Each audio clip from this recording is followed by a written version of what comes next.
recording artist Marilyn Dunn from St. Louis, Missouri.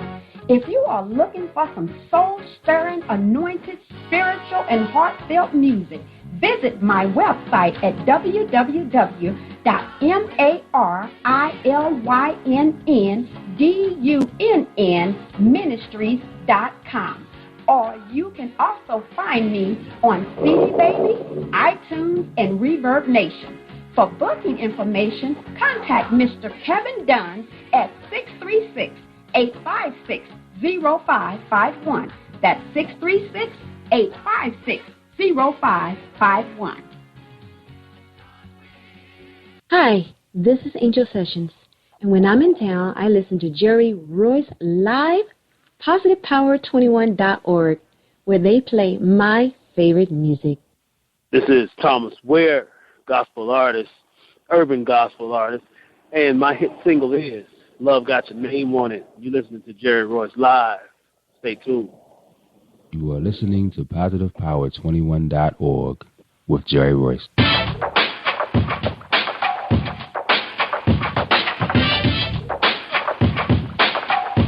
What up? It's your boy Kano Kingston. Hi, this is Angel Sessions. Hey, this is Pat. Hi, I'm Teresa Powell. Hi, Jerry. This is Ira Sandra Carter. Hi, this is Phil Powers. Hello, this is Teresa Bobby with Jerry Royce Live. Hi, I'm Philip Barron. I'm live on the Jerry Royce Show. Hi, what it do? It's your boy Houston Saint. Peace, this is Dahlia the Poet, spoken word artist. Hello, this is Lamar Marquise with Jerry Royce Live. All right, everyone. You got Robin Lynn, and I'm keeping it live right now on Jerry Royce Live. Hey, what's going on, everybody? What's up? This is award-winning podcast with the greatest podcast on earth. Thank you for stopping by.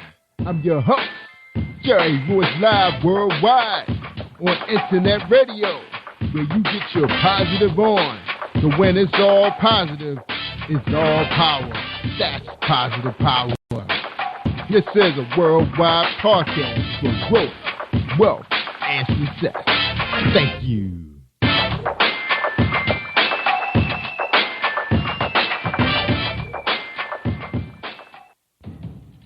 Think you know how drugs get in those little brown bottles? Think again. Set in the green hills of western New Jersey, inside the gilded halls of power of a U.S. pharmaceutical company where decisions are worth billions of dollars and human lives worth less. Nicholas Harding, a young executive at Marshall Pharmaceutical, finds his career, family, and life in jeopardy. The Farmhouse, a suspense thriller novel by Bill Powers, published by Donna Inc. Publications, available at Amazon.com or DonnaInc.org. Go to Bill's webpage at www.author.BillPowers.com. Are you looking for the next great read? A book filled with love, passion, betrayal, and intrigue. The award-winning novel, Season of Change, by Tamika Patrice Kane, is sure to satisfy your literary sweet tooth. Check out this must-read book reviewers are calling uplifting and emotional, and exceptionally great read, deeply intense and thought-provoking. Order your copy today, available in paperback and ebook on Amazon.com or at www.tamikapatrice.com.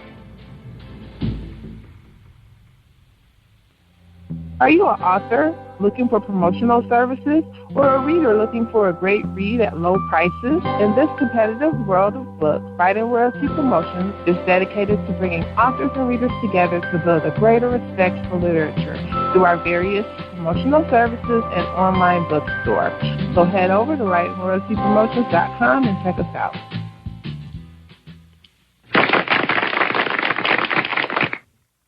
Thank you, everybody, for joining us, and welcome to PositivePower21.org. I am Jerry Royce Live, and tonight on the show, we got Thomas-ware is here. That's right, he's episode 304. Awesome. So before we bring him out, let's check out this commercial from my man. My man Reese Publishing. That's right, he's our sponsor for tonight's show, Reese Publishing from Reese World.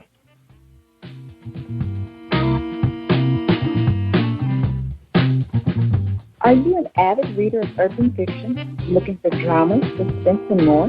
Readswell Publishing is dedicated to bringing the world's best literature to our readers. Urban fiction, erotica, sci-fi, mainstream fiction, and children's literature are just some of the genres produced by our diversified family of authors. You can reach us on Facebook, Twitter, Instagram, and at our website, www.readswellpublishing.com.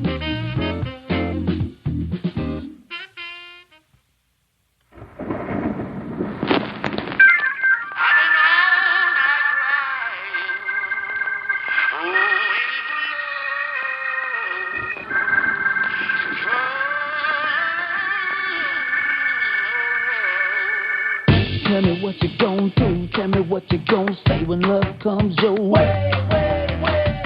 Life is so good, take off that frown, put a smile up on your face. You say you're looking for love, or if you're looking for love, I know just where it is. If we're knocking at the door, tell me what you're waiting for, just let it come in.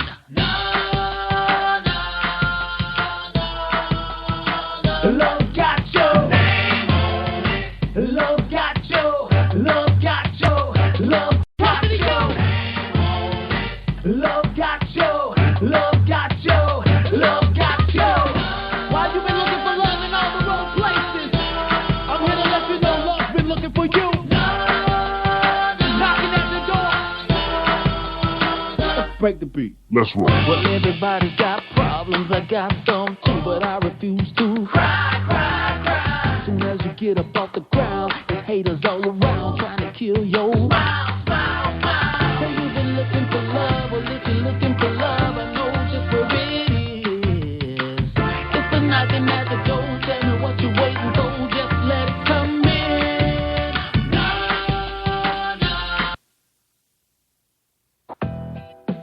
This is a Positive Power 21.org presentation with Jerry Royce Live Worldwide and his guest, Thomas-Ware, and his hit single, Love Got Your Name on It. Thomas-Ware bio reads, Thomas-Ware was born and raised in the small town of Groveland, Florida. Born into a family of singers and musicians, it would appear that Thomas' destiny was written from birth. His father, Thomas R. Ware Sr., was known for his traveling gospel quartet in Ohio. And his mother, Lucille Ruffin, was known for her strong voice in the church choir she sang in. From childhood, he studied the sounds of traditional gospel singers in a Pentecostal church setting, Church of God by Faith. Entering to adulthood, Thomas would leave the church and begin to tour as a secular rap artist, sharing the stage with Outkast, Eve, 8Ball, and MJG, Ja Rule, and many more. It would appear that Thomas' career was set in stone until God showed him otherwise. Returning to the church world, Thomas' calling would be made evident as doors immediately began to open from him in Nashville. As his unique style of writing gained the attention of A&Rs at the major labels such as Warner Brothers, Christian label, Warner Word, and more, this eventually landed several Thomas songs on major record releases, as well as him appearing in as featured artist, thus beginning ongoing requests for new material from the talented writer. Thomas has the ability to leave a lasting impression on the world of gospel music, Benny Days. This Central Florida native presents a beautiful arrangement of praise and worship that is flawlessly able to place in any genre of Christian music. He is also one of a few gospel artists with music ability to impact and encourage people of all ages. His first Christian release, EP, in 2010, The Labeling Theory, consists of irresistible rhapsodies that continue to raise eyebrows. With a growing number of features and collaborations in the US and UK, and his music career with both gold and platinum artists, Thomas now has slated to return his newest project in 2015. Simply entitled Contagious Hope Music, you'll be pleased with the selection on this project. Live performances have included Tom Joyner Family Reunion, Gospel Concert, Kurt Carr, James Fortune, Ty Triplett, McCrae, Papa San, Race, Allen, Jonathan Nelson, Tim LeMan, Solar Bears, Faith and Family at the Amway Arena, and many more. Ladies and gentlemen, I present to you Jerry Royce Live Worldwide and Thomas-Ware. Enjoy this presentation. All right. Episode 304, ladies and gentlemen. I bring you Thomas-ware. Hit single, Love Got Your Name on It. What's going on, thomas-ware.info? What's going on, sir? How you doing? Not much, man. How you doing today, Jared? Awesome, man. Welcome to Jerry Royce Live, man. Glad to have you, brother. Glad to have you, Thanks so much, man. Thanks for having me on. I appreciate it. God bless you, man. Now, you ready for your first question, man? Absolutely. All right, the first question is, who is Thomas-ware? Well, actually, I think, the way that it's kind of hard to really round it up. I'm a little bit of everything, touching from the writer, the artist, everything from the author to a pastor, a father, family man. It's just so many different things that Thomas-ware is. It's just whatever the moment that the hat I need to wear, I just try to wear it and wear it and be effective in it while I'm wearing it, God has just blessed me with an array of gifts, and I just, try to use it as much as possible, every one of them. That's right. Awesome, man. Awesome. That's powerful, man. Now, you got a very powerful bio, man. You had an opportunity to venture into the world for a moment. Got out there with the big acts, Outkast, Eve, 8 Ball, and Ja Rule. What was it like for you, man, venturing out? In the time period when I was there, I really have to tell you, man, it was exciting. I had a great time as far as just, being able to experience it all, being able to touch the stage with and along with a lot of these names, man, that were, that are even considered icons at this point in the music industry, and a piece of the history of hip hop, especially Outkast. It was just really, it was really an eye opener. I got to learn a lot, and it's just a great thing to experience. Yeah, absolutely, man. Outkast, man, them guys were very impressive during their time, man. I'm kind of surprised they've been so quiet, man, because everything they touched turned to gold, man. And now I haven't heard a word from them. Absolutely, man.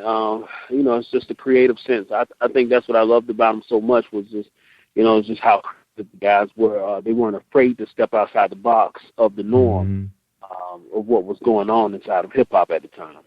That's right. Even on the silver screen, man, those guys they produce hits, man. Enjoy everything they do. Yeah, definitely miss those guys. Yep. And then Eve doing her thing now. We get a chance to see her a little bit on reality TV. I think she got married. Being a role model to some of those young ladies out there that grew up on her. So that's awesome. She's doing her thing. All right, man. So now you back in the gospel world. So what is that like, man? What's that big stage like, man? Because you performing for the big guy. That's right.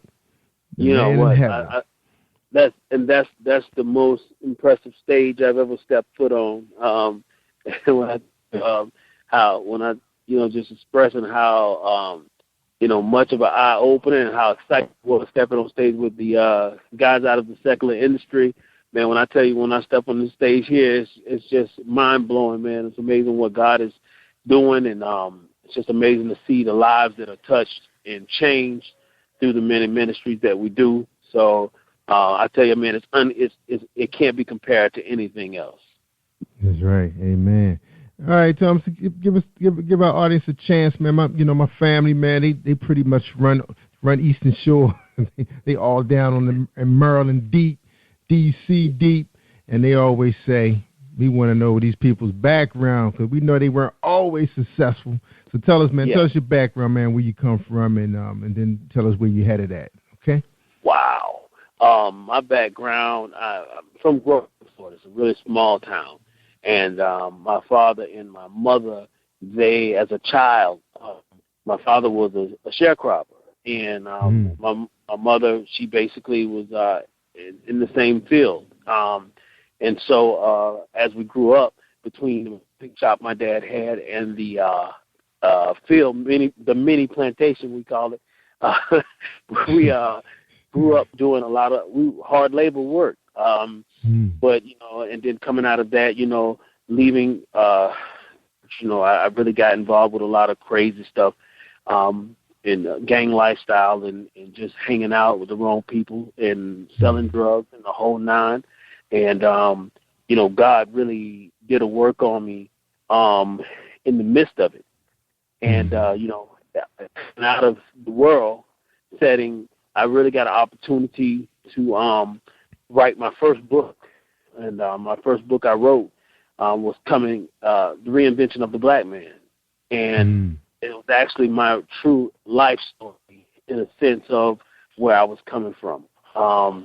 And just like God just opening my eyes and letting me see, what type of a work I had been doing and now what type of a work he was doing through me. So coming out from that now, the world that I'm headed toward now is more of the author aspect. I actually got a new role of a new film. The guy who just filmed the movie Ride Along, the guy who wrote it actually, sorry about that, not filmed it, but the guy who wrote the movie Ride Along actually has a new film coming out, and I received my scripts for it, and noticed that I got a position in this new film that he's filming.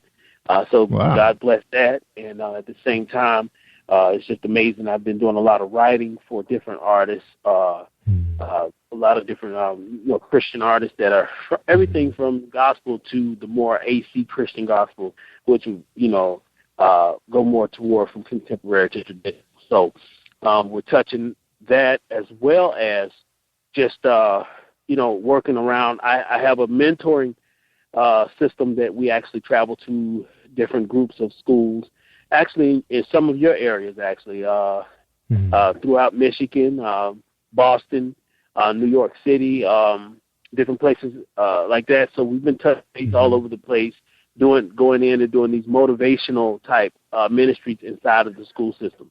So God has really opened the door in a lot of different areas. I'm not limiting myself to just music. I really, when I say I wear a lot of hats, I truly wear a lot of hats in a sense that I really want to be an impact in this world from different levels, not just, just in the church, but also outside of the church. By the way, I'm also a pastor in Orlando, Florida, which is where we reside now, at a church by the name of Heart of Mercy, and it's located on Mercy Drive in Orlando, which is it used to be technically, they called it Murder Drive. Get out of here, really? In Orlando? Yeah, really we're planted, our church is planted directly in the center of Pine Hills, which is the hood. Wow. But God is doing a great work right in the middle of that place, and yeah, so I mean that's what we're doing, man. That's basically what thomas-ware is and what thomas-ware is up to right now. In every scope. It's like I know I'm speaking really fast because I know we have a certain amount of time on radio, but basically, that's where I'm headed right now. Wow. So you say your church is called Heart of Mercy? Heart of Mercy, yeah. Heart of Mercy. That's awesome, man. Congratulations. I didn't know that they had a hood in Orlando. I just see Disneyland. Oh, I'm there. Wow. Yes. Yes. Heart of Mercy sits in the middle of what we call Pine Hills, which is the nickname for it is Crime Hills. And it's a really, they show a lot of the tourist areas of Orlando, but Orlando does have a great amount of crime, high crime, and, poverty zone areas as well. Wow. They did a good job hiding it, man, because I tell you, man, every time we there, man, we see Mickey Mouse and Donald Duck and then all those resorts, because, we were down there this past September for Labor Day weekend with Tom Joyner, and you just see the prettiness, of Orlando, saying, oh, wow, I want to retire here. And so you guys got what we have here in Baltimore, man. Baltimore is a different cookie, though, bro. Baltimore is a different cookie from Florida, though. I've been up on the Baltimore side. And when you step foot out of downtown Baltimore and you head a little bit outside of the range, man, it's like zombie land. It's rough. Yeah, so, man, that's right. It's a different type of place. Yeah, it's different. It's a little bit different. It's like, Baltimore is a lot more up front raw. Florida is more on a sneak type, sneak type raw, where it's like you could get who you might think is friendly. You know what I'm saying? It's the perfect setup because they wear the mask of the hospitality zone, So, yeah, but I mean, same beast, just a little different way of delivering the method. That's all. Yeah, all right, yeah, because that's right. They made 3 series out of Baltimore called The Wire and Homicide and In the Corner. Yeah, man. And it's pretty much was just the same neighborhoods anyway. I mean, rest of the suburbs is nice, We making it, man. We making it work. All right, we talking to Thomas-ware, the artist, man, the author, everything, man. And you remember the SAG organization also? The SAG organization. You know what? Truthfully, you want to get paid, don't you? Yeah. You know what? My partner just beat me up about the SAG organization. He's like, man, you trying to get this money. That's right, man. It's a difference. You getting $100 versus you getting $1,000. Yeah. This digital world is just so crazy now, man. With the music industry has switched so much, man. It's just like this digital end of it all. It's just, man, I tell you, it could be overwhelming because of the simple way that, and I'm sure you heard, the horror stories of what's happening now with, it's just so easy to be pirated. You know what I mean? And so, it's just so many different ways now that they use. So we attack a lot of the more on the digital end, but definitely the SAG is something for this new project. We definitely are getting involved in. We've just really been with the first project that we had out was really just a tester. You know what I'm saying? It just kind of, it's my first thing touching the ground with gospel music. I really wasn't expecting for it to really even catch on that much, and actually the song ended up in Europe, in Africa before you knew it. Yeah, that's right. That's right. You never know. Now the SAG, the Screen Actors Guild is pretty much where you need to sign up and register yourself before you get on that film. Yeah. So you got to do that. So you got to pay your membership and get ready because, when they cast you, man, you never know how many lines they may throw your way, and you want to get paid for that. So that's a union for actors. So you definitely got to get that. Pay that dues. New territory for me. You know what I mean? Yeah, I know. A lot of people don't know this. They got. Yes, if you would have had an agent, your agent would already took care of that for you. So now you got to get your paperwork together. So you can register with them online. So then when they send you, your script and everything, you're gonna really get paid correctly. Right. There won't be no right. So you won't see $50 check for being there all day. Oh yeah. Oh no. All right. Okay. All right, man. Sound good, man. You awesome, man. You're doing a whole lot out there, man. And you got a chance to see both sides of the world. And you're making a difference in the community. You got this group called Contagious Hope Music. I'm looking at your family picture, man. You sitting there look like Nino Brown. Everybody else sitting around look like the family with big smiles. And you got that Nino Brown look. So what's going on with the photograph with Thomas-ware and Contagious Hope? What happened, man? They forgot to break it down, or you forgot to smile? I've heard that like on several of the pictures, man. Like, you don't smile? Man, I don't know. We actually got caught in the moment there, man. We was having a good time, and we did several like poses or whatnot, but I just thought it was more of a sincere approach to kind of just give off the balance of the everybody behind me, kind of like in different moods, and I just thought it kind of fit the scene. But the whole Contagious Hope, man, I tell you, I was actually coming off. I'm actually on chemo right now, and I actually did radiation several years ago. Back in 2009, I was given 2 years to live. Oh, and and I actually went through the whole radiation process from a tumor that was located inside of my in the muscle of my shoulder in the neck area. So after the radiation, the tumor had shrunk, and we thought that pretty much we had defeated it. And about a year and a half later, we went back and found out that it had resurfaced and it was larger than before. So, excuse me. So what happened is with the whole Contagious Hope music, And that's what this project is really going to be geared for. I'm sorry, hold on one second. I'm sorry. All right. Well, hold on, man. We're going to take a quick break, man. When we get back, we're going to take a quick break, and we come right back to your story, okay? All right, hold tight. Okay, bro. All right, you go ahead and drink some water. All right. All right, we talking to Thomas-ware. That's right, Contagious Hope Music. Take a quick break, everybody. Have you been hurt, been backstabbed, got a talking back team? Well, you're not alone, no. Escaping to another reality. Through Dominic Wilkins' good books, audio books, paperback, ebook, good books. Available on AuthorDWilkinsGoodBooks.com. Are you looking for the next great read? A book filled with love, passion, betrayal, and intrigue. The award-winning novel, Season of Change, by Tamika Patrice Kane is sure to satisfy your literary sweet tooth.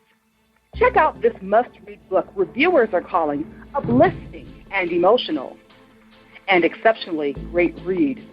Deeply intense and thought-provoking. Order your copy today.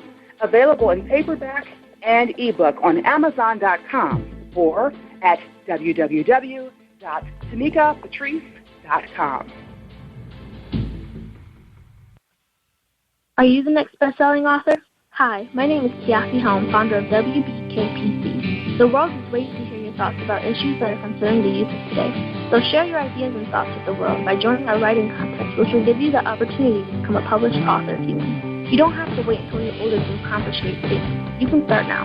To learn more about our publishing package valued at $15,000, please visit www.writtenbykids.com.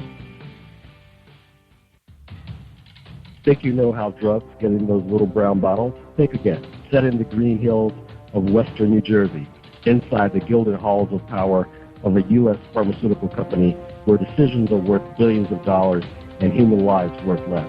Nicholas Harding, a young executive at Marshall Pharmaceutical, finds his career, family, and life in jeopardy. The Farmhouse, a suspense thriller novel by Bill Powers, published by Donna Inc. Publications, available at Amazon.com or DonnaInc.org. Go to Bill's webpage at www.author.BillPowers.com. Hi, this is Angel Sessions, and when I'm in town, I listen to Jerry Royce live, PositivePower21.org, where they play my favorite music. All right, thank you, Angel, for the introduction. We're talking to Thomas-ware. That's right, he's a performer, a recording artist, urban gospel, contagious hope music, and he's also authoring a book called Reinvention of the Black Man, and must read for women everywhere. This book should be in every woman's collection, whether single or married. This is the book for you. So get it now. I believe it's on Amazon.com, wherever books are sold. All right, this man, he shared the stage with guys like Outkast, females like Eve, 8 Ball, and Ja Rule. But now he's back, gospel world, doing it up for our good Lord, saving people, getting them excited about hope. That's what the music does, man. Tell us about this song, man. I really love that song, man. I was like, whoa, this is at another level, man. Awesome, man. Appreciate it, man. Yeah, man. Love got your name on it, man. I just I wanted to approach this whole new record with a different sound, just something that would be kind of outside the box on the gospel scene, but at the same time I wanted to kind of include the elements of praise and worship or choir sounds to the backdrop. Mm-hmm. So I just had fun with it, man. And so far people are loving it, and I've been getting a really good response out of it, man. So we're really happy with it. Yeah, I really love it. Now, are you going to be releasing some more music along with this one? Because I know you mentioned going on tour. Absolutely, yeah. We have the whole project that we're going to release in April. We're going to get ready to release a second single, which is called Conqueror, and it's more of the praise and worship sound. It's not really the up-tempo stuff, but it's going to be straight praise and worship, and that we're going to be releasing at the end of March. All right. So were you the writer of this, or you just let the vocals when Love Got Your Name on it? Oh yes. I write all of my songs, and pretty much do like a co-production on it. A lot of the stuff I don't really do the full production. On some of this project we have drummers that come in. We're gonna have some pianists and different ones come in and play on it. And have a variety of sound for production wise, so it wouldn't just be so one type of flavor. But I do all of the writing though on the project. All right, so we're gonna play your hit song, your single, and when you come back, I want you to name some of these people that's on thomas-ware.info. Find out who these members are. Give them a little shout out. So we're gonna right after we come back. We want you to name the members of your group, okay? So here we go. Absolutely. Love Got Your Name on it. Thomas Ware and Contagious Hope.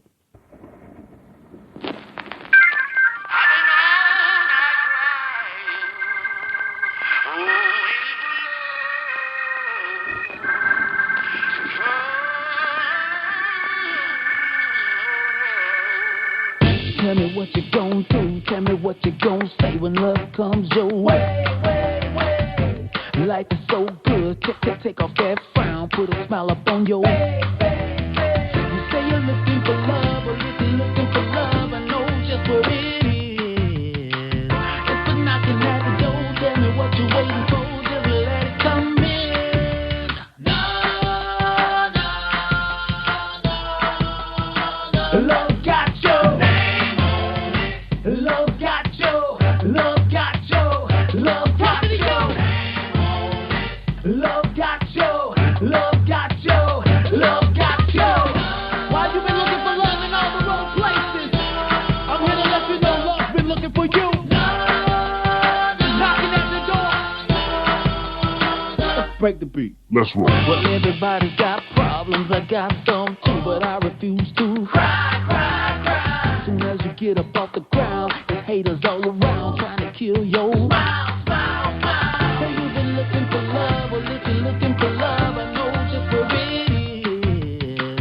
It's the knocking at the door, tell me what you're waiting for, just let it come in.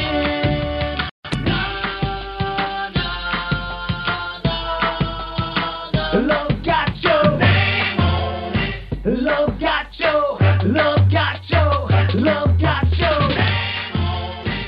Love got your, love got your, love got your. So you say you got problems. Say you got problems. Walking around with a frown. One thing about love, turn around upside down. So you say you got problems. Walking around with a frown. One thing about love, turn a frown upside down. Been looking for love for so long. This world has been treating you so wrong. You give it your heart, they rip it apart, and they give it back when it's all gone. Telling God all of your problems. He telling you he wanna solve them. He sent you his love, it's right at the door, but you won't answer when it's calling. Why won't you answer?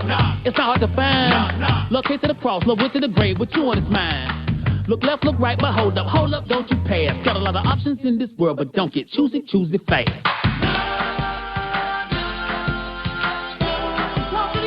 Love got your name on it. Love got your, love got your, love got your name on it. Love got your, love got your, love got your. Why you been looking for love in all the wrong places? I'm here to let you know love's been looking for you. Knocking at the door. Love got your, love got your name on it. Love got your, love got your, love got your. Wow, man, you gonna have enough energy, man, to play that, man? Because them kids are going crazy. All right, so before we left, man, you was going to name the members of your group, man, so let's hear their names, the pretty ladies. Absolutely. The praise team is Tiffany-Boyle, which is my wife. Tiffany, you have Dee Dee, you have Cameron Kane, you have Lindsay Austin, Jessica Austin, you have Devika Dumas, and Hector Rosales. All right. So which one is Mrs. Ware with the purple on?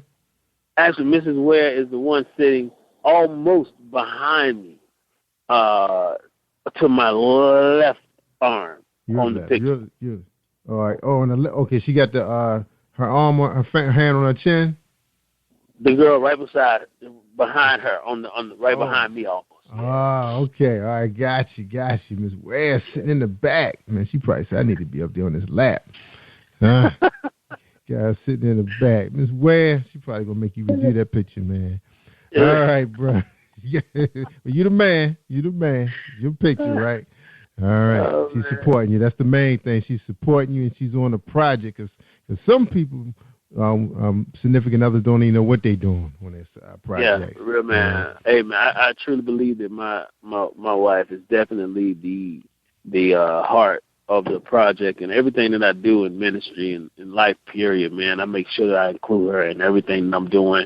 I feel like, man, she's always going to have an ear and an eye that I won't have. And that's what God, that's what God gives it. That's what he gives it to us for. You know what I'm saying? And together it's just a complete great package, Awesome. That's right, man. Amen. That's right, man. I'm coming up on, I'm going to say 23 years. Because she doesn't listen to this podcast, so it could be 24. But I'm saying 23. But I get it straight by the time 25 come around, though. Yeah. But that's awesome, man. So how many years for you guys? We're coming up on 6 years, so I wish we had 20 years. Yeah, it's just 6 years. 6 is good. Yeah, 6 is good, man. You're still climbing. Oh, yeah. You're almost there, right? It's going to be easy once you get to 7. Once you get to 7, it gets easy from there, huh? Yeah, it get easy there. Because right now you guys got the challenge of the kids. Because you have young kids. Ooh. Yes, sir. Man, we got. Yes, sir. We have a 3-year-old, a 2-year-old, and a 7-month-old. Yeah, so that's what I'm saying. So nobody going nowhere until you get the kids to like 5 or 6 where they can pull their own cereal. Yes, sir. Oh, yeah, man. Then you get to know each other, and then you realize you don't like each other. No, I ain't gonna be like that. But right now you're working together. Right now, get them kids. Get them through the pipeline. That's the main thing. Yeah. Take care of the kids, man. So you go through what you gotta go through, man, and make sure they have an opportunity to become successful in this world. All right, amen. All right, man. So we told a great story, man. You're the pretty much son of a sharecropper. And we're speaking, right? Yeah, absolutely. Yeah. That's awesome, man. So, is your dad still around? No, my father passed in 96. My mother is still around, though. All right, good. So she get a chance to see some of your goodness, man. See what you become. That's the biggest blessing, man, right there. Yeah, amen. That's right. All right, man. So you guys looking to go on tour, man? So what's up for Contagious, man? For Contagious Hope, what's on the agenda for you guys? Well, one of the things that we're doing is we're going to actually do a free tour for the cancer survivors. Good. Cancer survivor programs that they have, and that's one of the things that's really heavy on our heart right now. And from there, we're going to kick off East Coast tour, where we'll just kind of hit the East Coast and start promoting the whole project. Yeah, that's awesome, man. So, what you guys going to go up or y'all coming down? So, you going to go up to... Oh, we're coming up. You're coming up? Okay. So, where you guys going to stop at? Connecticut, Boston? How far? New York? You going to stop in New York? Yes, definitely New York. It's on the radar really heavy. I don't know if you're if you're familiar with Pastor Freeman Perry at all out of the New York side, but that's one of the locations that we're going to be going to. And we have Carolina, and definitely we'll be hitting parts like Philly and New Jersey coming down that pipeline, and just kind of Georgia and Alabama, different spots. Go on the East Coast, yeah. So you guys not coming through Baltimore and D.C., man? We got a couple mega churches here, man. They got a lot of young people, man. A lot of young people. Well, you have to plug us. You have to plug us on some of those spots. We don't know all of the spots up through those areas. When I was in D.C. area, the only thing I knew in my days was Club Love. so I really don't know a whole lot about the population up through the D.C. area with the churches, man. So absolutely, man, I'm pass the word on. Yeah, I inbox you two big churches that actually have the stage presence for a group like yours. I mean, they're ready to go now. You just have to find out if the youth group would be willing to put on a project like that. So you just have to, look at your schedule and see if they could plug it in. Because I know Absolutely. The church that my son and I go to, I don't know what they have on their agenda by the time you guys come this way, but they have a really nice stage production. And they have a couple of acts come through from time. I'm not really keeping up too much with but the teenagers do. But I know, with the older folks be doing up in there, Yeah. So we'll forward that to you. And their websites are easy to get to, and I'm sure they would love to, bring you guys up there and work with their young people, man. Awesome. The music is full of life, man. Now you was talking about your health earlier. Now, is your doctor okayed you to tour? Is that's like part of your exercise regimen? Because I know you have to be real physical when you're going through treatment and your diet and everything. So tell us a little bit about what kind of plan your doctor have you on right now as far as your endurance. Well, right now, I'm still doing the chemo stuff. So, but it hasn't affected me much at all. When I first started, it affected me. Had me in some states where I was just kind of, just slouchy, not really feeling like doing a lot. But at this point, I'm really active, staying and going to the gym and doing different things to just kind of keep my energy up and just stay alive, man, just bright and vibrant, I think the worst thing that could happen is for me to just slow down at this point.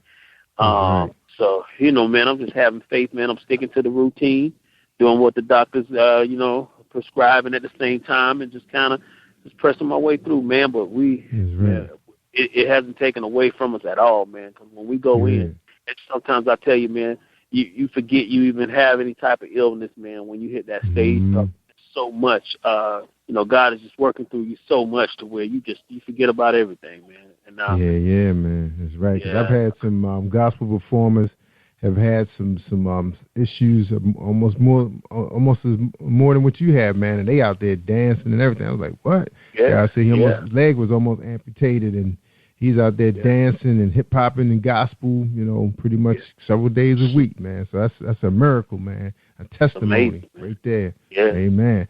All right. Now, Thomas, I know, I've had a bout with diabetes, through the summer. Didn't know I had it, real high numbers. Wow. It was a disease I didn't know was sitting there waiting like a time bomb. And I was just feeding it what it wanted, and that was that white sugar, that white bread, white rice, you name it. Have you met with a nutritionist who's kind of leading you to a strict diet to help you keep your energy level, detox, and all that stuff?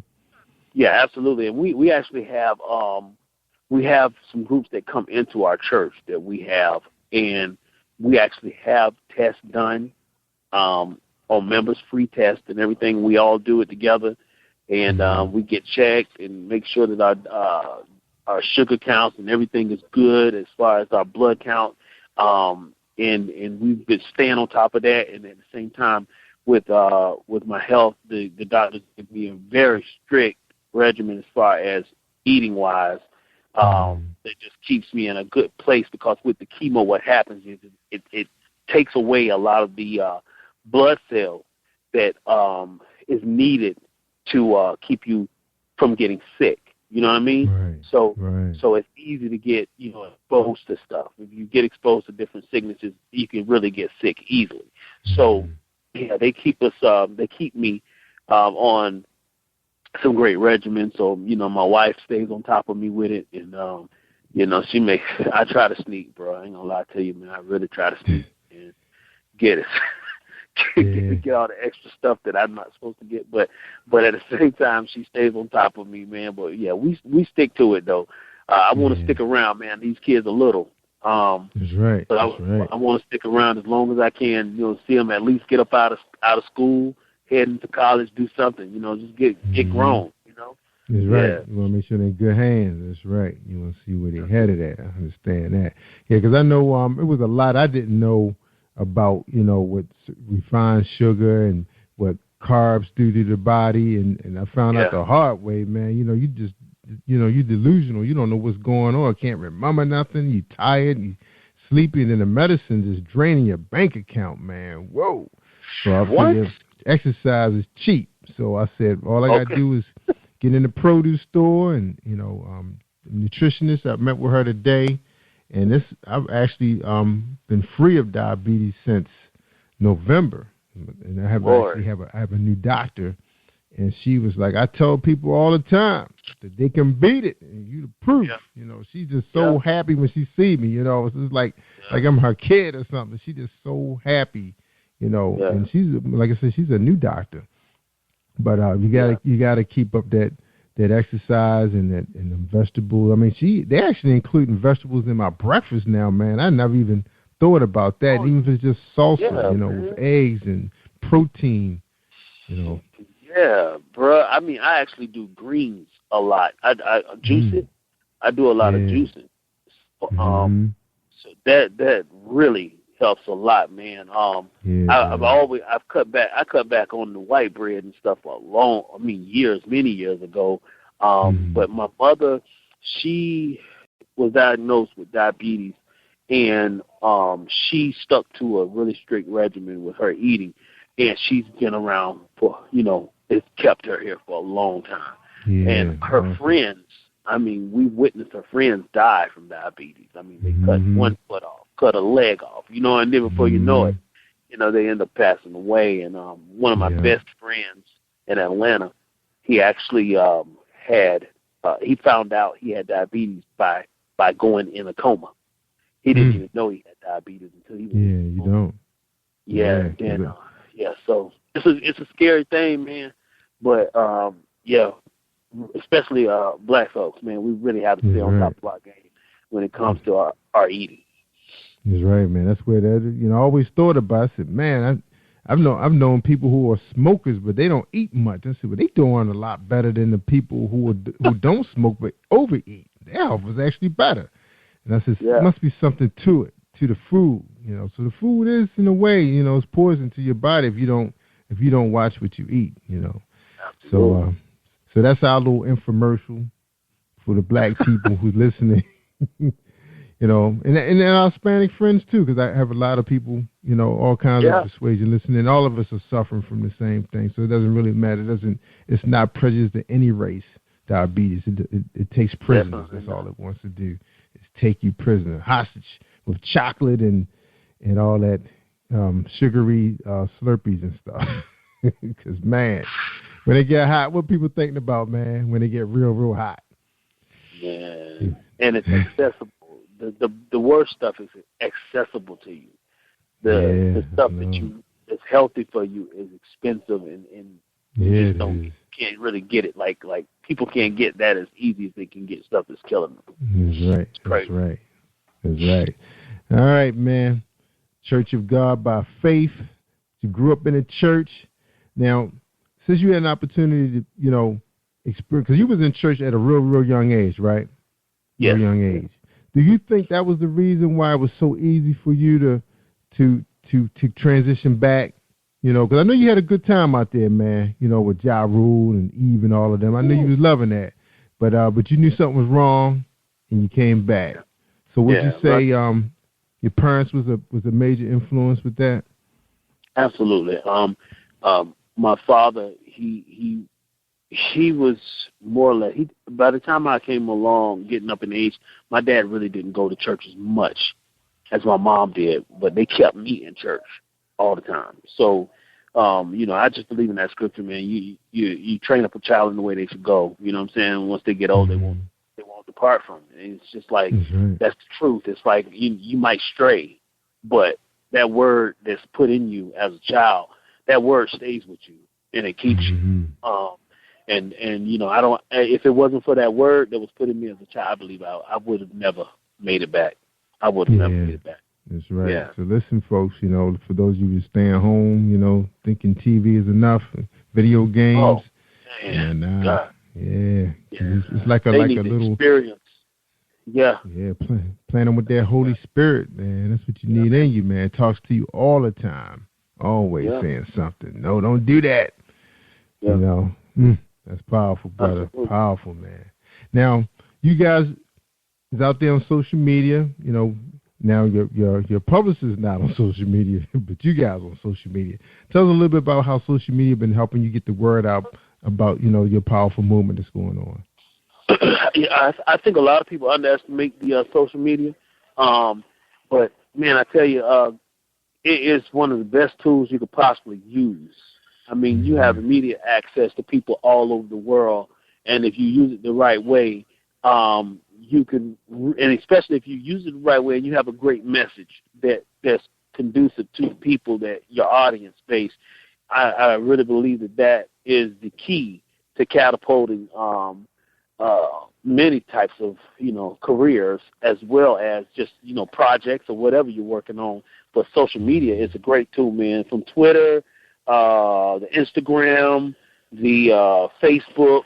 When you have fans or followers or whatnot, man, people want to be in your life. They want to know about the person. And I think the social media, it exposes your life to people. And when you have nothing to hide, it's a great tool. Yeah, it is. You know what I'm saying? When you have nothing to hide, it's a great tool, man. If you got something to hide, though, I tell you, it could really hurt you, man. It could cripple you in a lot of ways. But it's a great tool because, people can never get enough of you. You can see that on like the reality TV shows. The more in depth they go into these people's lives, the more sides they see of their lifestyles. It makes people become even more addicted to that thing. So with social media, that's your access point of letting people see, the real you. And right. Yeah, so I think that's a great tool. Is there any chance of you guys doing? Because I've seen one of the gospel stars coming out of, I think she's coming out of Florida, I believe. Well, I know she belonged to one of those organizations out there. I've seen her reality show.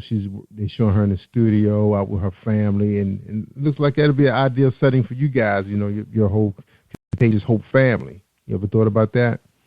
Well, I actually got approached by about two different settings for a reality show, and to tell you the truth, the fear of a reality TV show is that numbers go up off of negativity, and it's like, and if you don't have a negative point in your life, they want you to create one, and that's the only downfall to it. I mean, we can see that like when you look at Preachers of LA, the preacher shows. It's like these shows, and it's like, okay, it does have a access point where you can actually spread a great message, but then at the same time, it's like they'll point out everything negative wherever they can find something negative, and that could really be used to hurt the Christianity more than it is to help Christianity. So if it's anything that could compromise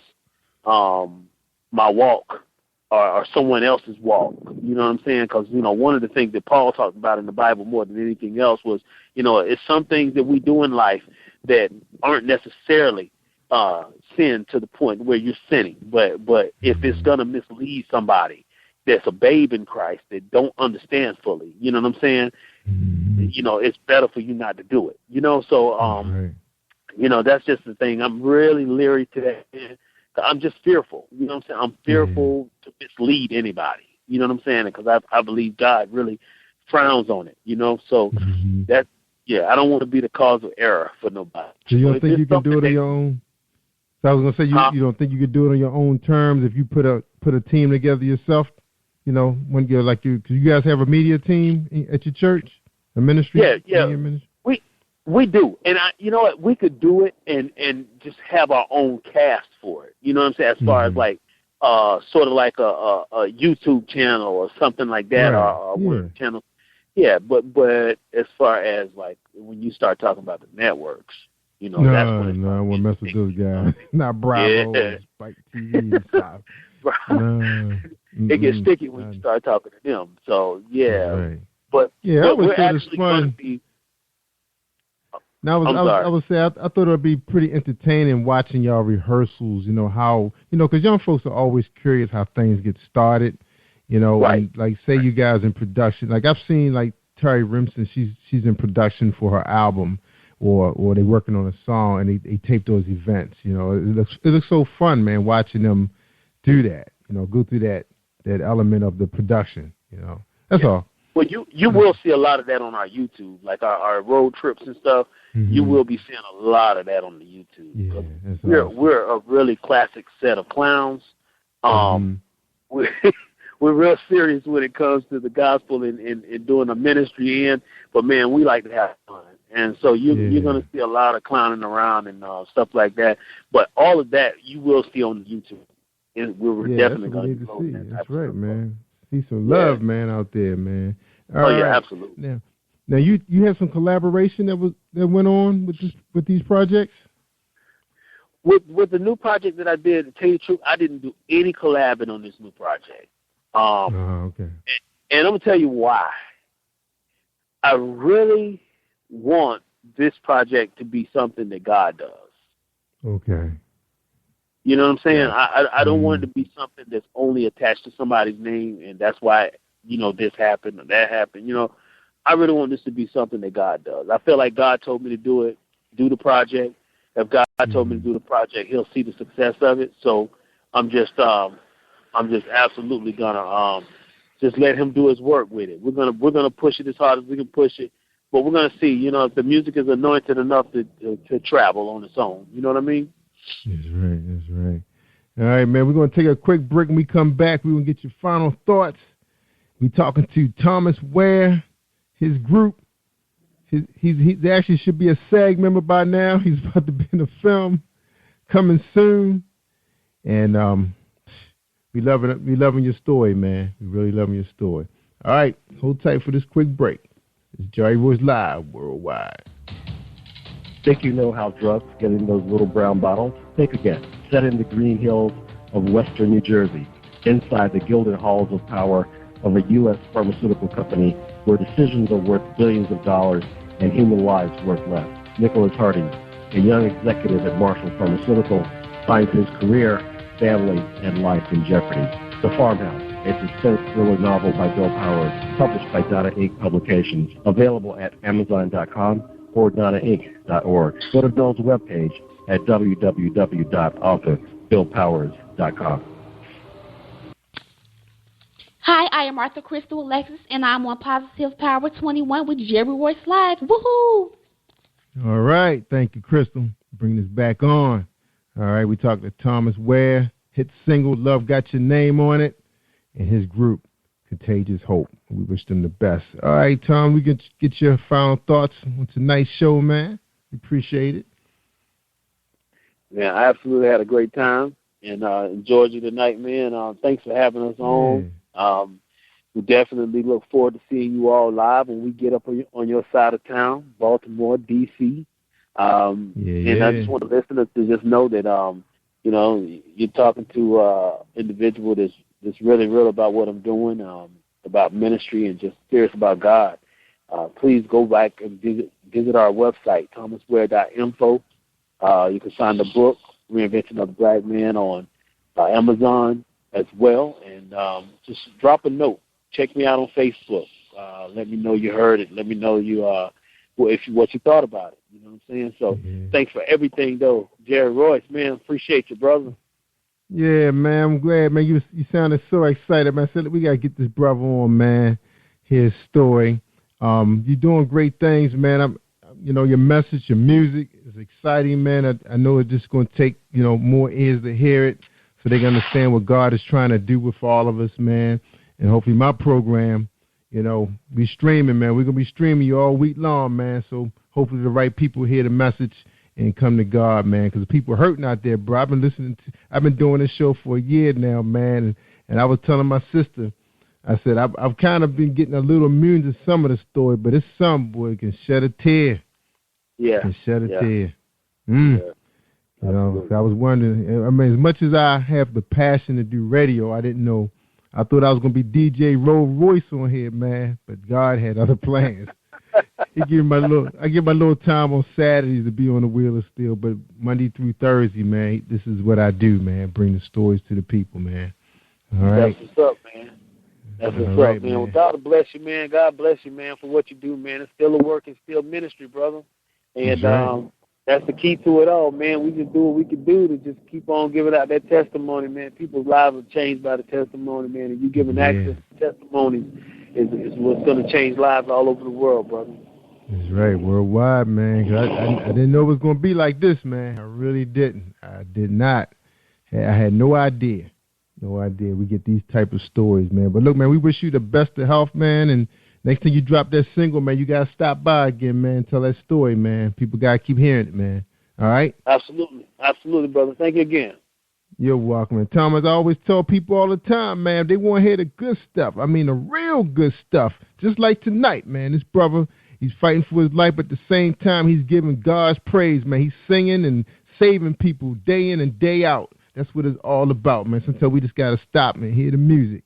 And that's God calling us, man. He's whispering in our ear, man. And I say amen. So this is Jerry Royce Live worldwide on PositivePower21.org and Spreaker.com/PositivePower21. Thank you for tuning in to Jerry Royce Live on PositivePower21.org and Spreaker.com/PositivePower21. This is a Royce Enterprises production.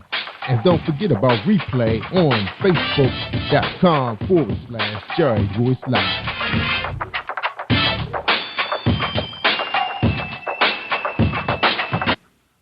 All right, everybody, stay awesome all week long. I'm out. Peace.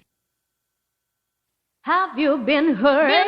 Been backstabbed? God are talking back to him. Well, you're not alone. No. Escaping to another reality. Through Dominic Wilkins' good books, audio books, paperback, ebook, good books. Available on AuthorDWilkinsGoodBooks.com. Hi, I am Arthur Crystal Alexis, and I'm on Positive Power 21 with Jerry Royce Live. Woohoo! Hi, this is Tiffany Boyle, CEO and Editor-in-Chief of Emerge-magazine, and I'm on Jerry Royce Live. You are listening to PositivePower21.org with Jerry Royce.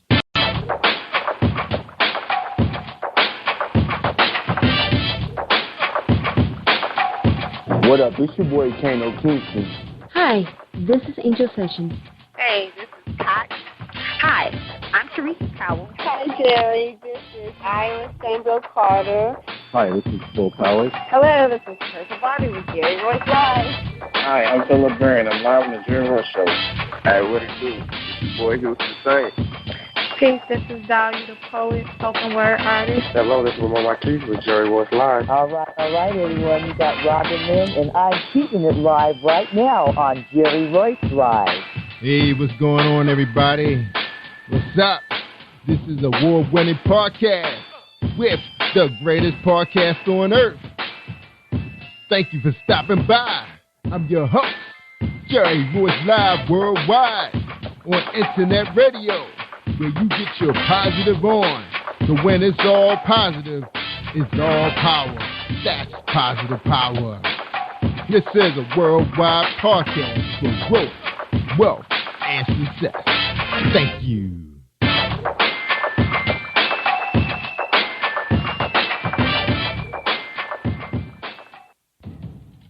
Think you know how drugs get in those little brown bottles? Think again. Set in the green hills of western New Jersey, inside the gilded halls of power of a U.S. pharmaceutical company where decisions are worth billions of dollars and human lives worth less.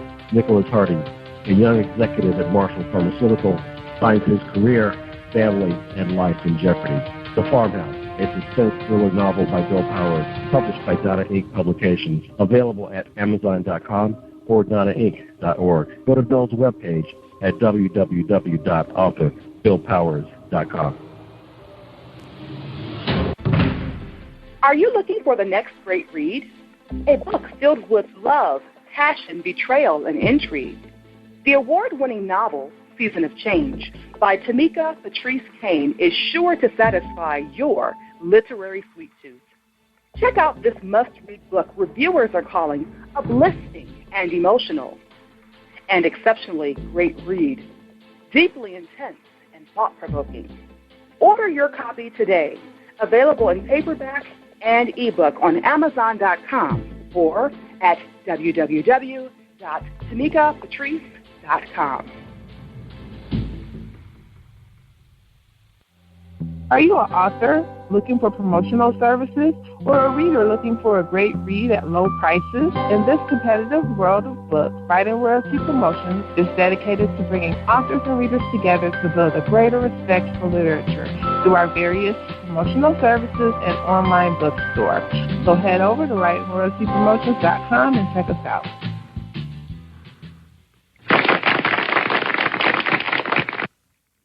Thank you, everybody, for joining us, and welcome to PositivePower21.org. I am Jerry Royce Live, and today our book buzz sponsor for tonight's show, featuring Tiffany Boyle, CEO of Emerge the Magazine. That's right, she's here tonight to talk to us about her new magazine, about to hit newsstands real soon. But right now, let's hear our presentation from James Deshay, the poet. Are you looking for a great book of poetry that is romantic, heartfelt, and full of male emotion? Then get Thoughts, Love, and Reflections by James K. Deshay. That's Deshay.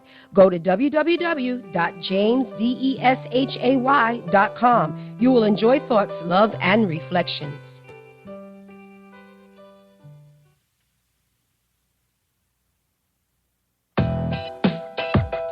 Ladies and gentlemen, this is a presentation from PositivePower21.org and Jerry Royce Live worldwide. Emerge the Magazine press release, a magazine that promotes, exposes, educates, and empowers business owners and entrepreneurs. Emerge the Magazine is a business resource read by business owners, executives, managers, and trade association members, and more. Our readers are interested in local to national companies, organizations, and services to help them in building strong businesses for themselves. Emerge the Magazine is business industry focused. We have resources for all stages of businesses, startup business owners to CEOs. We provide solutions and advice to our articles on how to prepare a business, start a business, grow your business, and be a leader. Features: emerging, diversity of inclusion, Emerge stamp of approval, international, networking. Who reads the Emerge magazine? Decision makers, executives, managers, community members, political leaders, college students and interns, activists, investors, and more. Check out Emerge Magazine at www.emergethemagazine.com at 773-377-5792. General at emergethemagazine.com for contact information. Thank you. This has been a Voice Enterprises production, Jerry Royce Live worldwide on PositivePower21.org. Ladies and gentlemen, we present to you CEO of Emerge the Magazine, Tiffany Boyle. All right, y'all. Hey, what's up, Tiffany? Hey, how are you? Awesome. You know, you're episode 303. Oh, great. Yeah, that's right. So what's going on in the newspaper, the news magazine business? What's up? Yeah, a lot, of course. Always a lot. Yeah. So our print edition's getting ready to come out. Be on the shelves in March. That's our newest update. Yeah. Our digital version has been out since January, and that's doing great, getting great reviews. If you haven't already gotten that, you can go ahead and get it. That's right. Awesome. Wow. So much going on so fast. I remember when we talked to you, wasn't it like November when we talked to you on the show? Yes, I believe so. All right. So, audience, Tiffany is not a stranger to Positive Power. She's been here before. And basically, I was telling you earlier that our audience in Maryland, well, mostly my family stretches throughout the eastern shore of Maryland, but they love some D.C., some Washington, D.C., a lot of them work there. You know, they travel and commute over there every day. So they know your stomping grounds, the Virginia area. So Tiffany's here to talk about her magazine, January release, digital, hard copy. Is it in full color? Is it full color? Yes, it is. Ooh, full color. Wow. I remember that business so well. All right, y'all. Well, Tiffany's here to talk about her magazine, how it's going to help us small businesses and motivate us. You know, because sometimes we feel like we're in the driver's seat by ourselves. But she's here to ride alongside us, keep us pumped up, motivated, and inspired. Right, Tiffany? Right. That's right. So the good Lord gave you that hard job. Uh-oh. So anyway, Tiffany's here to talk to us. But the first question is, as always, coming out of the gates, who is Tiffany Boyle? Well, I am first a believer of God and Jesus Christ. That's first and foremost. And right after that, I'm a mother. So that probably says a lot about why I, my nurturing and why I care so much about other people, you know, being in their spotlight, getting successful, being educated, because knowledge is power. And I'm just a fun-loving person. Yeah. I'm very laid back. I love to take in different people, to take in different cultures and food and all those wonderful things. I just love to have a good time and to laugh all the time.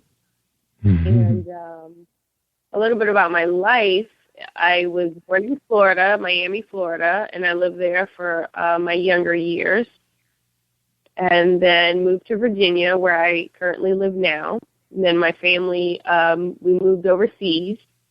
So that's probably where I get my love of diversity from, because I've been to, I can't even tell you how many countries in Europe.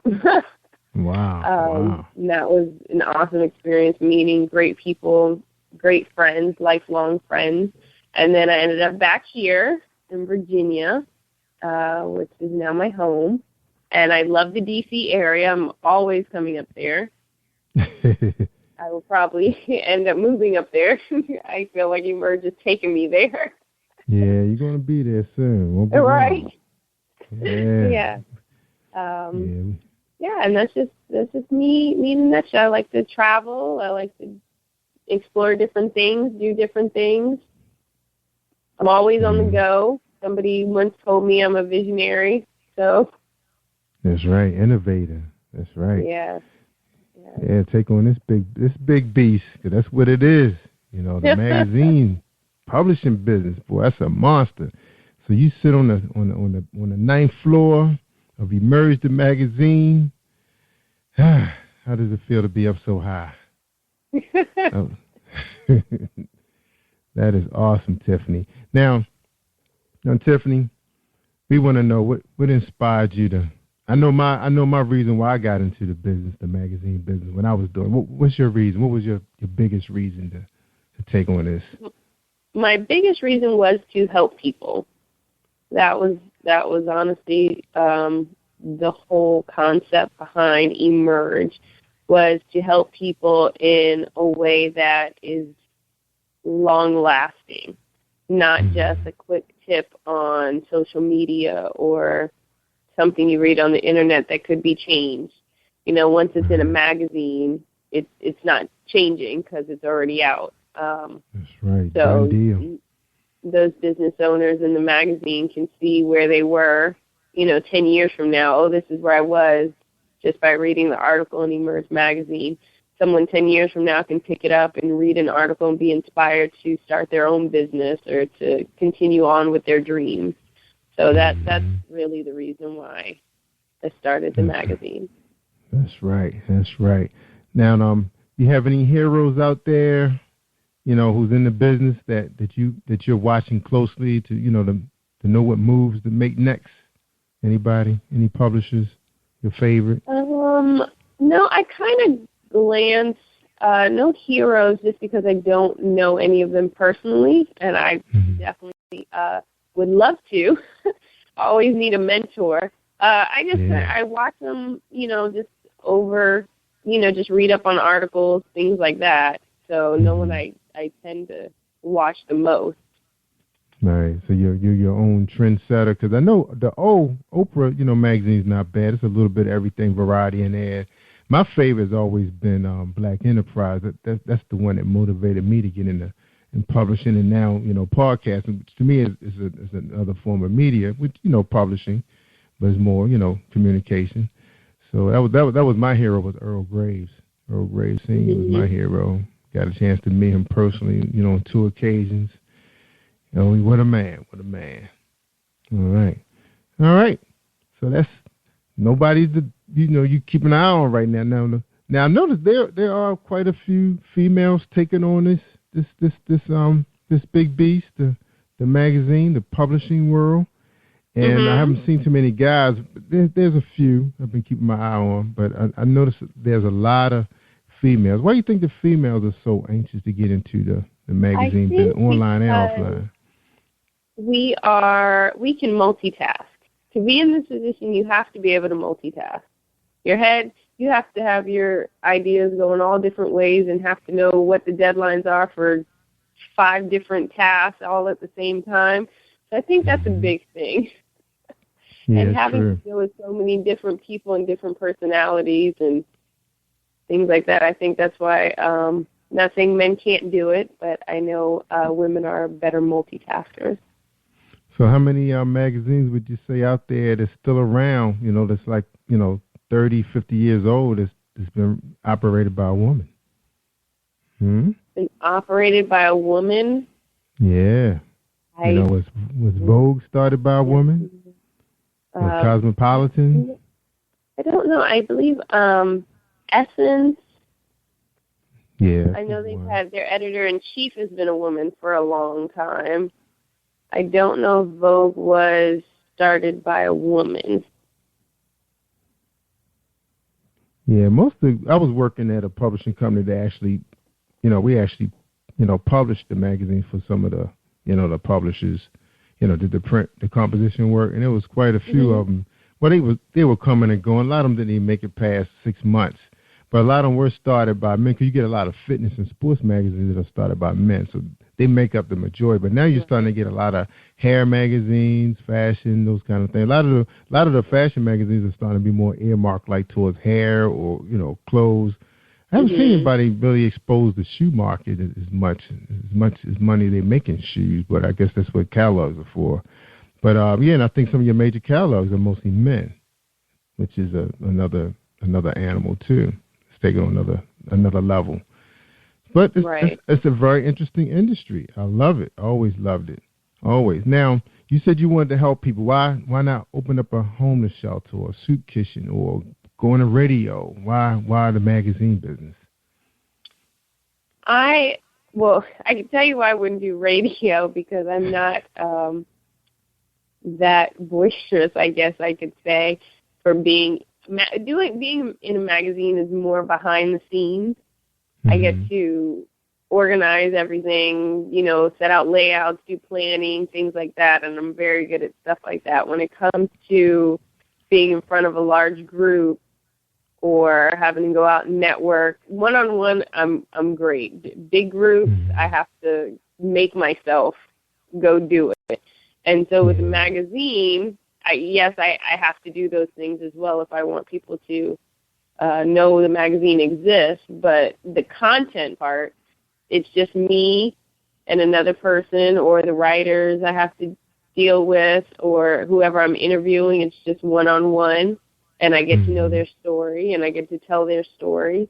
So that's why I do magazine. Yeah. Now, in case you get big one day, I want to put my little bit in, my little 2 cents. But, when Emerge the magazine get really big and they want to branch out into some other communications, Jerry Royce Live is for sale. So I can come up under the Emerge the magazine. Okay, sounds good. Yeah, sounds good. Yeah, that's right. When we get out there and we do different communications, it will not be me. Yeah, well, you just be the boss. Yeah, that's right. You just be the boss, the owner. Right. And you just, we just be the small people working for you. That's right. I work for Emerge-magazine. That's right. Tiffany-Boyle, my boss. Yeah, be rolling like that. All right. Think big. All right. Now, Tiff, we're gonna take a quick break, and we're gonna talk about the big plans of Emerge-magazine. It's on the table right now, so we can all get excited about it, and everybody can load up in their SUVs and head to Washington. All right. That's right. All right, hold tight, everybody. We're going to take a quick presentation, and we'll come back. All right, hold tight. Oh, I was ready to push the wrong button. Hold on. I might have to edit this part because somebody moved my commercial. Oh, here we go. Hi, I am recording artist Marilyn Dunn from St. Louis, Missouri. If you are looking for some soul-stirring, anointed, spiritual, and heartfelt music, visit my website at www.marilyndunnministries.com. Or you can also find me on CD Baby, iTunes, and Reverb Nation. For booking information, contact Mr. Kevin Dunn at 636-856-0551. That's 636-856-0551.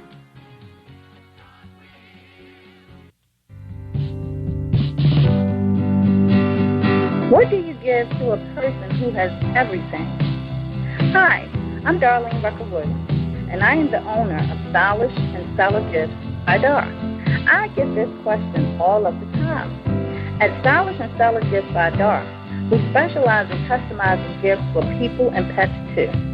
Our gifts are original and one of a kind. Not only do we deliver, we ship as well. We work according to your budget and your theme. We have gifts for all things, including baby showers, sports teams, get well, bridal, birthdays, pets, just because, and that's just to name a few. So let Stylish and Stellar Gifts by Dar take the worry out of your gift giving today and also for the holidays. Our website is www.stylishandstellar.com, and our phone number is 443-682-5664. Hi, this is Angel Sessions, and when I'm in town, I listen to Jerry Royce live, positivepower21.org, where they play my favorite music. That's right. We play Angel's favorite music. That's right, gospel on Sundays when we go radio cast. When I turn into DJ Roll Royce. That's right. I'll be rolling the hits on gospel. That's right. So check us out at positivepower21.org. We revamped our website. It's looking good. It looks just like Emerge the magazine. I copied every inch of it. That's right. I was checking Tiffany out. Hey, follow the leader. That's right. Tiff. All right, Tiffany. Now, what's planned for Emerge the magazine? You just released the digital just a few weeks ago, and a hard copy is out. What's next on the table? When's the big party? The next is our premiere, where we're coming out in full effect, end of May in DC, actually. More information will be out by March 1st, so keep a lookout on our website. The website for the premiere is actually www.emergepremiere.com. There's nothing up yet, just it's under construction. Just to keep a look at it. All the information will be up within the next week about the date, the exact time, date, location, but it is end of May in D.C. It's going to be a night full of networking, some presentations, and then some dancing and some fun. All right. Can I bring my mic and interview some people? Definitely. It's going to be a red carpet event, so the who's who of business will be there. All right. And we definitely invite all media to come out, take pictures, do interviews, see who's there, bring your business cards, that's for sure, because that's what Emerge is all about. That's right, networking opportunities. All right. Now this is bigger than what you you kind of dreamed up, Tiffany, or it hasn't quite gotten? I mean, have you seen the vision? Has the smoke cleared yet? Yeah. Well, it's not as big as my vision yet. Okay. It's on its way. We are on the right path. We definitely have the right people working with us, and everything is on its way. So no, my vision doesn't stop here. Yeah. So you see some expansion in some other areas, or just the magazine just growing more and more?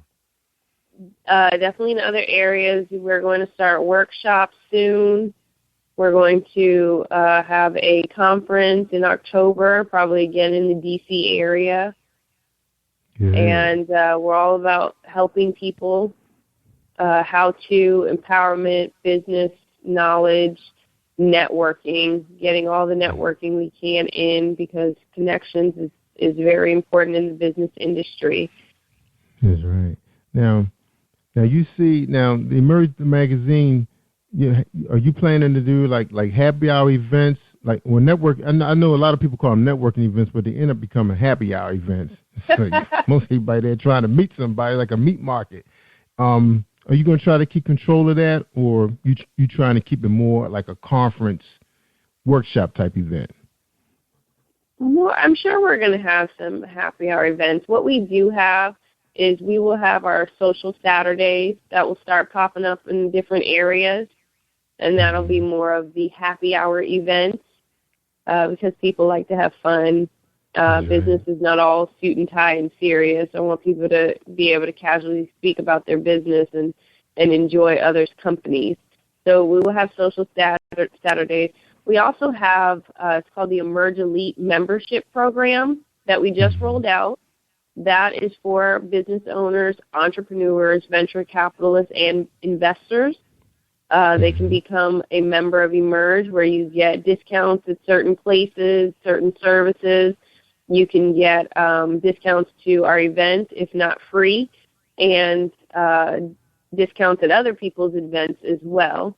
And we will also have Emerge Elite event member-only events. And that should be fun. Those would be good fun times. Yeah. And how about retreats? You're gonna have some retreats for maybe not for the members, but maybe for your staff. So you see yourself doing things like that, retreats. Yes, because Emerge, we're our staff. We're a family. We're a close-knit, small group. But as we get bigger, I definitely want to keep that family atmosphere.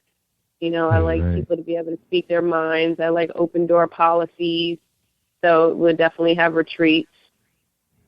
Yeah. And most successful publishing companies are like families, because, like I told you, I worked for one that was really huge. We specialize in medical and math, science journals, but they were a huge publishing company in the Baltimore area.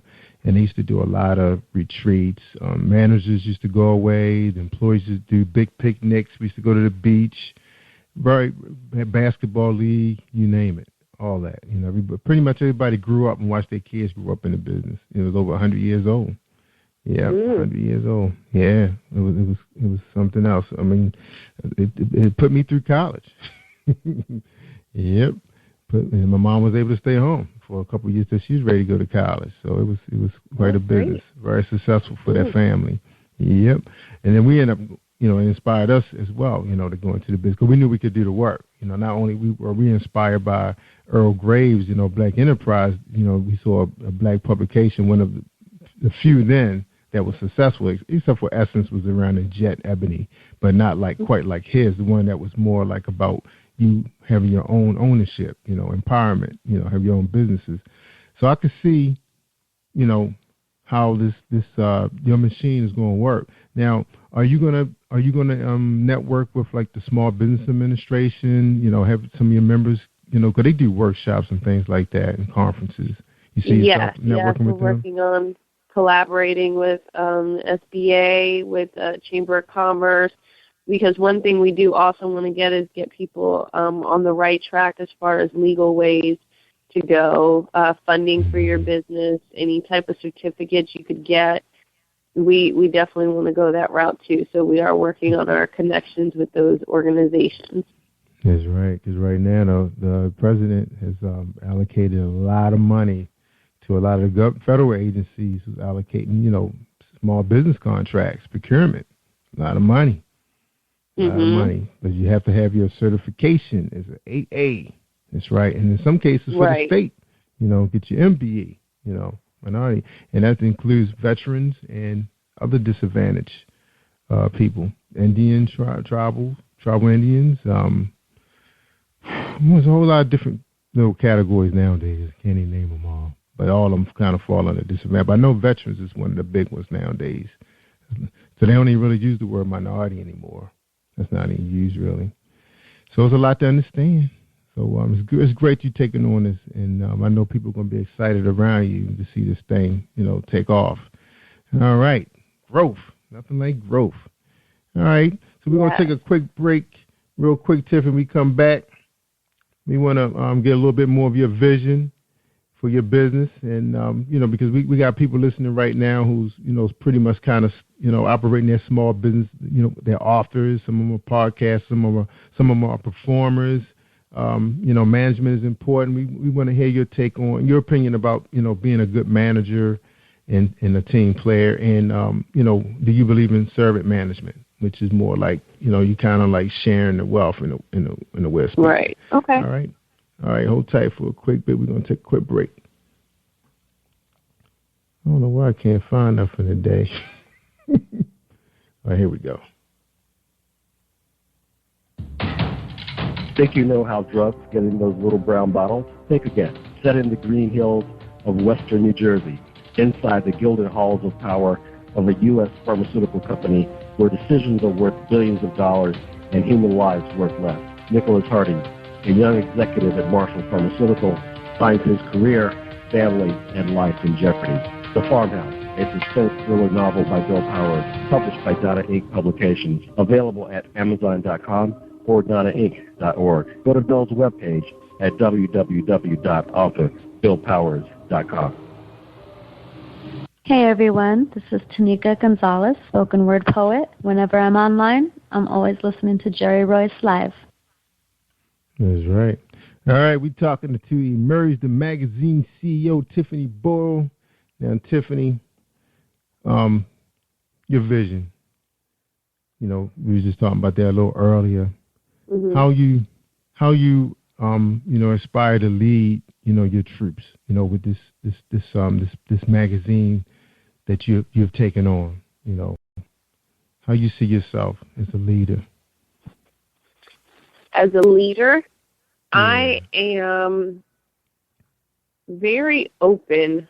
When I think of leader, I think of someone who gives out a bunch of rules. I like for people to be visionaries like myself. I haven't gotten into the whole management level thing yet with Emerge. We're not there yet. I like to say, this is my idea, and this is what I want to see from it. You build the plan to get it there.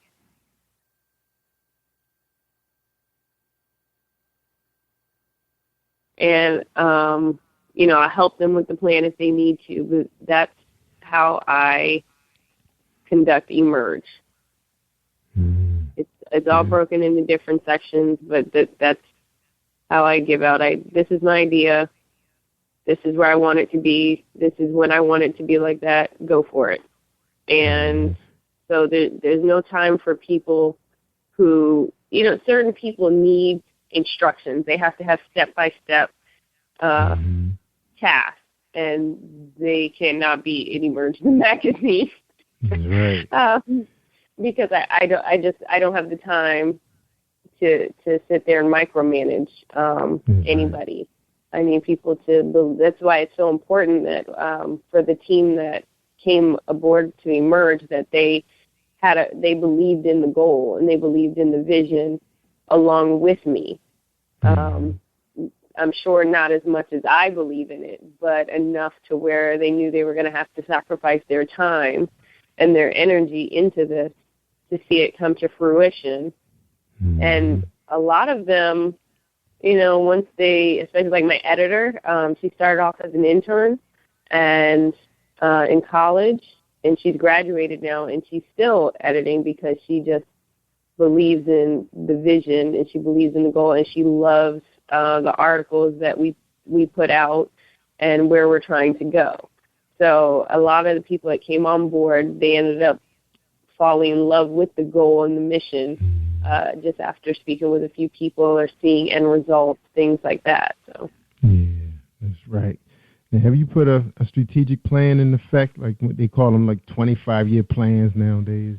Some people make them 5 years, but I think the government making them 25 now. Have you ever thought about that?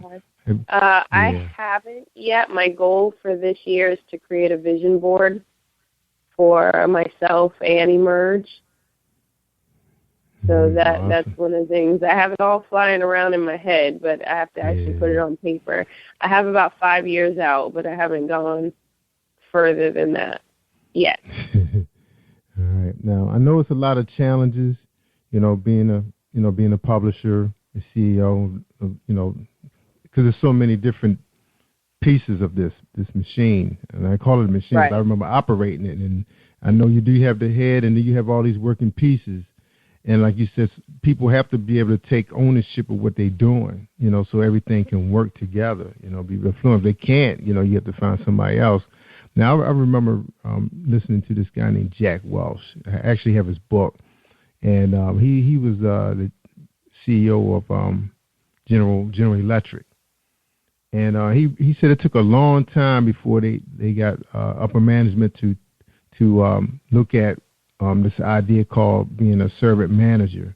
Managers being open, being transparent to the bottom line and the first line. Because sometimes you find there's a separation between first line management and upper management, and your executives. There's no transparency there.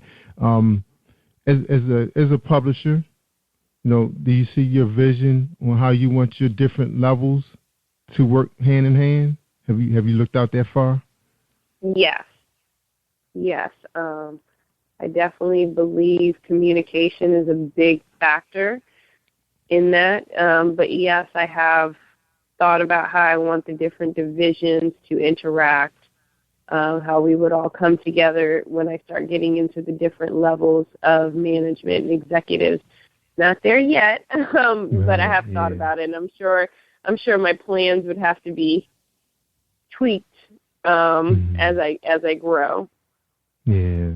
Now, do you spend time developing your management skills? Like looking at videos or Google Hangout of managers doing presentational seminars, like on TEDx, those kind of programs. You get a chance to do that for yourself? I watch TED Talk. I try to listen to audiobooks, business audiobooks in my car, since I'm in my car a lot. And I try to meet up with mentors or people who are in a position where I am trying to get to as much as I can. Good. So that brings confidence to your people when they see you, that you're constantly developing yourself as a leader. That's right. Awesome. I can't have a magazine called Emerge and I don't emerge myself. That's true. That's right. That's right. But that's so awesome to hear, that you're constantly at it, every waking moment. Because I know it's not a lot of time in the day, and you need your rest. Because I was reading, I think my nutritionist told me that the brain needs like 7 hours to detox. I was like, whoa, my brain only getting that like on Saturdays, if Saturdays. So do you give yourself time to detox, or you just trying to take it all in? Are you eating right, are you exercising, all that good stuff? Yeah, I exercise. Me and my friends, we actually try to give ourselves a goal every month, and if we don't reach our goal, we put $5 in a pot. And I've been putting $5 in every month. But Tiffany. Yeah, I know. So yeah, I do that, and then my daughter keeps me going constantly. That's for sure. And you used to hear business people stay up till 3 in the morning and they get 4 hours of sleep, and I'm not one of those people. I literally could not function off of 3 to 4 hours of sleep. So I get about a good 7. Wow. On a good day, 8. That's awesome. Yeah, I'll have to Good make for you. myself put down my computer. Yeah. It's a mental. You have to put down your computer. It'll be there tomorrow. Yeah. That's right. The BlackBerry, the smartphones. You're right. You know, people taking them to bed. So let me get this last post in real quick. You know? Well, let's see what the news, what smart news is saying. Like, I love smart news. It's kind of scary sometimes when you read about the news going around in other countries, how violent things are right now. So I try to stay away from that kind of negativity. So I try to just keep it business. So I'm excited about Emerge Magazine. We need more of them, you know, to keep everybody motivated, inspired, keep from making bad mistakes, you know. Because sometimes you do need to hear the good and the bad, you know. So I always, try to start my stories off on a good note. But then people end up telling you, you know, what really happened, you know, the real story. The real story comes out, you know. So it's what it is, reporting, right? All right, Tiffany, we're going to take a quick break. We come back, we're going to get your final thoughts on today's show, okay, for our audience listening in on Maryland Eastern Shore, D.C., Chicago, New York, Philly, Southern California is big. And let's not forget about our family in the Barbados and Haiti, all right? Hold tight, everybody. It's Jerry Royce Live, worldwide, and Tiffany Boyle of Emerge the Magazine. Be right back.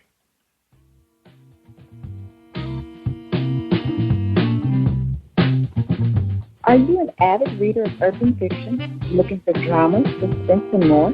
Reedswell Publishing is dedicated to bringing the world's best literature to our readers.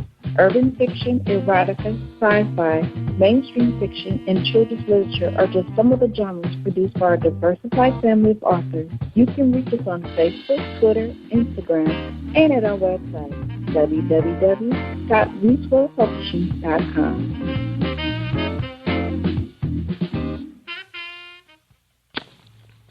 Hi, I am Arthur Crystal Alexis, and I'm on Positive Power 21 with Jerry Royce Live. Woohoo!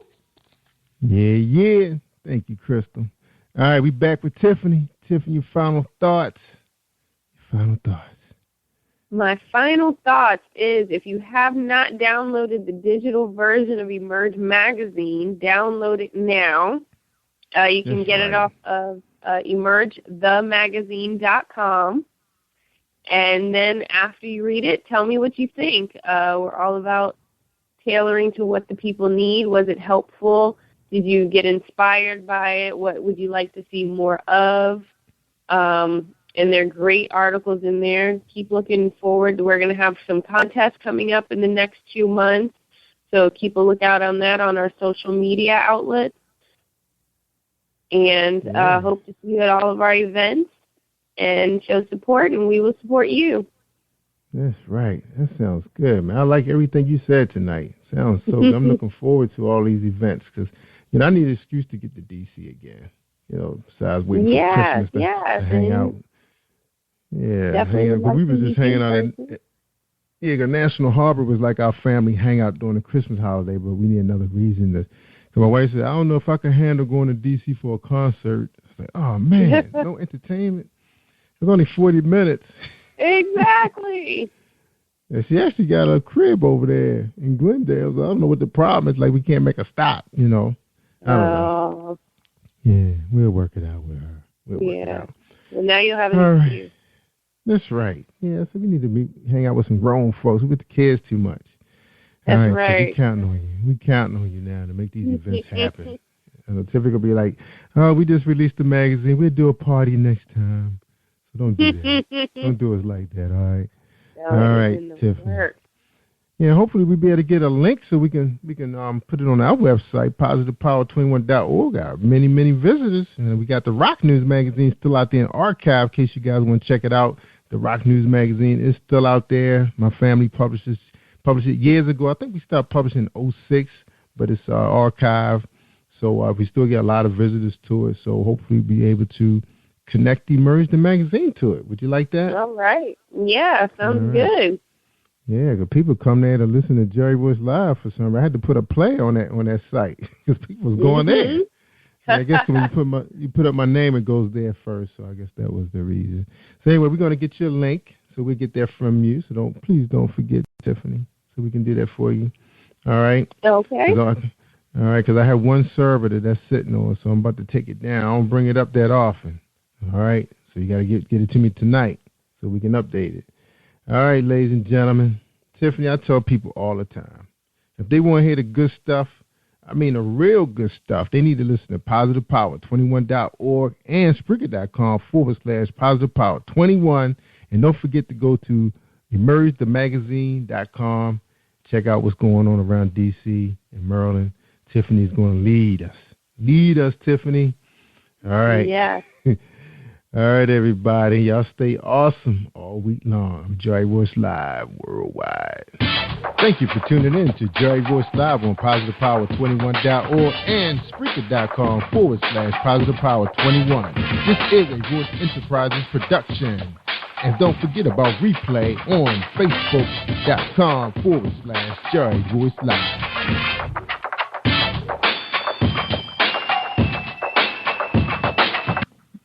All right, that's all right.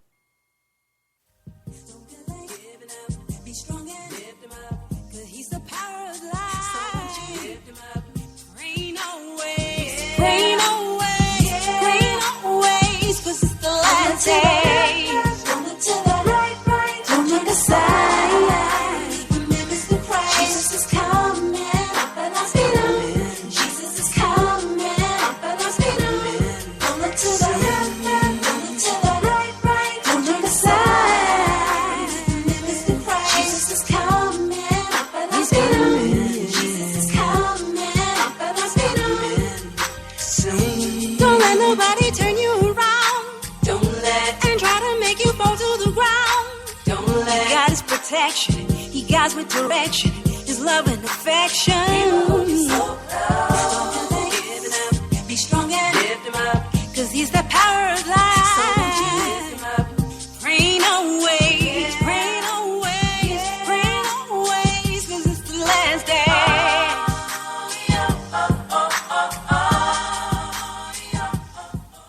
Hi, this is Angel Sessions. And when I'm in town, I listen to Jerry Royce Live, PositivePower21.org, where they play my favorite music. Hi, I am recording artist Marilyn Dunn from St. Louis, Missouri. If you are looking for some soul-stirring, anointed, spiritual, and heartfelt music, visit my website at www.MarilynDunnMinistries.com. Or you can also find me on CD Baby, iTunes, and Reverb Nation. For booking information, contact Mr. Kevin Dunn at 636-856-0551. That's 636-856-0551. Hi, this is international urban gospel recording artist Angel Sessions, and I have a new single out that just was released February 17th, 2015. The title is Jesus is Coming Soon. It is now on all online stores for CDs sold, CD Baby, iTunes, Amazon. Also, you can visit my website, www.angelsessions.com for more information. And I am on Jerry Royce Live. You are listening to PositivePower21.org with Jerry Royce.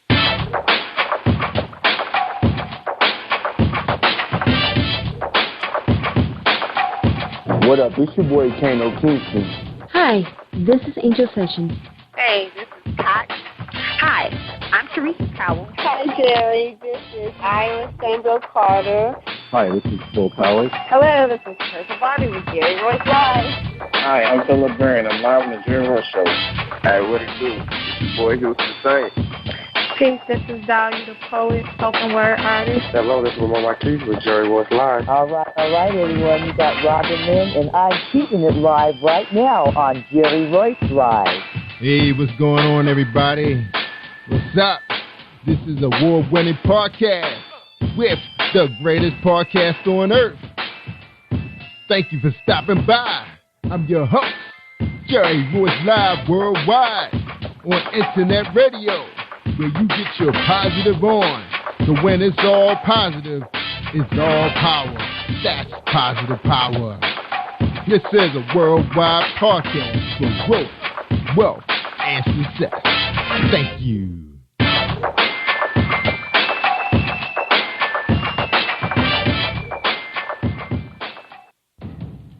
Think you know how drugs get in those little brown bottles? Think again. Set in the green hills of western New Jersey, inside the gilded halls of power of a U.S. pharmaceutical company where decisions are worth billions of dollars and human lives worth less. Nicholas Harding, a young executive at Marshall Pharmaceutical, finds his career, family, and life in jeopardy. The Farmhouse, a suspense thriller novel by Bill Powers, published by Donna Inc. Publications, available at Amazon.com or DonnaInc.org. Go to Bill's webpage at www.author.BillPowers.com. Are you looking for the next great read? A book filled with love, passion, betrayal, and intrigue. The award-winning novel, Season of Change, by Tamika Patrice Kane, is sure to satisfy your literary sweet tooth. Check out this must-read book reviewers are calling uplifting and emotional, and exceptionally great read, deeply intense and thought-provoking. Order your copy today, available in paperback and ebook on Amazon.com or at www.tamikapatrice.com. Are you an author looking for promotional services or a reader looking for a great read at low prices? In this competitive world of books, Fighting Royalty Promotions is dedicated to bringing authors and readers together to build a greater respect for literature through our various promotional services and online bookstore. So head over to FightingRoyaltyPromotions.com and check us out.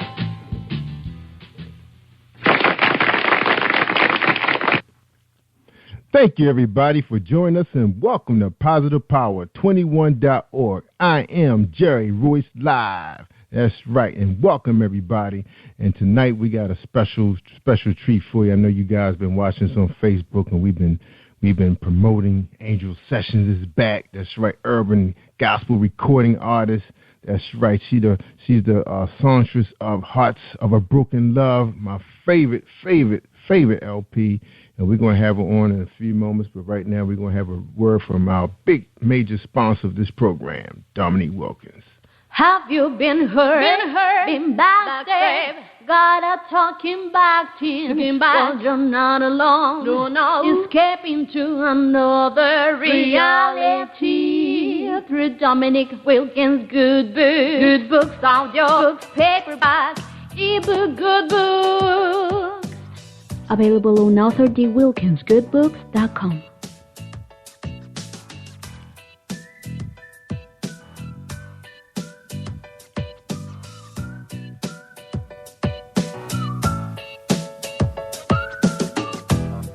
Thank you for joining us. This is the Jerry Royce Live worldwide presentation for PositivePower21.org and Spreaker.com/PositivePower21. Tonight's guest is Angel Sessions.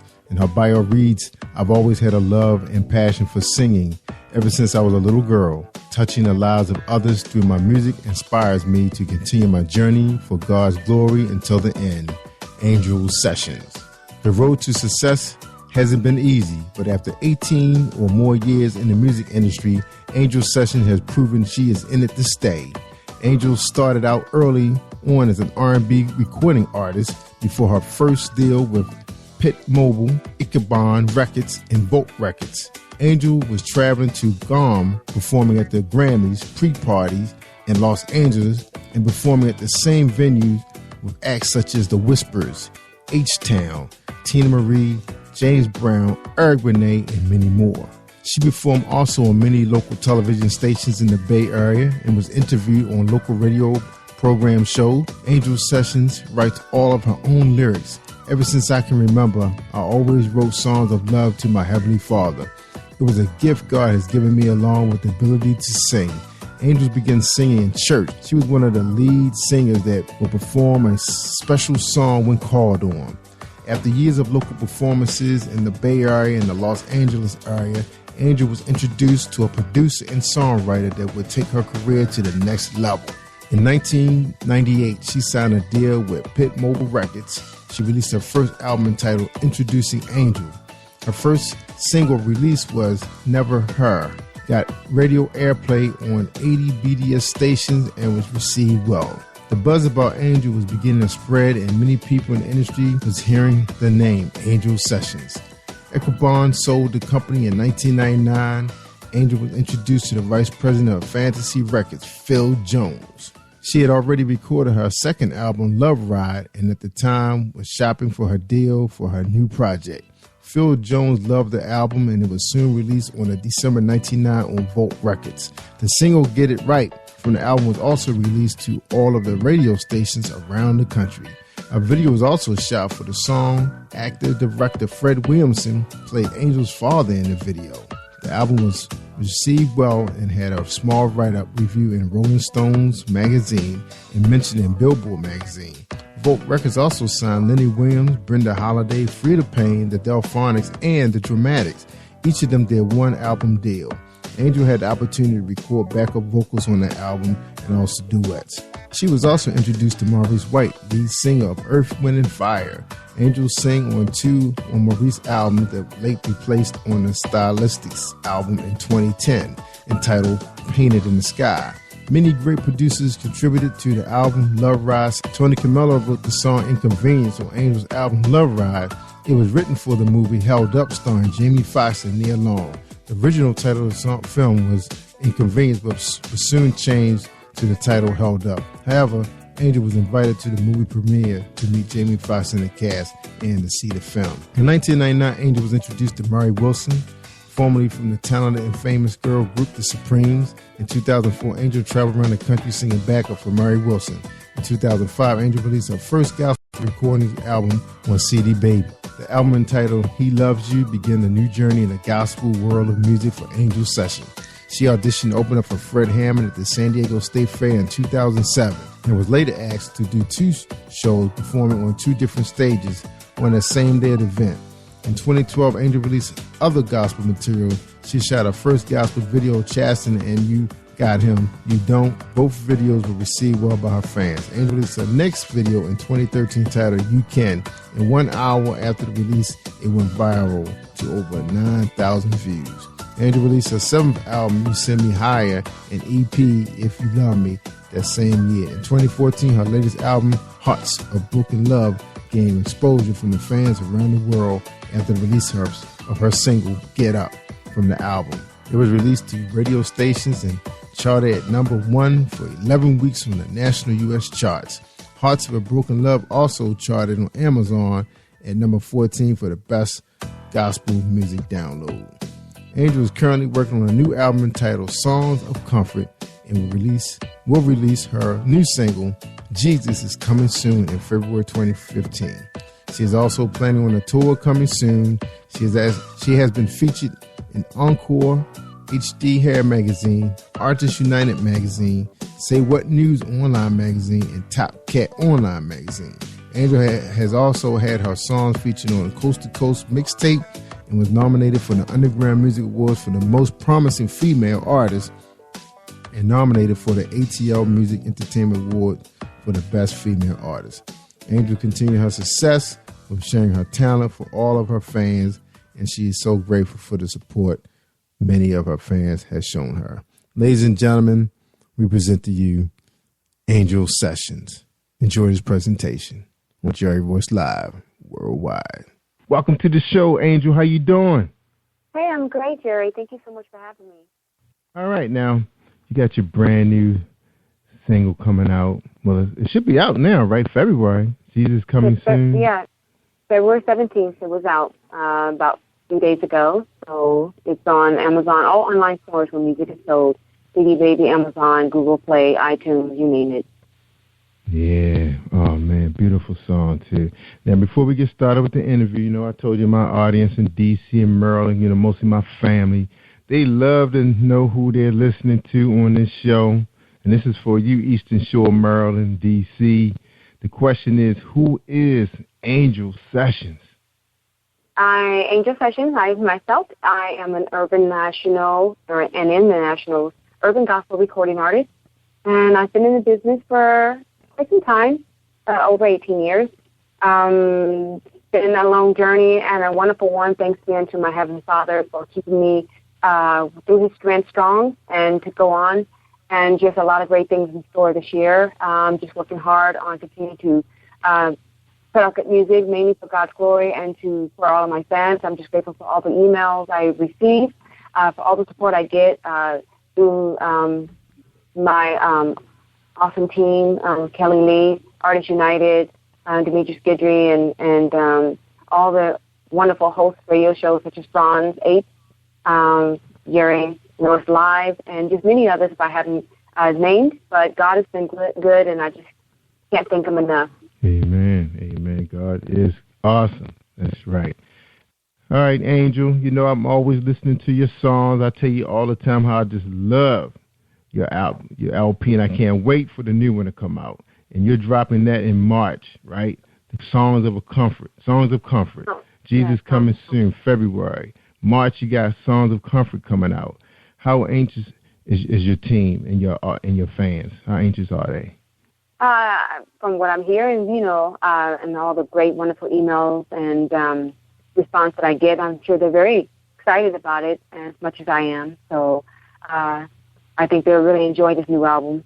I'm very excited about it. I love the latest album I have, Hearts of Broken Love, but I think this is far more, a little more deeper because each of the songs really does have a song of comforting a person's soul, heart, as far as whatever they might be going through. I mean, God is the only one that can save. So the song is not as though it can save someone. God can, but God can use the song for that purpose. So that they can hear the song and God can really minister to their hearts through it, and this is what I'm praying for. That's right. Now, your music is so relaxing, and when we talked before, you told us, you write all your own lyrics, and the same for this album, you wrote all your own lyrics? Correct. All right. Yeah. Awesome. Your music is so relaxed, like it talks to your heart. Hearts of a Broken Love. I just found every one of those songs to be so soothing and relaxing. Man, if it was slower or it was an up-tempo, it just was so relaxing. You just like you can almost feel the angels, singing to you. Now, are we going to get the same, or are we going to get way more from Songs of Comfort? I mean, how you feel about this one over? I mean, could you compare the two if you had to?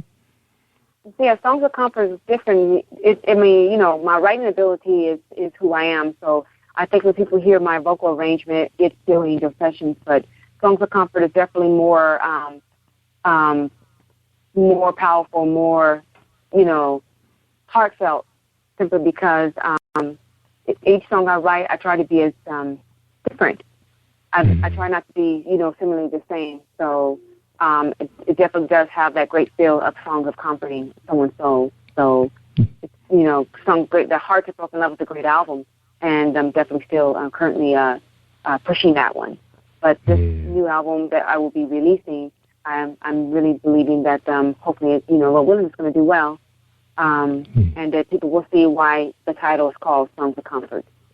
Yeah, I can't wait. I mean, Jesus Coming Soon is an exciting single itself. Now, let's listen to it a little bit, all right? And we'll be right back, so hold tight. We're talking to Angel Sessions on Jerry Royce Live Worldwide. All right, we're going to take a quick break. When we come back, we're going to listen to Jesus is Coming Soon. All right, hold tight, everybody, for this presentation with James Deshay. Are you looking for a great book of poetry that is romantic, heartfelt, and full of male emotion? Then get Thoughts, Love, and Reflections by James K. Deshay. That's D-E-S-H-A-Y. Go to www.jamesdeshay.com. You will enjoy Thoughts, Love, and Reflections.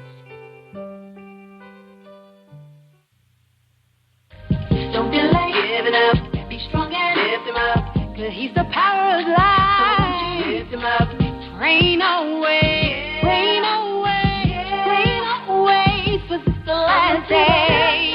Don't look to the right, don't look aside. Living to Christ, Jesus is coming, but I'm feeling. Jesus is coming, but I'm feeling. Don't look to the left, don't look to the right, don't look aside. Living to Christ, Jesus is coming, but I'm feeling. Jesus is coming, but I'm feeling.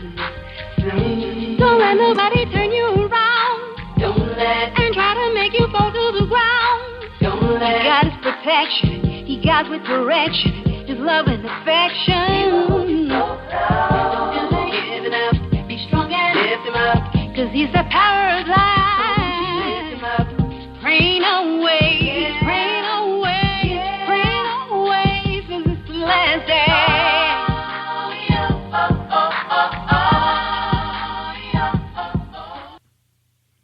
Oh, wow, that's so beautiful. Tell us about that piece, Angel. Jesus well, coming the book soon. is why I wrote Jesus is coming soon, because He is coming soon. And I just want to always make sure I'm faithful to God's word to declare everything that I've learned from God's word, that Christ is soon to come, and that it's going to be a rejoiceful time for His elect. Maybe not for everyone, of course, because God knows who His elect are. But when He does return for His elect, there will be totally joyful sounds. I mean, I can't even imagine how it's going to be, but it's going to be so awesome on that day. So it's a song of encouragement to all the true believers from all around the world, and only God knows who they are, and they know who they are, to hold on and be strong and don't give up, and, and continue to lift up God's name, continue to be faithful, stay true to God's word, and share the gospel faithfully to as many as God allows. Put on your heart to do so that God will continue through His people saving His people from their sins, because this is the miracle of Christ, and that is the work of salvation that He does in the hearts of His people. And so this song is just to continue to encourage all the true believers to just rejoice and be happy because the Lord's coming soon, and just hold on and don't give up. That's right. Hold on, everybody. He's coming soon. That's right. Now, Angel, your music is like a ministry. Is that the purpose? It's a ministry from you to us? Well, yeah. I mean, it's not like a preaching thing. It's not something that I'm doing because, it's just something that through my music that God that does all the work and uses me through my music to share His word, the gospel, in my songs for everyone. And to whom God wills to save, He will. And I just want to be that vessel that God continues to use for His glory, to be faithful to His word, and utilizing my songs as I use scriptures. So when that song, Jesus is Coming Soon, first opens up on the first verse, that is scripture taken from the original King James Version of the Bible. Amen. Amen.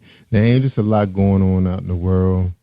We know we can't save everybody, but we try and touch as many hearts as we can, through our voice, what we do, what He's given us. When will we see you, on tour, on stage, on video? Any plans for that this year?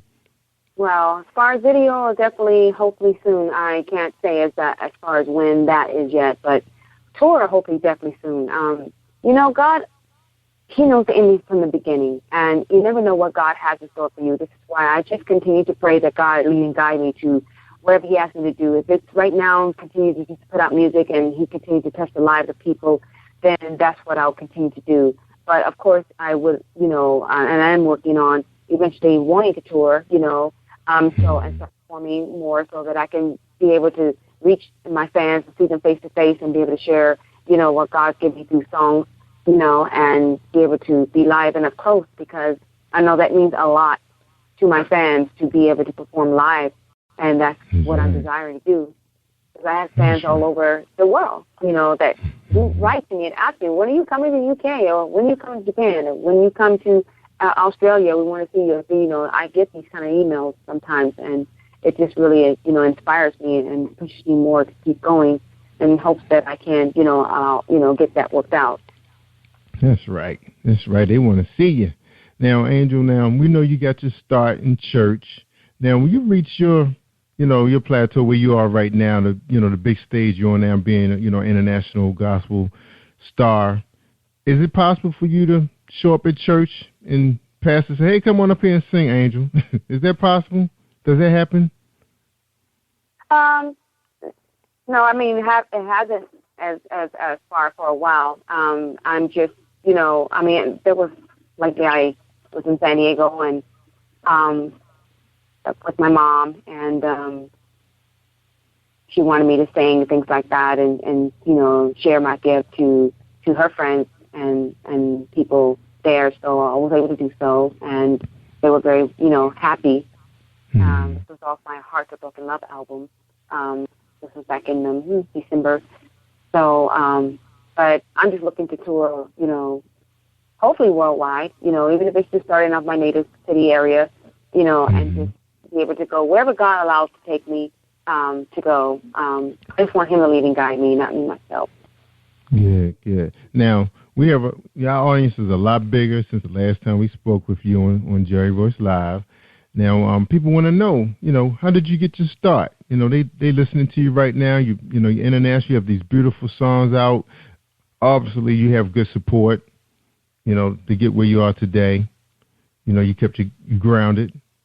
You keep the Lord first. Any advice, or can you give our audience a little bit, background on how you got started in the industry and before you got started in the gospel industry? Yeah, well, again, as you had read a little bit about my bio, since I was a little girl, I've always wanted to sing. That's just something I started doing since I was 6 years old. And I did a little talent show, sung the song called Our Love by Natalie Cole, and I came in second place, I believe. And I just always had this love and passion for singing. I started writing since I was 11 years old. I would write my little tunes for God, and I would run to my mom and sing it to her, and she would share my talent to her friends, but she would have company and ask me to perform and sing for them, So I kind of broke away from my shyness because she did that a lot, so I was able to sing a lot in front of people and not be shy. And so she pushed me further to encourage me to keep singing. And as I got older, I had, embarked upon a career, doing a lot of networking and just introducing myself to many people, sending out P1 packages with my bio picture and CD, and just trying to do a lot of networking here in my Bay Area and meeting a lot of people. I was able to be blessed to perform at the Grammys pre-party 4 times. This wonderful friend of mine, she passed away, but her name was the late Bonnie Sweeney, and she would put on the Grammys pre-party in Los Angeles. And she would always ask me, she said, if I have you to perform, you got to perform my favorite song. And when her favorite song was Celine Dion, My Heart Will Go On.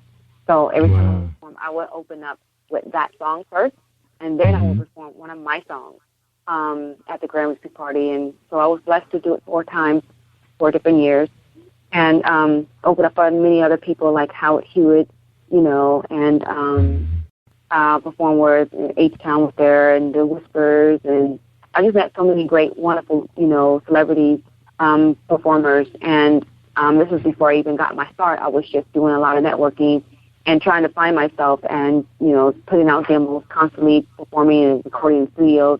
And it wasn't until around 1997 when I met someone who was a producer, songwriter himself, and he's the one that kind of started me and gave me my big break.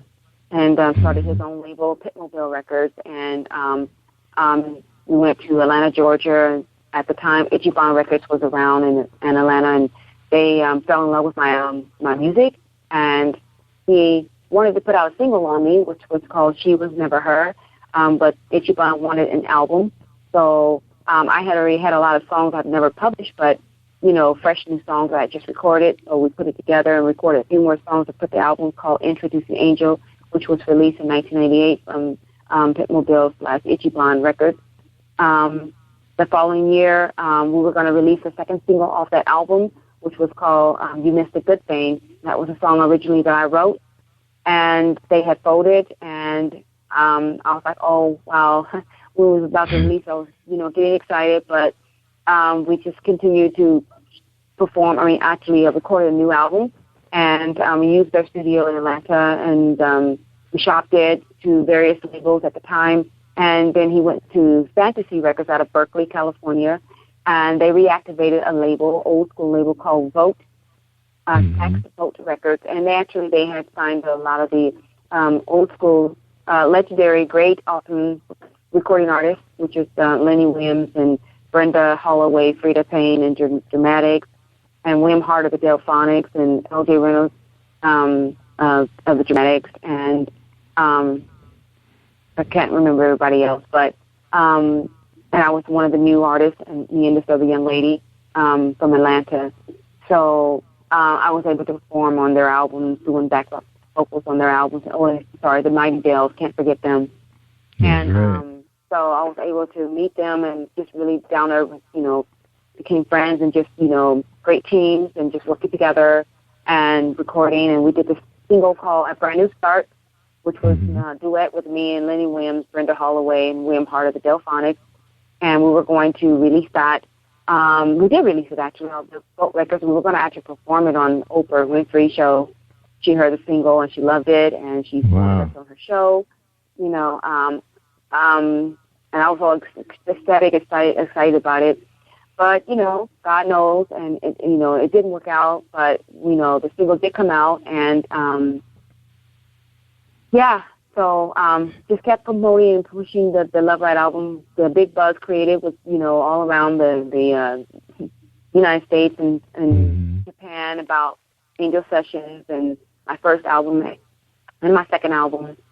But just a lot of protocols and a lot of politics and just things that just didn't go the way it could have went. But God knows, and He, works the way He works, and He does things best for what He knows best. And so He led me from that point to, in 2005, put it on my heart to start doing gospel music, and that's where I decided to just continue to do that, which was my passion since a child, and haven't looked back as far as that's concerned, and continue to write my songs and, arrange and continue to just move forward and just, stay indie and just, focusing on what God has done. And since then, I came out with about 7, urban gospel music, and very happy about all that, and just great things that came out of it. And it continues to grow and continue to meet great people that God has blessed and brought into my life to help me along the way, because I believe in this. You can't do it by yourself. So He really guided me and blessed me with some wonderful people that had, came into my life, like, Kelly Lee of Artists United, and it was a great blessing to me because of her passion for the independent artist, that you can do it, just because you're not major doesn't mean you can't do it, because social media is a big, broad internet where you can really big world. And even though there's a lot of music already out there, and sometimes you get oversaturated, it's just a way of knowing how to market and knowing how to really get your music out there. And if your music's good, it will be heard. And that's the main thing, making sure that it sounds polished and clear and clean and positive, and radio ready and commercial. And the fans know what they like. And even if my music may not be for everyone, it's for someone out there. That's right. For that individual, this is why I do what I do. That's right. You're doing a good job, man. We see you out there staying positive. Good role model for young people also, by the way. Want to throw that in there. Now, your bio is so interesting. It reads just like a story. You had the opportunity to work with the great Maurice White of Earth, Wind, and Fire, my dad's favorite group. What was it like working with Maurice on that project? For anybody, well, it was really wonderful, actually. He's a very down-to-earth person, very down-to-earth, and he was like, I'm not puffing myself up. I'm just going by what I remember and what he said, that he was astonished with my vocals, because I love doing, if you listen to all my songs, I do all my own harmonies. Mm-hmm. And he loved my vocals, he loved my harmonies, and that's what he needed me for. He needed me to do some backup for these 2 songs that he was working on for the Earth, Wind, and Fire new album at that time. And so he hired me to do 2 songs, to do backup and harmonies, things like that, and he loved it. He said, well, yeah, I'd like to keep using you, and my next project, so I said, well, that'll be great, and he ended up using those 2 songs actually on the Stylistics album in 2010. And the song called Painted in the Sky. If you hear that song, Painted in the Sky, by the Stylistics, that's my vocals in the background. Yeah, I got to look that one up, Painted in the Sky. And the name of that album was that? It's the Stylistics. Just look for the song. I don't know I can't remember the album name. I just know the single's called Painted in the Sky. Okay, yeah, we can look that up. All right, you had an opportunity also to write a song for a big star, 2 big stars, at least in the African-American community, Jamie Foxx and Nia Long. what was it like working on that project? That song was titled Inconvenience. Was that the title? It was not their project, actually. It was a movie. It was a movie called, it was originally called Inconvenience. Mm-hmm. But they changed the title. Trimark Pictures, I was in Los Angeles, and Trimark Pictures hired me. They said they wanted me to do the theme song for the movie Inconvenience, starring Jamie Foxx and Nia Long. And so I flew to New Jersey, and I worked with Tony Camillo, I think his name. He wrote that song Midnight Train to Georgia with what's Midnight Train? Gladys Knight.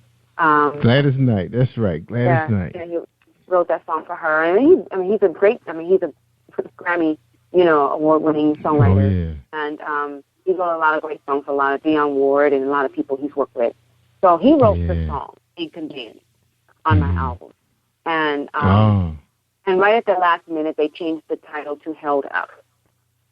So the movie's out. You can see it online. So the song was not able to be used because they changed the title. Even though when you watch the movie, that song Inconvenience would have been perfect, I think, for that movie. But they wanted the title to be Held Up instead of Inconvenience.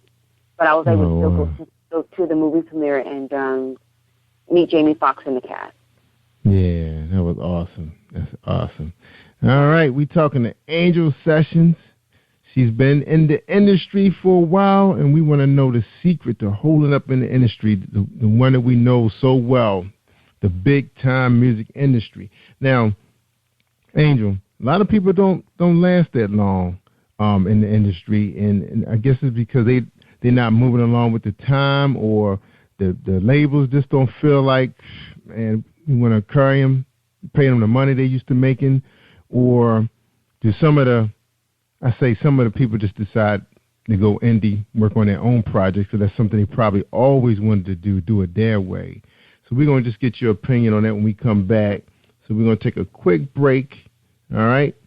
And we'll get your opinion on that one, all right? Hold tight, everybody. Okay. All right.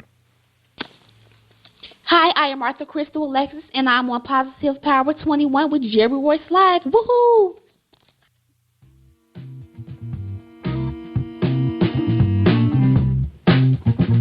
Are you an avid reader of urban fiction, looking for drama, suspense, and more? Reedswell Publishing is dedicated to bringing the world's best literature to our readers. Urban fiction, erotica, sci-fi, mainstream fiction, and children's literature are just some of the genres produced by our diversified family of authors. You can reach us on Facebook, Twitter, Instagram, and at our website, www.reedswellpublishing.com.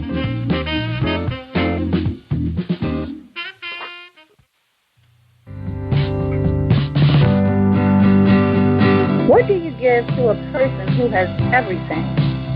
Hi, I'm Darlene Rucker-Williams, and I am the owner of Stylish and Stellar Gifts by Dar. I get this question all of the time. At Stylish and Stellar Gifts by Dar, we specialize in customizing gifts for people and pets too. Our gifts are original and one of a kind. Not only do we deliver, we ship as well. We work according to your budget and your theme. We have gifts for all things, including baby showers, sports teams, get well, bridal, birthdays, pets, just because, and that's just to name a few. So let Stylish and Stellar Gifts by Dar take the worry out of your gift giving today and also for the holidays. Our website is www.stylishandstellar.com, and our phone number is 443-682-5664.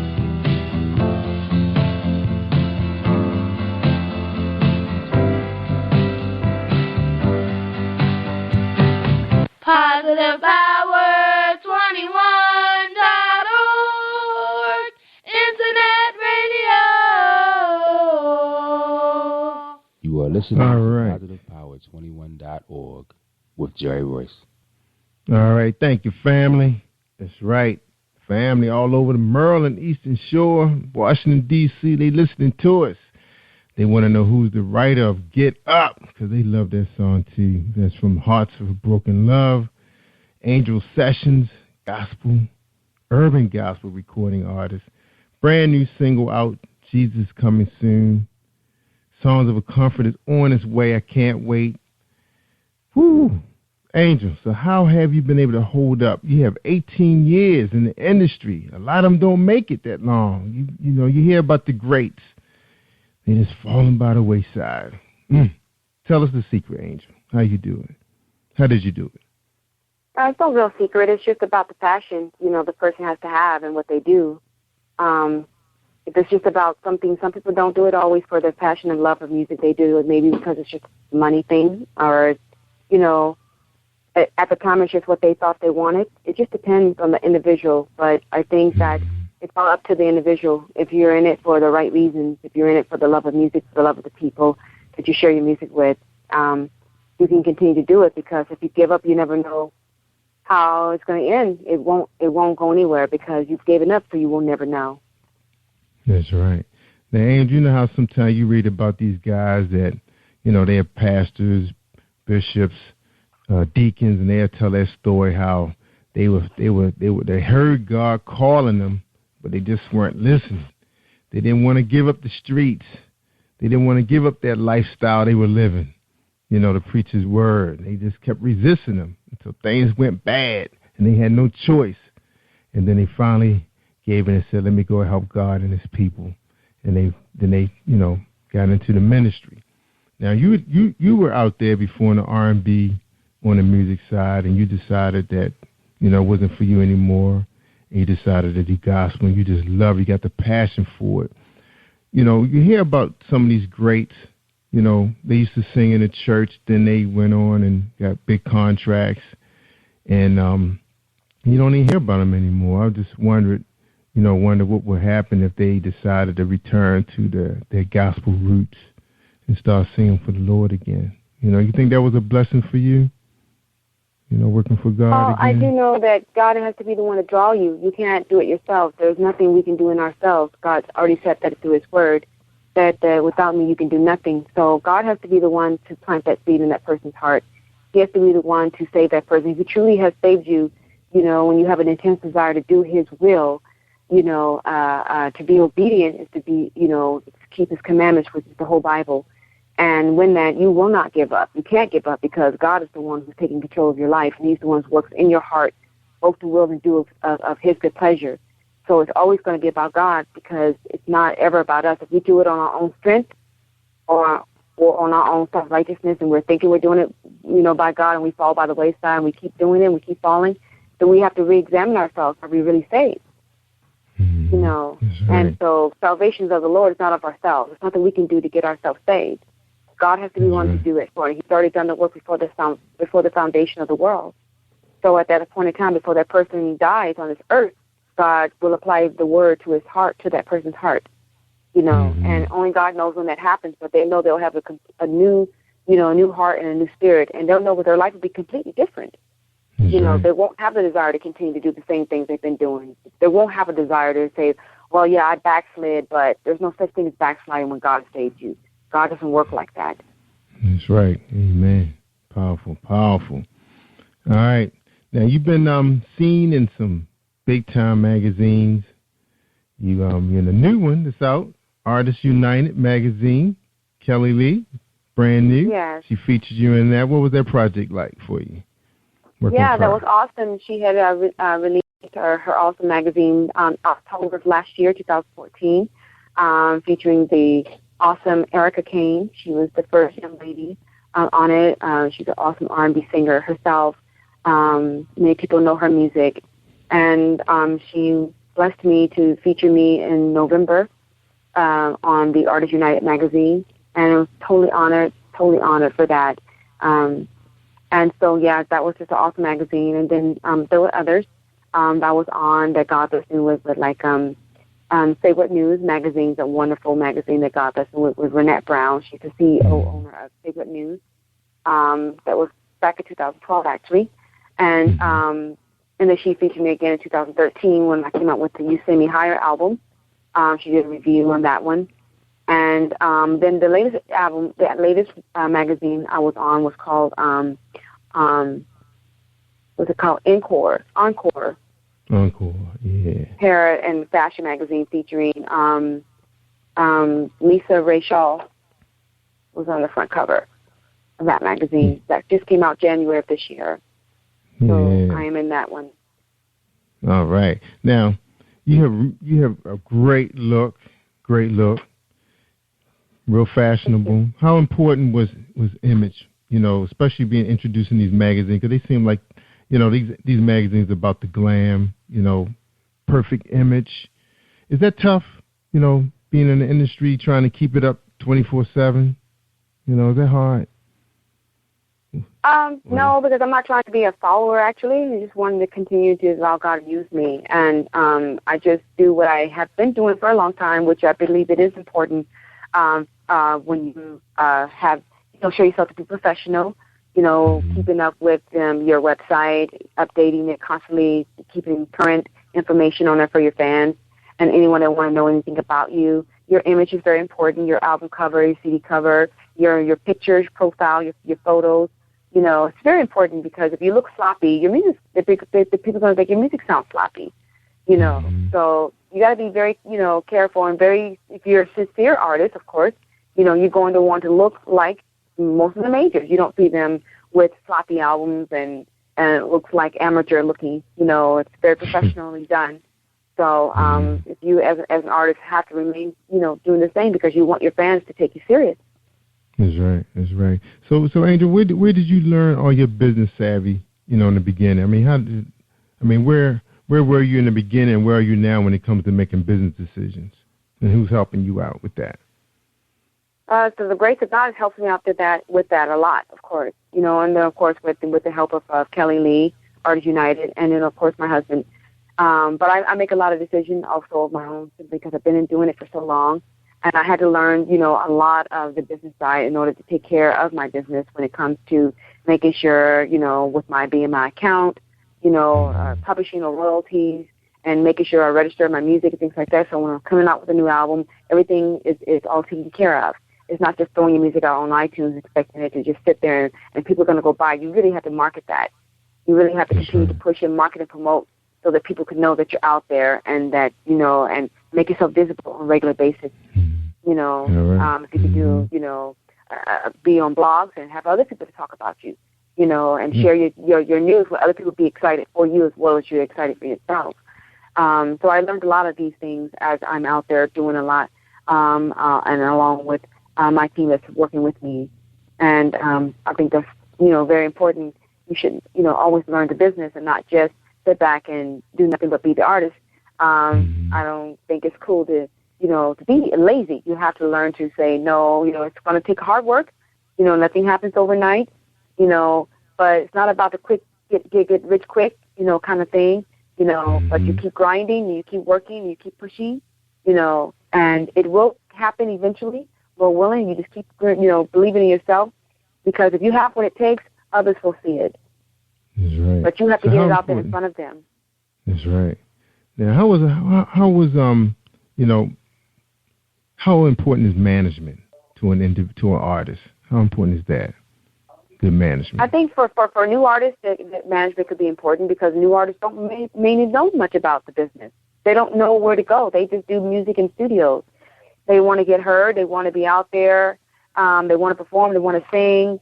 They want to do a lot of great things. But if they don't know the business side, then, of course, they should have someone that's going to guide them so that they're not all over the map and just doing things backwards or doing things that they don't know what they're doing. But, because of the industry that has changed a lot, in today's market, some don't need managers.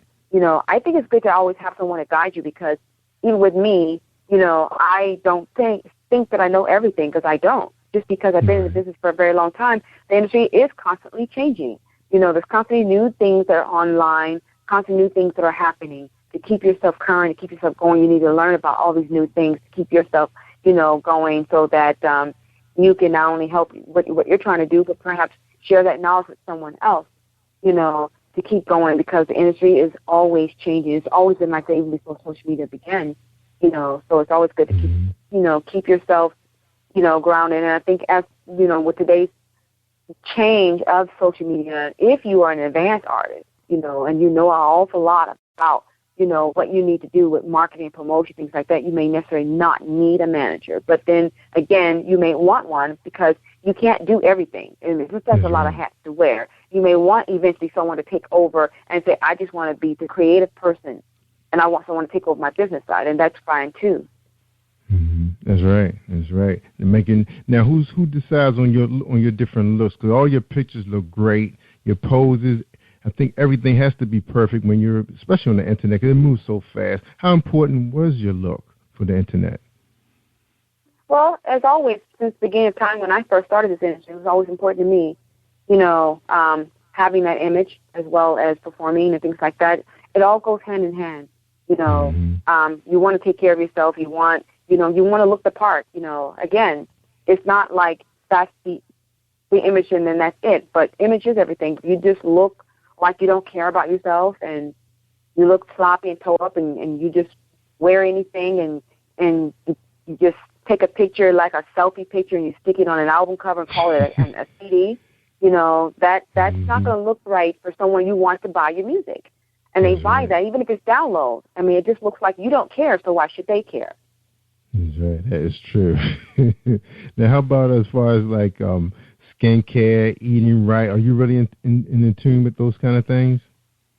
I am. I definitely, I don't always eat right and healthy foods all the time, of course, but I do try to maintain, watching what I eat and exercising and keeping myself fit, so that I can last as long as I can, willing, and be able to have that energy. So when I'm performing on stage or whatever, that I can have that energy, so I do definitely try to keep myself in shape.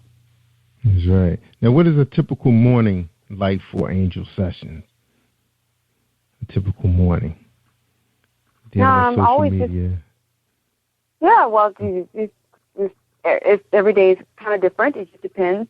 Some days I'm more busier than others, but always making sure that I'm up and on that computer and doing what I have to do, and keeping my fans update about whatever's going on, or making sure that I'm on time with my interviews or answering calls, or maybe at times I have to take the break and go out and go for a walk, to keep that going, and but most of all, just making sure that I'm not all over the map where I forget about God, think about Him at all times and make sure you angels pray. Don't forget to take time to pray, and thank the Lord and just, meditate on Him. Don't get so caught up that you forget about Him.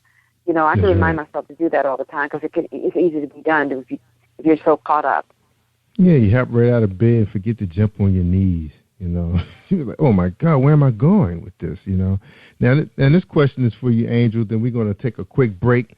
Big question: work-life balance. Is it balance? Balance? Is it balance? Yes. Is your work and life balance? Yes, always with the help of God. Because I say I can't do anything without Him. I depend on God for every single thing. Everything. I can't do not one thing without Him. It's an impossibility. I lean on Him. He's my Father, and as you can say, I'm a needy person. I need Him. I need Him every hour. I need Him every second. To guide me to think right, to guide me to do right, to guide me to make the right decisions. To guide me to say the right thing, to guide me to say the right thing with someone who may be tweeting me, and how should I respond? A word of encouragement. To say something, because you never know what that person might be going through. And you want to say the right thing. You don't want to say the wrong thing. You don't want to get so caught up about yourself that you forget about others out there. It's not about me.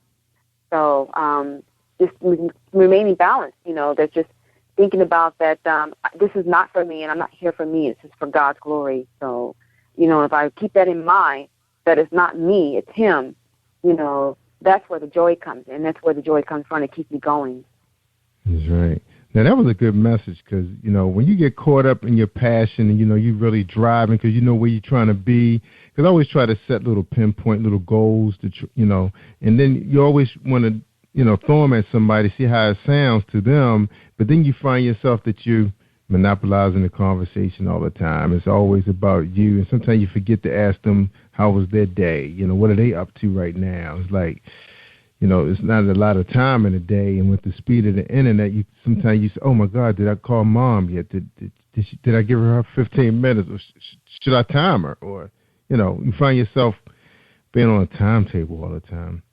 Do you find that to be kind of difficult sometimes? Just trying to work in little things like saying hi to a best friend, see how they doing. It's like about your album or your tour. Have you learned from that? Yeah, well, first of all, when you mentioned Mom, I wanted to say shout out to my mom, my darling mom. Today's her birthday, so happy birthday, Mom. Right. Right. So, yeah, definitely want to make sure that I stay grounded, and stay humble because, just like God's word says, pride comes before destruction and haughtiness before it falls. So I never want to be prideful in anything. This gift God's given me, He can easily take it away, so it's not about me, and stay grounded and always think, I'm grateful. God only knows to my fans, my fans who are so supportive, just people that just, the tweet, that they tweet me or my fans on Facebook or wherever, or they email me from, different other sites like Number One Music or wherever it is, and all my supporters, I'm so grateful for them and just, happy when I hear from them and the wonderful, loving things that they say, and they don't know me at all, but it's the music that they hear that moves their heart, and I'm just rejoicing in my heart when I hear from them. It just makes me so happy. That's right. Yeah, very clean style, awesome image, beautiful, beautiful message. I think people just drawn to you. All right, we're going to take a quick break. So when we come back, Angel, we're going to get your final thoughts to our audience. And before you go, I want to say this, that you're an awesome role model, not just for young ladies, but for people that's young in business like myself. I've been in it for a while, but it's another phase of it now. And I think you are one of the trendsetters, one of the game changers, somebody to watch, somebody to learn from. You're just like a billboard, a video, somebody to look at and to say, hey, this is the way you're supposed to do it right. And that first means give God the glory and give it all to Him, and He will guide you. That's a powerful message that you gave today on that, and I thank you for all of that. All right, we're talking to Angel.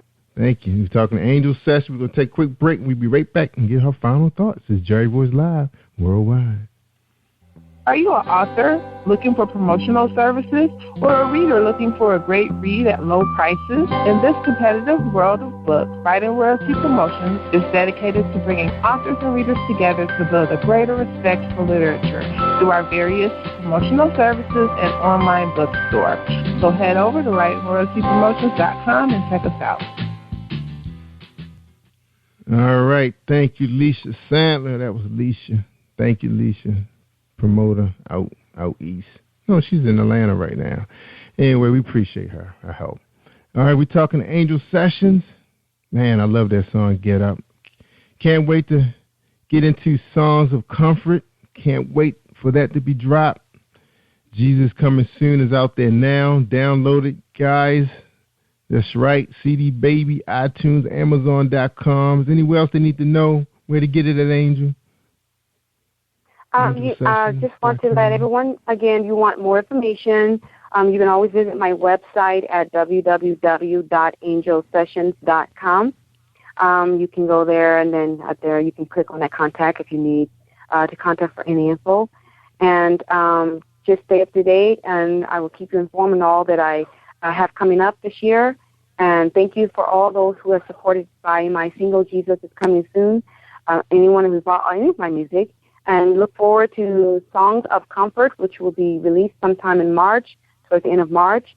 And I'm just looking forward to that. And definitely, again, for Lord willing, touring soon, because I just feel in my heart that, Lord willing, that's going to happen, but I'm just working at it and with my team, and I'm just grateful for that. So I just want to say thank you and shout out to always my loving husband, Demetrius. Shout out to Kelly Lee of Artists United. Shout out to all the producers of Songs of Comfort, which I would like to name, which would be Franz 8, Freddie White, Patrick Joseph, a.k.a. Beat Abuza, Antonia Tizon Street, He's actually a platinum producer. He's worked with so many major great artists. And Andre Rivers, he is the one who actually mastered my album. And to Jerry Ross Live, to Lady T and her husband, and to Faces of Success Radio, and to Daoud, my PR, and to all of my fans from all around the world. I love you. And anyone I left out, please forgive me. But I am grateful to everyone, and God is awesome. And most of all, forgive me, Lord, my Heavenly Father, because He should have been first. I should have said that. Without Him, I couldn't even be here doing this. So always glorify my Heavenly Father, my awesome, loving Lord and Savior Jesus Christ, because He is an awesome God. That's right. Amen. Amen. And don't forget about the great state of Maryland that's been supporting Angel Sessions. They're here all the time. That's right. We supporting you. All right, Angel. One thing I want to know, can we still get some of your previous albums, like You Send Me Higher, your EP, Absolutely. If You Love Me? Okay. Yes, definitely. They're all on Amazon, iTunes, CD Baby, and Google Play, and all online stores where music is sold on All Music. And and then of course I have an Amazon store when you type up Angel Sessions Amazon, you'll have all that on in my store on Amazon. So definitely you can still get all of my previous albums out there, including the very first Introducing Angel and Love Ride. Yeah, that's awesome. I'm glad I said something about that, because I was just wondering, because I know you released a whole bunch of albums, and I'm wondering, are they still available for download, which they are. They're in your store. Yeah. Yeah, you never told us you had a store. Angel Session has a store, y'all. She never told us that. All right, now we know. All right, so I'm not stuck with just waiting for songs of comfort. So if I want some new stuff, I go out there to her store. And don't forget about her website, angelsessions.com. All right, and she has videos, songs, photos, news and events, bookings, all those good things out there. Her bio, you can read her bio, magazine reviews, and that's something I always love doing, is reading magazine reviews and in the articles.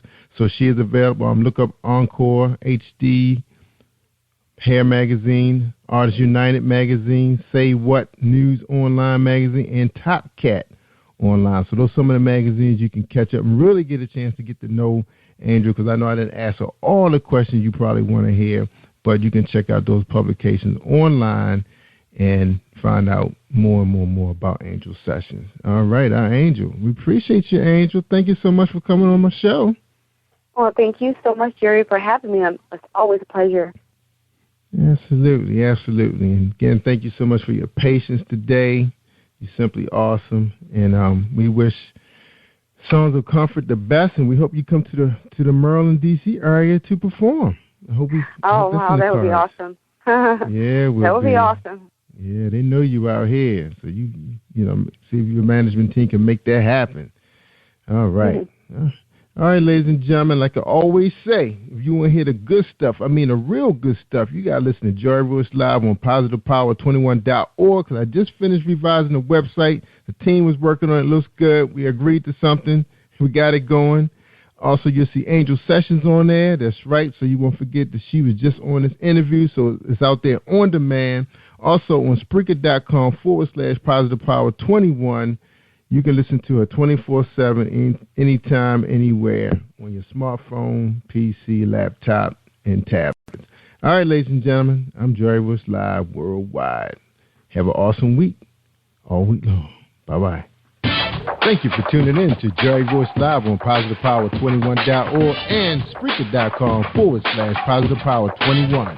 This is a Royce Enterprises production. And don't forget about replay on Facebook.com/Jerry Royce Live.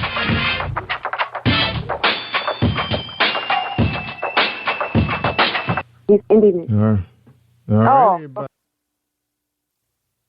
Have you been hurt? Been backstabbed? Got a talking back team. Well, you're not alone. No. Escaping to another reality. Through Dominic Wilkins' good books. Good books, audio books, paperback, ebook, good books. Available on authordwilkinsgoodbooks.com.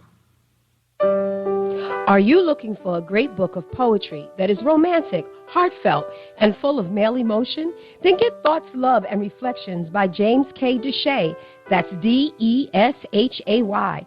Go to www.jamesdeshay.com. You will enjoy Thoughts, Love, and Reflections. Good evening. You're listening to Bianca-Harrison, author of Love and War. I'm listening to Jerry Royce Live, Worldwide, Positive Power 21. Positive Power 21.org, Internet Radio. You are listening to Positive Power 21.org with Jerry Royce. You are listening to Positive Power 21.org with Jerry Royce.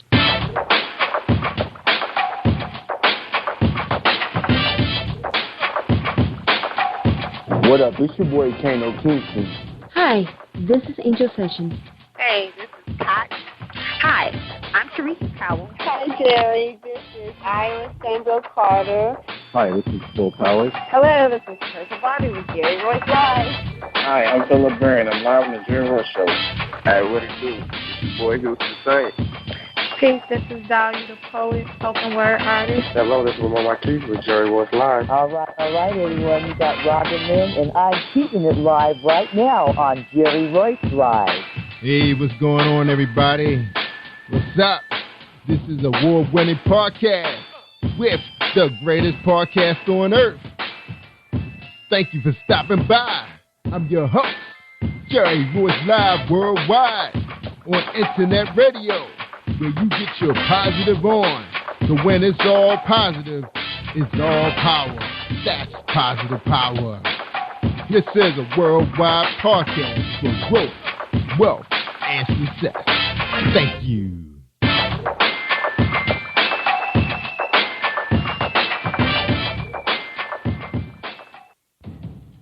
Think you know how drugs get in those little brown bottles? Think again. Set in the green hills of western New Jersey, inside the gilded halls of power of a U.S. pharmaceutical company where decisions are worth billions of dollars and human lives worth less.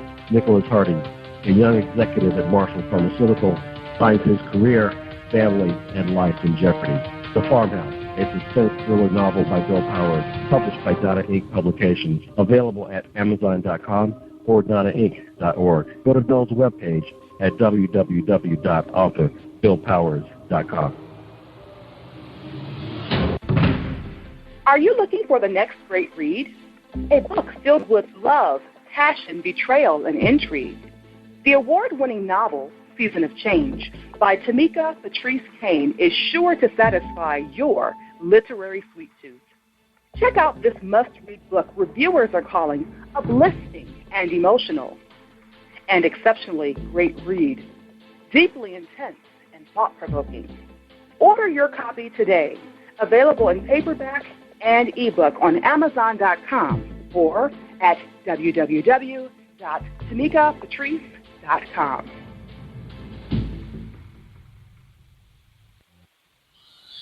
Hi, this is Angel Sessions. On February 23rd, 8 o'clock Eastern Standard Time, 5 o'clock Pacific Standard Time, I will be live on Jerry Rose Live Radio. I will be discussing my new album and my new single coming in February. Stay tuned, and I'll see you there. This is a Jerry Royce Live Worldwide presentation for Positive Power 21.org, radio network and podcast. On Spreaker.com/Positive Power 21. The anticipated new interracial novel by Bianca-Harrison. Starting out writing short stories, Bianca decided to write her first novel 2 years ago.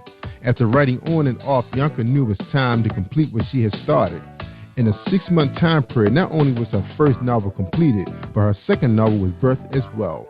With great imagination, creativity, and faith, Bianca's hobby became a profession in 2013. Bianca is the author of Someone to Call My Own. Born and raised in South Georgia, she currently resides in North Georgia with her family. She has a Bachelor of Human Resource Management degree in Business Administration. For more information, visit her website at bianca-harrison.com. Available at amazon.com and where books are sold online. Love and War is a provocative interracial story of deceit, love, hope, and commitment, and heartache as a love affair threatens a marriage and silence hides a secret as a life hangs in the balance. Ava and Ryan are the ideal couple. They share 2 children together and seem like a perfect family. Ava is a successful best-selling author who lives her life putting her family first. She's a diva with expensive taste. Ava is so busy enjoying her wonderful life that she dismissed signs that result in her being diagnosed with a terminal illness. Ladies and gentlemen, we present to you Bianca Harrison at authorbianca-harrison.com. I hope you enjoy this presentation. Hey, thank you everybody for joining us and welcome to positivepower21.org. I am Jerry Royce live and we streaming, y'all. That's right, we streaming tonight with Bianca Harrison. That's right, we so excited to have on here. Woo! She is here, finally. That's right. The next voice you hear will be Bianca Harrison. Hold tight for this presentation. Hi, I am Arthur Crystal Alexis, and I'm on Positive Power 21 with Jerry Royce Live. Woohoo! Hey, what's up, Bianca? How you doing? Hey, Jerry, how are you? Thanks for having me. My pleasure. So awesome. The right of love and war. What's going on?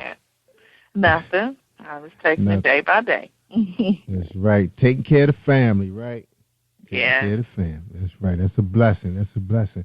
Well, you ready for the first question? I am. All right. And the first question is, who is Bianca, the author? Ooh, who is Bianca, the author? Bianca is educated. She's an educated lady. She's a family-oriented lady.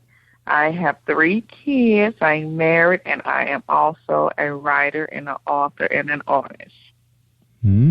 Artist. So all that comes with the package.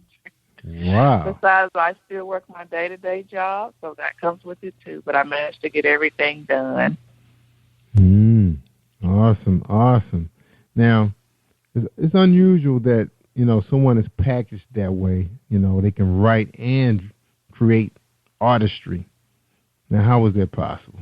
Now, I've been in a major where there was frustration, drinking and partying because they couldn't handle it. They was about to bail. They failed. Now, how did you get through that? Well, I mean, if it's something you're passionate about, you find a way to get it done. It's just like with anything else. I use my phone for everything, my smartphone. So anytime or anywhere I'm at, if I have some time, I write from my phone and I transform it to my computer once I get home. Other than that, I mean, my phone is my best friend. That's how I write. I don't do any typing. I do everything on my phone and transform it. So I get it done. I do everything like that, so I have time. So you dictate it to your phone? I do everything through my phone. Wow, so sometimes it can be a little smart. Yeah, I was about to say that thing can get kind of crazy sometimes. I didn't say that. But it works for me. Some people can't do that. They have to be at a computer typing. I don't have to type. Only when I'm doing corrections and stuff like that, and when I'm, transforming it to my Word document. Other than that, I mean, I found a way to get it done. Wow, you're going to be getting to a lot of publications. I know. Some people are like, how do you work, have a family, raise 3 kids, have a newborn, and still write? I mean, if you're passionate about your craft and that's what you want to do, you'll find a way to get it done. That's right. There's no excuses. No excuses. Because I heard when you're married and you have 3 kids, when you're at work, that's kind of like your break. Exactly. When you're at work, I mean, you have your break and your lunch break, and you can sit and relax for a minute. You can think clearly. And when the kids are asleep, that's your time to write. That's right. All right. Good for you. Now, All right, let's hear a little bit about your background. Tell us, how did you grow up? What was middle school and high school like? High school, middle school was good. I was little popular little kid in high school. Homecoming court and all that, but I did play sports. Softball. Mm-hmm. I came up with good grades. Went to college. I finished did my bachelor's degree in human resource management. Worked full time as an account specialist, and here I am. Yeah, and I'm not even doing anything in my background when I went to school for. I'm writing. I'm an author. So. Yeah, that's right. So do you have any? And how about you? How about your siblings? Did you have anybody to play with when you were growing up? Yes, I have a sister, and I have my sister's 2 years younger than me, and I have a brother who's 10 years younger than me. So that's the age difference. So. See, you skipped all through them. You did your presentation like in 20 seconds, and you didn't even mention your brother, sister, mother, father, grandmother, nobody. Where you grew up at? We don't even know where you grew up at. So for you said South Georgia. South Georgia. That could be anywhere. What's South Georgia? South Georgia is a little town, Griffin, Georgia. That's south of Atlanta. Okay. And right now, I currently live north of Atlanta in Gainesville, Georgia. So I went from south to north, and it's cold up here where I'm at right now. So, but I was born and raised in Georgia. A little country town, Spalding County, Griffin, Georgia. I'm not sure if you're familiar with that, but Atlanta is right there in the center of it all. Yeah, we've been to Atlanta and Buckhead and where the money at, where the people who where the money at, where the Lear Jets at. People park Lear Jets in their backyard and got golf courses and stuff. Just like a little small Beverly Hill and Buckhead. Yeah, I heard. That's Hollywood. Moved out to Atlanta now. That's where all the reality to get down shows. There. Exactly. We see your little reality shows. We see what's going on. A little Richie restaurant. Housewives and stuff, yeah. Oh, I guess that's dressed people, up. Yeah, that's what we need to get to. But, we're doing what we're supposed to do. So that's right. Get where we need to go. Yeah, that's right. That's right. Now, would you say North Georgia, it's kind of like moving on up, like the Jeffersons, would say? I'm not going to say moving on up, but for me it's moving on up. I actually... Well, when I was in school, I knew I didn't want to stay in Griffin, Georgia, so I want to, move a little from there. So North Georgia to me is okay. I like where I'm at. So I actually met my husband in college. We went to the same college, so I met him, and he actually from here. So I moved here about 15 years ago. So this is home now. So that's right. That's right.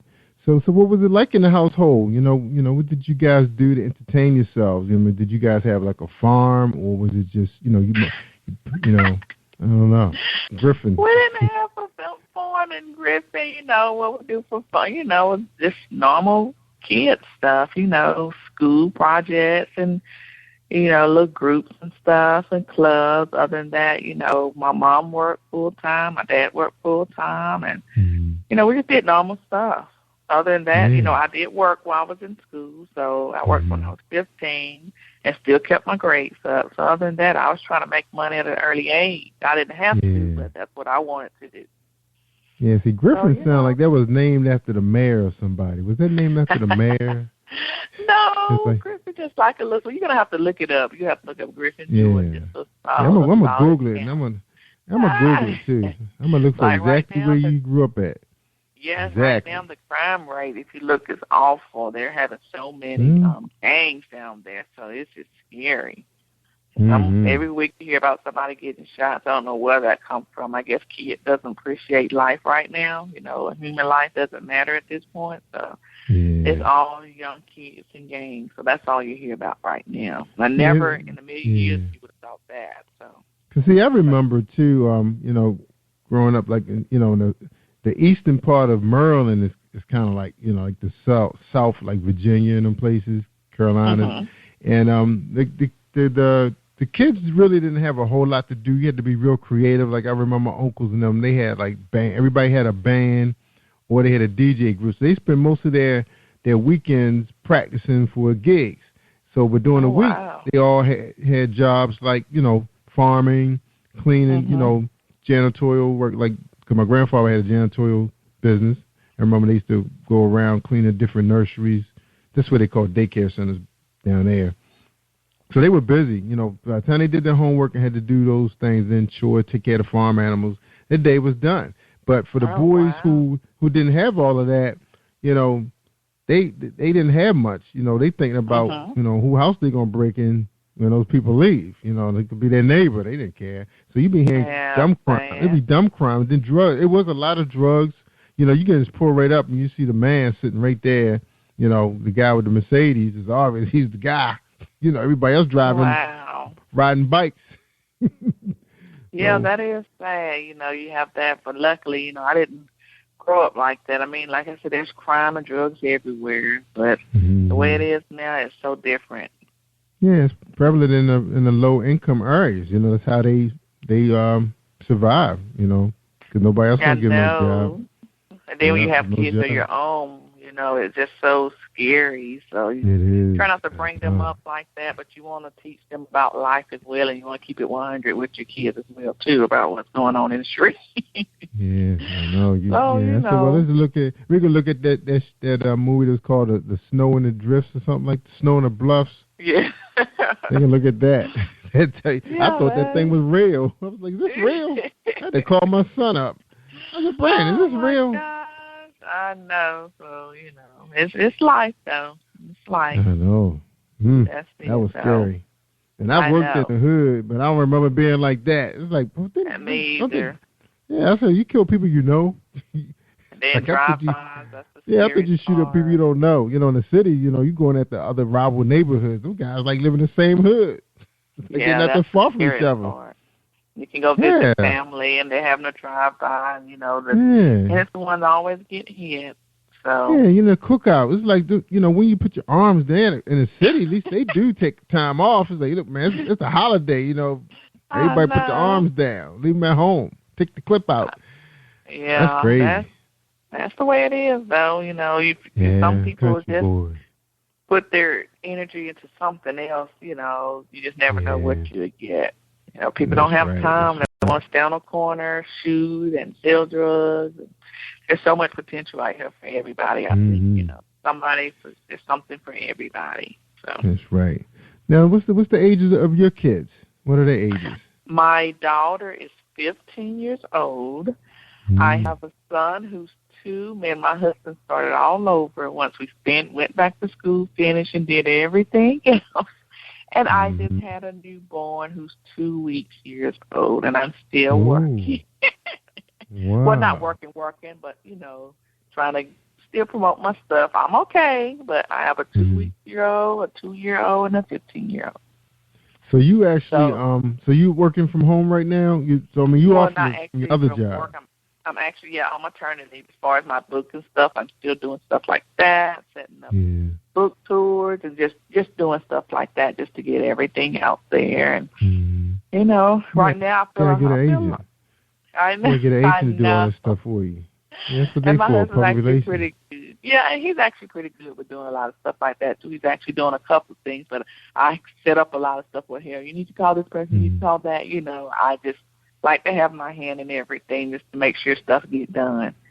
Because if it don't get done, you'll be pissed off, and you'll be like, if you want something done, you do it yourself. So you know how that goes. But other than that, I'm still just, I'm pretty much getting there. So I'm almost 100%, and I'm pretty good. So I'm ready to get back out there and stuff, which I know I'm taking time and stuff because it's a big snowstorm up here, and the weather's awful too. So. Oh, you guys getting the snowstorm? Because we got some crazy. We had a flash. We had a flash storm, but we did get something over the weekend. Gave us a day off on Tuesday, so we actually had a 4-day weekend.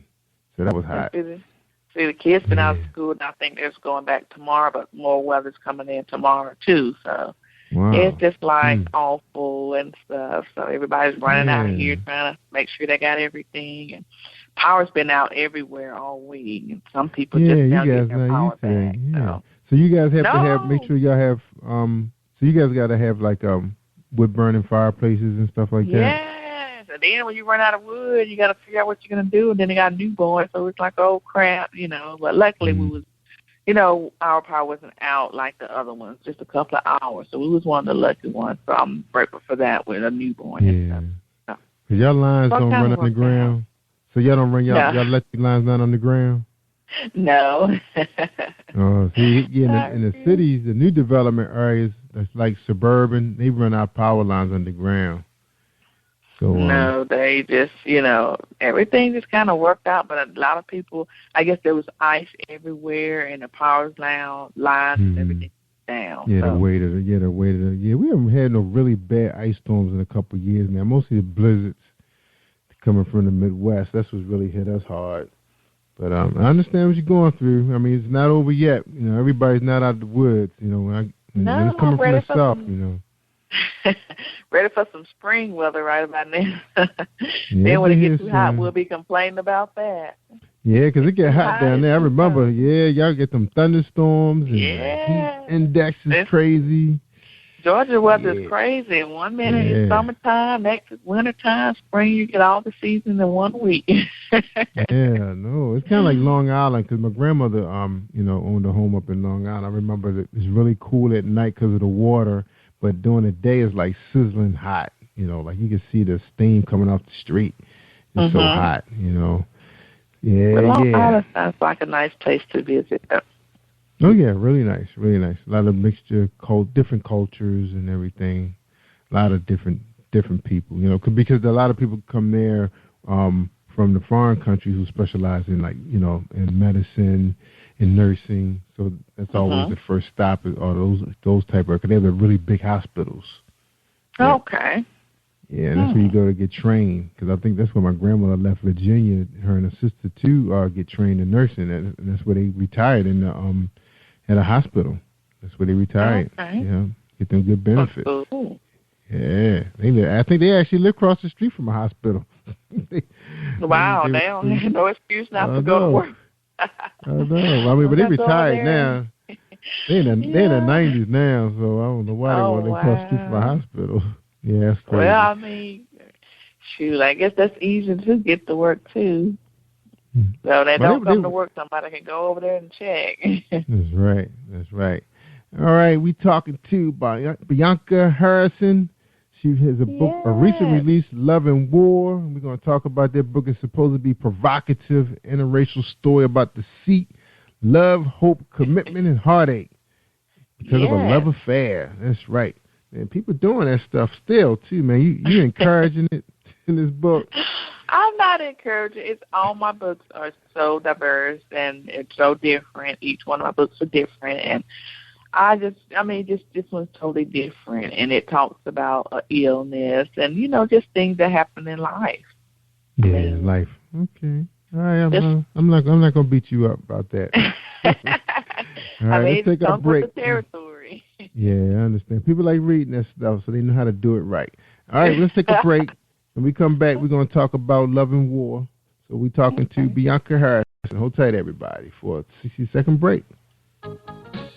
Hi, I am recording artist Marilyn Dunn from St. Louis, Missouri.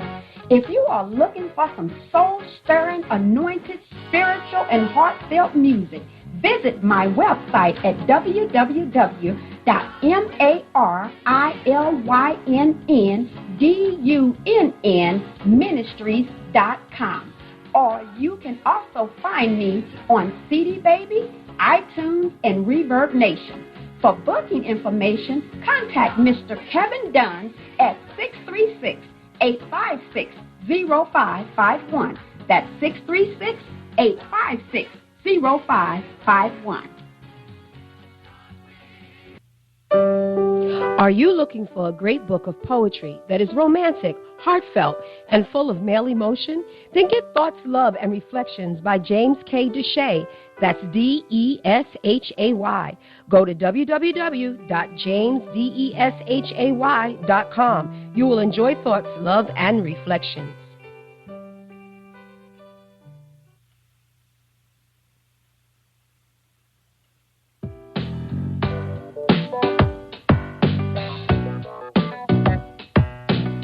Hey Hey everyone, this is Tanika Gonzalez, spoken word poet. Whenever I'm online, I'm always listening to Jerry Royce Live. You can find Jerry on www.spreaker.com. Positive Power 21.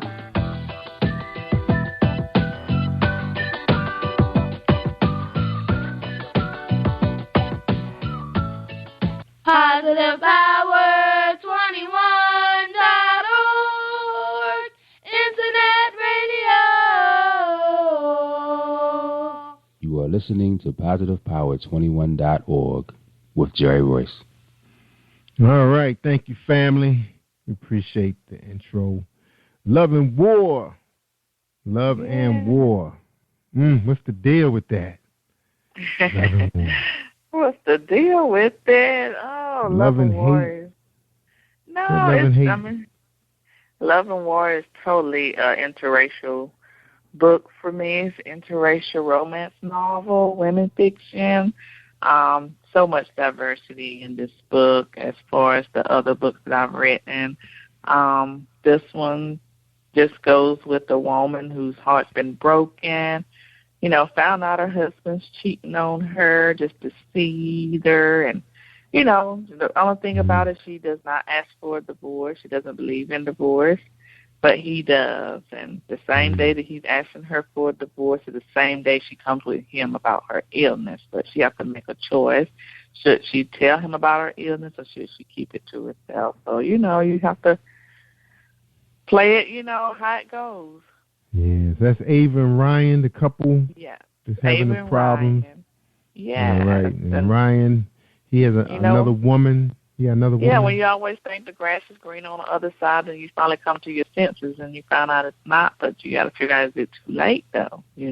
You get all this dirt and, you got your idea, you're so perfect, you picture perfect family, and then you come here, and then you come with this side chick, and, it's not what it is, and your wife is sick, but you don't know that she's sick. So there's a lot of, with their characters and Ava's friends, there's a lot of, to me, it's a lot of, it's showing you that you can laugh, you can cry, you can have heartache and pain. All this is in one book. You may laugh, you're going to cry, I've heard it all. Wow, really? Oh, man, so I need to go out there and check that out. So, yeah, you're going to get it all. If you think about The Best Man Holiday, too, it was something totally that I've heard is something totally different from that, from other people's reviews and stuff. So you're going to get all that. You're going to laugh and cry, but it's, I want to do an interracial book because it's a variety of things out there, but I don't want to just think just one couple goes through things. Everybody goes through everything. Love has no color. So, you can't help who you fall in love with, so... So you have experience. So you have a little bit of. You had some experience to write this book, or just research? No, I didn't. I had an idea, and just came with that, the characters, and and when I write, I just write. So whatever comes to mind, I try to do an outline, but sometimes I don't really go with the outline. When I write, I just write. And everything just comes together, Yeah. Like, oh, why did I let her do that? Why did I let her do that? I can't believe she did that. You just write, and as an author, you just write. Yeah, I was going to ask you, what's your style? How, what happens? Do you develop your characters first, or you just let them just... Well, yeah, I do develop my characters, and I do try to do an outline, and sometimes I stick with it, and sometimes I go off course and just, like I say, just write. And that's just, this comes with the territory because you put everything else in there. And you're like, oh, gosh, I can't believe I let that character do that. But, like I say, this book was totally, it was easy to write because everything just came together. It was so easy to write. I just finished my third book, so it was just like, oh, gosh. I feel like it took me the longest. I don't know if it's because I was pregnant, but my sister was reading and everything. She's like, oh, my God, I think this is my best book. So you just never know. Whatever takes you the longest versus what's easy. So you just write. Because normally I can write a book so quickly, but with me being pregnant the last couple of months, it took me the longest to write that. I guess I was tired too, but I did get it done. But Love and War is it's just a story because she's caught in between her love for her husband and fighting a battle with trying to keep him too, and the battle with the illness that she's obtained. So she's dealing with a lot. She's a best-selling author, and her husband's, flaunting his mistress, and but she's not giving up on her marriage because she doesn't believe in that. So that's why, like, there's a lot of stuff to learn in this book. I even had males that read the book, and he's like, "Oh my gosh, the way the characters was written," and So you have to check it out when you get a moment. You have to check it out. I don't think you'd be disappointed. That's right. Yeah, you guys send me something so I can flash it up on my YouTube show. I will. I really see will. It. Now, is that a hardback? What is that? I know you got the downloads, the Kindle download. Are these books available in paperback? Yes, they are. And I do a lot of book tours and do a lot of book events. And I do, sell them there and stuff too. So they are in paperback as well. And I like to do that because I have a lot of people that read and they prefer the book than an ebook. That's right. I have a lot of people that still prefer the book. Yes. And for me, I prefer a book as well. It just seems like it takes me forever to read it on my Kindle. I don't know why. I get through them quicker. I be reading several. Yeah, it's just that I read a few of them at the same time, and then I'm like, oh gosh, it just feels like it takes me forever. I get through them quick because I stay on the computer. Oh gosh, I guess I'm so used to a book that I prefer a book. Mm-hmm. But I read it on Kindle. Yeah, I love it on my tablet, my phone. I can read while I'm walking. Now, Bianca, how long you been writing?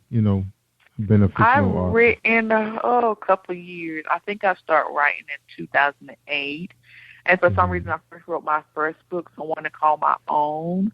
I think I picked it back up. I wrote it in 2008, put it down. You know how you get that, who's going to read this book? And, not having faith in myself enough to finish it. So 2012, I think I finished the book in 2013. I'm like, no, not me and my husband talked. Okay, you never know who's going to read it or until you put it out there. You got to have faith in yourself. So that's what I did. And then after that, I just had so many good response from people. So it just keeps me, motivated and keep pushing because I'm like, okay, I got my craft. I know what I like to do, building characters. It was just up to me to get it out there. That's so I read a lot, too. So after being an avid reader, I came up with characters. Like, I can write my own book, and that's how I started writing. Yeah, that's how I get started. That's right. Hobby was like a hobby, and then you made it your own. Yeah, so like 2013, it just became my profession. Like, okay, I've written 2 books and a couple of months after that. So just writing, it just became my profession. So, I'm still working, still trying to get myself out there. Just never know. So, I'm sorry, go ahead. I was going to say, so how's your fan base? How your fans love you? So far, so good. I'm actually still building that. I do have a lot of people actually promoting and advertising for me as well. So far, so good. I'm still building it as well, though. Yeah, because I'm looking at your reviews. Now your old school fans, they're gonna be there for you no matter what. It's just like Prince. Prince fans, Prince can rap, he can spin on his head. We still gonna be happy. But, exactly. But his bandwagon fans will be like, "What the heck was that?" Now, and what are your old school fans? They're gonna protect you. They're gonna look out for you. What are the new people saying about Bianca-Harrison, the author? Well, I actually get good reviews, which you would think it. Everybody don't write a review, so that's the only thing, because you would want them to. But I've gotten good reviews and vibes from it. I haven't. I just wish everybody would write a review, though. You gotta ask them. Now you do that. You should post them on your Facebook, and then encourage other people to do it. Look, like you got this good one right here. It grabs you by the throat. This is an emotional charged story about a marriage. That's a good start. If I saw that on a post, I was like, oh my God, I gotta get that book. And they said you can be and I do that occasionally on my I do have a Facebook page, for my authors page. That's my author page, so I do put that on there occasionally. Just just put stuff out there, Twitter and everything like that. So I just try to get it out there as well. Yeah, but you ain't got bait them, right? Exactly. But I've had so many people read the book. That's the thing. Like, okay, you're a woman writer. I even put it out there, But I guess you just can't make them. Or they don't know how. So, yeah, it's a way you could do it. I mean, some people be having like hundreds of them. I'm like, how the heck? But they said they really engage their people, some people just got a lot of time. They can just, I guess they just fast. I don't know. But let me ask you this. Now, I know Facebook is, like the biggest phenomenon when it, for authors. I mean, a lot of people becoming really successful really, really fast. I mean, I'm hearing 4,000 or 5,000 downloads a week from some of those that I consider to be social media gurus. They use Twitter to reel them in, and they hook them so they get to their page. What are some of your secrets you like to share with someone who's like, kind of like struggling right now, with posting and not really understanding the good and the bad of it? You have any advice? Well, I just says first, learn the craft, and then you try to build your fan base and audience out there, and then try to connect with other authors. I've connected with a lot of people on Goodreads. Got a lot of experience with other authors that give you good advice. Not all of them are nice, but you're gonna get that because some people don't want you to do better than them. But the thing is, there's a lot of success out here for everybody. It's not like you're trying to take their fan base, but you're all working together to get their book out there, to get your book out there. You help me promote, I help you promote. Just promoting and advertising and getting yourself out there and just connecting with other authors. You just never know. But learn the craft as well, too. Advertising and promoting is the main thing. Advertising, that's right. And speaking of advertising, you got to come on Jerry Royce Live Worldwide. Now, was it hard getting you on this show? Did Brandon have to pull your teeth? No, I'm not even sure who emailed me or whatever. He just said the third week, and I'm like, he just said third week or whatever. I'm like, okay, I just make sure I put it in my phone or whatever. I try to do that. That way I stay on tack too, or what I got coming up, or because I'm easy to forget with life and everything else. But I make sure that I program everything in my smartphone.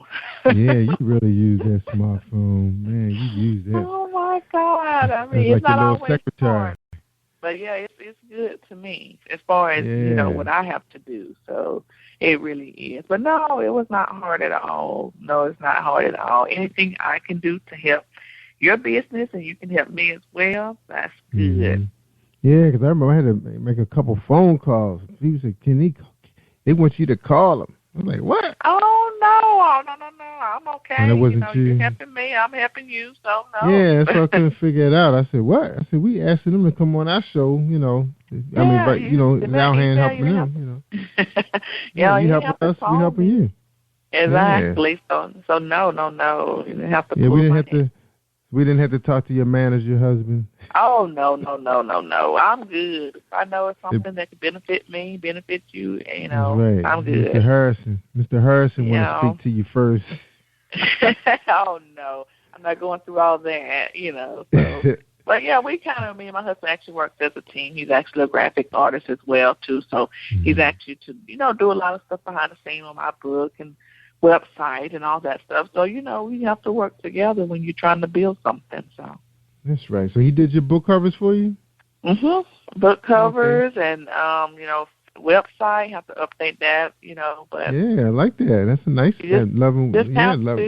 Yeah, nice. He does other stuff too, like music on the side too. So I have to get you to talk to him too. They actually have music artists and stuff too, and they have a big show in April. So I think Corrupt and some other rappers are coming in. So he does all that on the side. So I try to stay out of it and just go when I need to support it and stuff. But yeah, they got artists and entertainment stuff too. So that's his side of the gig with the beats and stuff, and mine with the author. So he's a promoter. So he's a promoter or manager. He's actually a manager and producer. So he produces all the music. So I have to send you his information. yeah, so, we kind of work together and doing everything, too. So that's right. Tell them we love that because, I love to talk to them about that because we definitely trying to do, weekend radio casting on the weekends with, okay. performers, independents mostly. That's what we like. Yeah. Okay. Yeah, well, I've actually sent Brenda an email. I send them an email that way, connect and stuff, and, can go from there. That's right. Exactly. Love that. Mm-hmm. Appreciate that. No problem. We trying to do it all. You have to get yourself out there too, because nobody else is going to do it if you don't. That's right. So. You got to. All right, we're going to take a quick break, Bianca. When we come back, we're going to get your final thoughts and talk. Give people some advice on hanging in there with the game, because the game can get rough, like you mentioned. It can. It get rough. All right, so hold tight. We're going to listen to Bill Powers. Powerful publication. All right. All righty. Think you know how drugs get in those little brown bottles? Think again. Set in the green hills of western New Jersey, inside the gilded halls of power of a U.S. pharmaceutical company where decisions are worth billions of dollars and human lives worth less. Nicholas Harding, a young executive at Marshall Pharmaceutical, finds his career, family, and life in jeopardy. The Farmhouse, a suspense thriller novel by Bill Powers, published by Donna Inc. Publications, available at Amazon.com or DonnaInc.org. Go to Bill's webpage at www.authorBillPowers.com.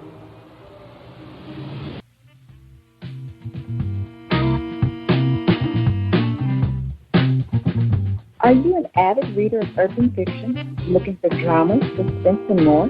Readswell Publishing is dedicated to bringing the world's best literature to our readers.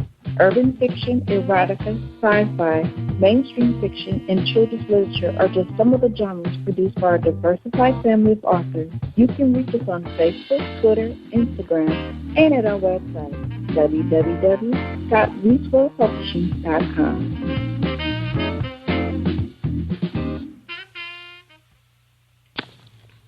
Hi, I am Arthur Crystal Alexis, and I'm on Positive Power 21 with Jerry Royce Live. Woohoo! All right. Thank you, Crystal. All right. We're talking to the author of Love and War, Bianca-Harrison. Now, I don't see your name on these books. What's the deal? You don't understand. No, I'm looking at Love and War, Kindle edition on Amazon, and say something about graphics. Identifying graphics, illustrator. It should be there. Yeah, I don't see your name on. Oh, I see it in your bio, but it didn't show you as the author. When you first go into Amazon, it's I'm on a messed up version. But I did see your other books. So, yeah, it should be there. Yeah, you see you doing your thing. Nice lengthy book. 225 and when you type my name in, it'll come up. I'm sorry. Yeah, it did. Yeah, it did come up. I see your name crazy. On the title of the book, though, but for some reason it didn't show up under the title when you go to the page for some reason. I don't know. Maybe that's the way I went into it. They still paying me for them. Yeah, you got to check them out, make sure they're doing right. Amazon can mess you up. Yeah. You got to stay on top of them. I know about that, so you have to stay on top of it, too. That's right. All right, so can we get your final thoughts, advice for any young author out there thinking about venturing into writing, marketing, and promoting, all that stuff? Well, as far as other authors out there that trying to make it and be an aspiring writer and author, it's got to be your passion, so keep writing. I'll say don't give up. You have to believe and have faith. That's the only way you're going to make it. You have to believe in your craft. You have to believe that you're going to be a success.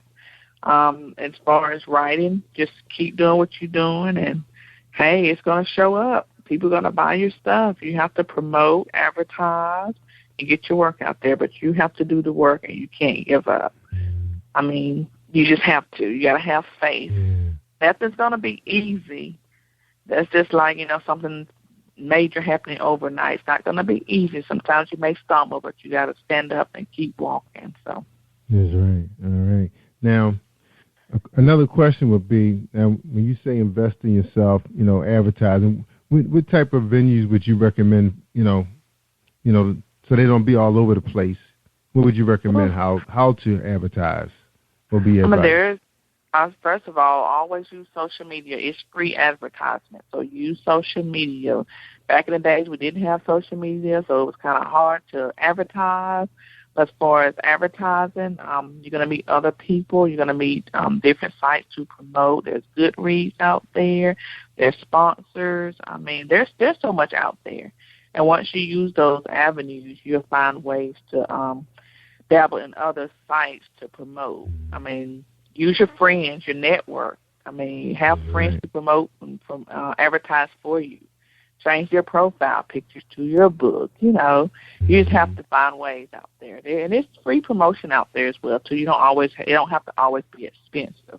I'm looking at me. I'm talking to you. So, you know, it's free promotion. So yeah, we're free today. We'll be high tomorrow. You just never know what you're going to get. That's right. When they say you want to. Let me ask you this, though.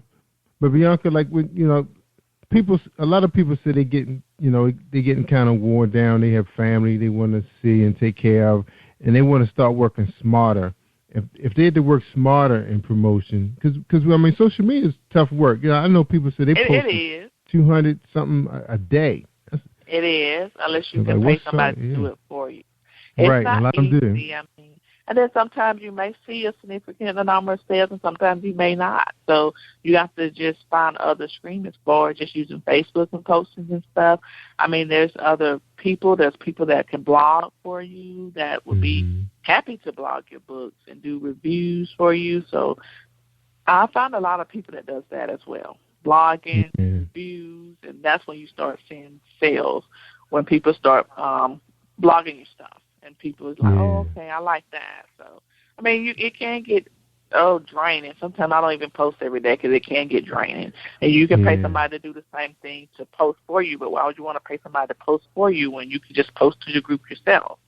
So, I mean, it can get draining, but you got to find out what works for you. I know. That's right. Hit the tweet man up. And then, you know, a lot of people got video blogs out there now, too, that they have huge followings on their YouTube channels. And that's true, and that's what I'm trying to build up now. I haven't had time to do a blog and stuff, but that's my next avenue. I just haven't had time with the way my life is going, but I plan to do the same thing as well. So that's right. I was just reading on this guy who's supposed to be a marketing guru, and he had this woman come on and she said, "Yeah, I built up a huge following video blog." That's because she said she doesn't like to write, so all she does is video blog, and people follow along in her little, leave their comments. Yep, and she works for other people. She just mentioned them on her show and charge them a whole lot of money. Yep, and charge them a whole lot of money. Yeah, oh, wow. Yeah. I'm sure you can make money doing it. But that was my next thing, was to do a video, start doing videos. And hopefully I can do that this weekend. I've been planning on doing it, but I just haven't had time with the cold weather and stuff. It's just been, time has been off, so. That's right. Yeah, you got to get to it. And that's one of the big things that we saw that really helped out our traffic, especially to our website, was when we started putting our audio players with the show on our website. That's when we really started seeing traffic. Then we started putting out YouTube because the kids like making music videos featuring me. And the people like that stuff. They start showing it their friends. Next thing you know, they follow you. You know, you start seeing 20, 30, 40 people following you at night. You know, you start saying, hey, I must be doing something right. It's not going to always be like that, you know, but you got to keep the momentum going. You know. Exactly. Keep putting stuff out there, too. So. Yep. That's like everything else. You got to keep yourself relevant. Yeah. There's a lot of people doing the same thing we doing. So you got to keep being innovative. Innovation is the key. Exactly. So you're absolutely right about that. So, that's right. But somebody who's doing something, who's trying to come up in the game, just stick to your craft. I just say don't give up. I had to learn everything on my own when I just first got out here in the business. Like, oh, gosh, and where do I start? Then I have a whole bunch of people who's asking me, questions about how do they get started, how do they do this and stuff. And I should do a class on how to get started. You just. That's right. They don't get video blogs. Exactly. Right. So do a Google Hangout. See, look, you Exactly. do Google Hangout, and that's how people like to engage people. They want to talk to you through their computers. That's awesome, true, man. though. But yeah, That's right. I mean, I started on my own, didn't have any help, nobody to ask questions to. I was a newbie, so I just kind of learned everything as I went. And like I said, I'm still learning, so still we all learning. are. So it's, That's it's, I like what I do. I like creating characters, putting stuff out there that people are going to enjoy, so, and meeting other authors and people like you guys. So I appreciate it. I appreciate everything. Yeah, we Somebody appreciate asked me you if I can coming be on their here. show. Anybody can ask me, I can help. I'm there. So That's right. And you mentioned earlier that you do book signings and everything, so you love doing those kind of things. So I do have a couple of things coming up this year. Actually, it's going to start next month. So that's why I'm healing pretty good. I'm doing everything. So well, tell us where you're going to be. You still got a couple minutes left. Remember, you the last show. This is the last show for the week. Where you going to be at, Bianca? Where you going to be? Justin, let me see what I have Yeah, check your smartphone. I know. I have a couple things. I'm going to be at a couple of signings later this year, Decatur book show, and I'm trying to. There's one in Atlanta as well in November. I'm going to be at, but next month, March the 28th, I'm going to be at Griffin High School actually for a book signing. That's going to be from 4 to 6. At April 11th, I'm going to be at Nubian Bookstore, and that's in South Lake Mall. That's in Lovejoy. Oh, they're still around. And then April 25th, I'm going to be at Urban Grind Coffee House, and that's from 2 to 4. I'm going to be doing a book signing. So I do have a couple of more available this year that will be on my website, so everybody can see, and it's going to be on my Facebook page. Well, you got a lot. And so I'm going to have a lot of things this year, that I'm working on. So you going to take the baby with you? Who's going to be watching the baby? No, I have people watching the baby. I have my little helper with me, which is actually my daughter. And yes, I do have a assistant actually, which is just like a family member that helps me at all times with book signing and stuff. So I'm grateful for the help that I have when I'm doing stuff like that, and I actually enjoy it because that's when I do meet a lot of readers too, and that's when they put my book out there. They like the book, and tell other people about it. So that's right. That's how you keep it moving. That's exactly. Right. Momentum. So, Momentum. Yeah, get your name out there and everything. That's right. But if they want to know where I'm at, always go to my Facebook page at Facebook, Author Bianca Harrison, or my website at authorbianca-harrison.com. That's right. And you said you're on BookBaby and Amazon. Yeah, and Twitter, Miss Janelle, that's MRSJANIELLE. And Instagram is Miss Janelle as well. All right. Very good. We appreciate having you on the show and sharing all your secrets of how you moving these books and everything and encouraging others following your path. Yeah, I appreciate it as well, too. I mean, when they follow me, they can always check out my first release, Someone to Call My Own, and other releases that will be available for this year as well. So thank you for having me, Jerry. I appreciate it a lot. You're welcome. So I know you're going to share our show and tell people about us, right? I am, and I'm going to put it on my Facebook page and everything else, and I'm going to tweet. Awesome. All right. So we have the file, the on-demand file available to you tonight in case you're up late and you feel like working. All right? No problem. All right, everybody. I appreciate it. Thank you, guys, for having me so much. I appreciate it. Yeah, you're welcome. Everybody said thumbs up. All right. And I tell you, Bianca, I tell people all the time, I say, they want to hear the good stuff. I mean, the real good stuff. Just like tonight, you told us, you juggling 2 small kids and a husband has a music career going on. It's a lot. But you're doing your thing and you're enjoying it, having fun, and got a full-time job. Exactly. Very motivating. Don't stop. That's right. Very motivating. And we appreciate you sharing all that. Much. I appreciate it so much, guys. Go buy the book. Don't That's forget, right. Buy her book. Amazon.com and we see you in the next drop. Thank you so much. We see you in the next drop, too. All right?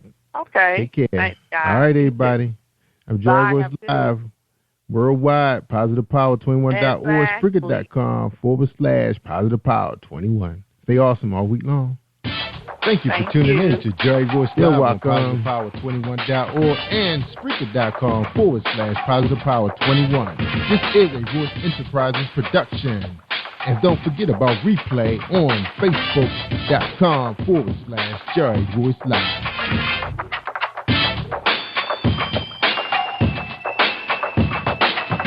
All right, everybody, don't forget to share. Good night. Hi, I am recording artist Marilyn Dunn from St. Louis, Missouri. If you are looking for some soul-stirring, anointed, spiritual, and heartfelt music, visit my website at www.marilyndunnministries.com. Or you can also find me on CD Baby, iTunes, and Reverb Nation. For booking information, contact Mr. Kevin Dunn at 636-856-0551. That's 636-856-0551. Hi, this is Angel Sessions. On February 23rd, 8 o'clock Eastern Standard Time, 5 o'clock Pacific Standard Time, I will be live on Jerry Rose Live Radio. I will be discussing my new album and my new single coming in February. Stay tuned, and I'll see you there. Hey, what's going on, family? This is Eric A. Terry Sr., author of Real Talk, The Making of a Man, and I'm on Jerry Royce Live worldwide. You are listening to PositivePower21.org with Jerry Royce.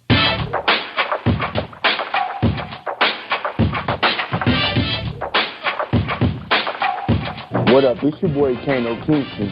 Hi, this is Angel Sessions. Hey, this is Pat. Hi, I'm Teresa Powell. Hi, Jerry. This is Ira Sandro Carter. Hi, this is Phil Powers. Hello, this is Teresa Bobby with Jerry Royce Live. Hi, I'm Philip Barron. I'm live on the Jerry Royce Show. Hey, what it do? It's your boy Houston Saint. Peace, this is Dahlia the poet, spoken word artist. Hello, this is Lamar Marquise with Jerry Royce Live. All right, everyone. You got Robin Lynn, and I'm keeping it live right now on Jerry Royce Live. Hey, what's going on, everybody? What's up? This is award-winning podcast with the greatest podcast on earth. Thank you for stopping by. I'm your host, Jerry Royce Live worldwide on internet radio, where you get your positive on. So when it's all positive, it's all power. That's positive power. This is a worldwide podcast for growth, wealth, and success. Thank you.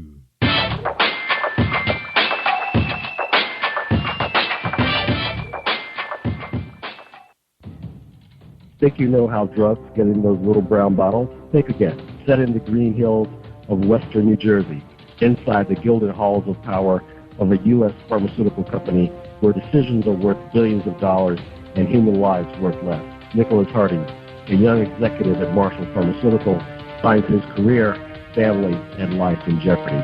The Farmhouse, a suspense thriller novel by Bill Powers, published by Donna Inc. Publications, available at Amazon.com or DonnaInc.org. Go to Bill's webpage at www.author.BillPowers.com. Are you looking for the next great read? A book filled with love, passion, betrayal, and intrigue. The award-winning novel, Season of Change, by Tamika Patrice Kane, is sure to satisfy your literary sweet tooth. Check out this must-read book reviewers are calling uplifting and emotional, and exceptionally great read, deeply intense and thought-provoking. Order your copy today, available in paperback and ebook on Amazon.com or at www.tamikapatrice.com. Are you an author looking for promotional services or a reader looking for a great read at low prices? In this competitive world of books, Writing Royalty Promotions is dedicated to bringing authors and readers together to build a greater respect for literature. through our various promotional services and online bookstore. So head over to LightandRoyaltyPromotions.com and check us out.